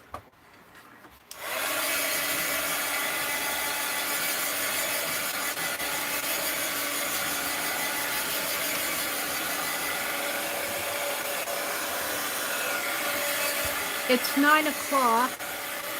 What I want to do on this side, and I need to sign off, but see, I want to put some more of these owls. I like this. I want to put some more over here, but I'm not happy with this.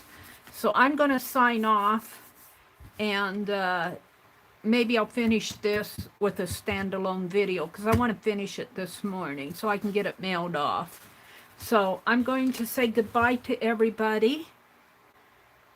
Thank you for bearing with me for making my postcards and figuring out my needlework fabric and all of that. I want to finish, I'll probably just, after I click off, I'll probably click back on and finish up this envelope, and I'll probably put it standalone.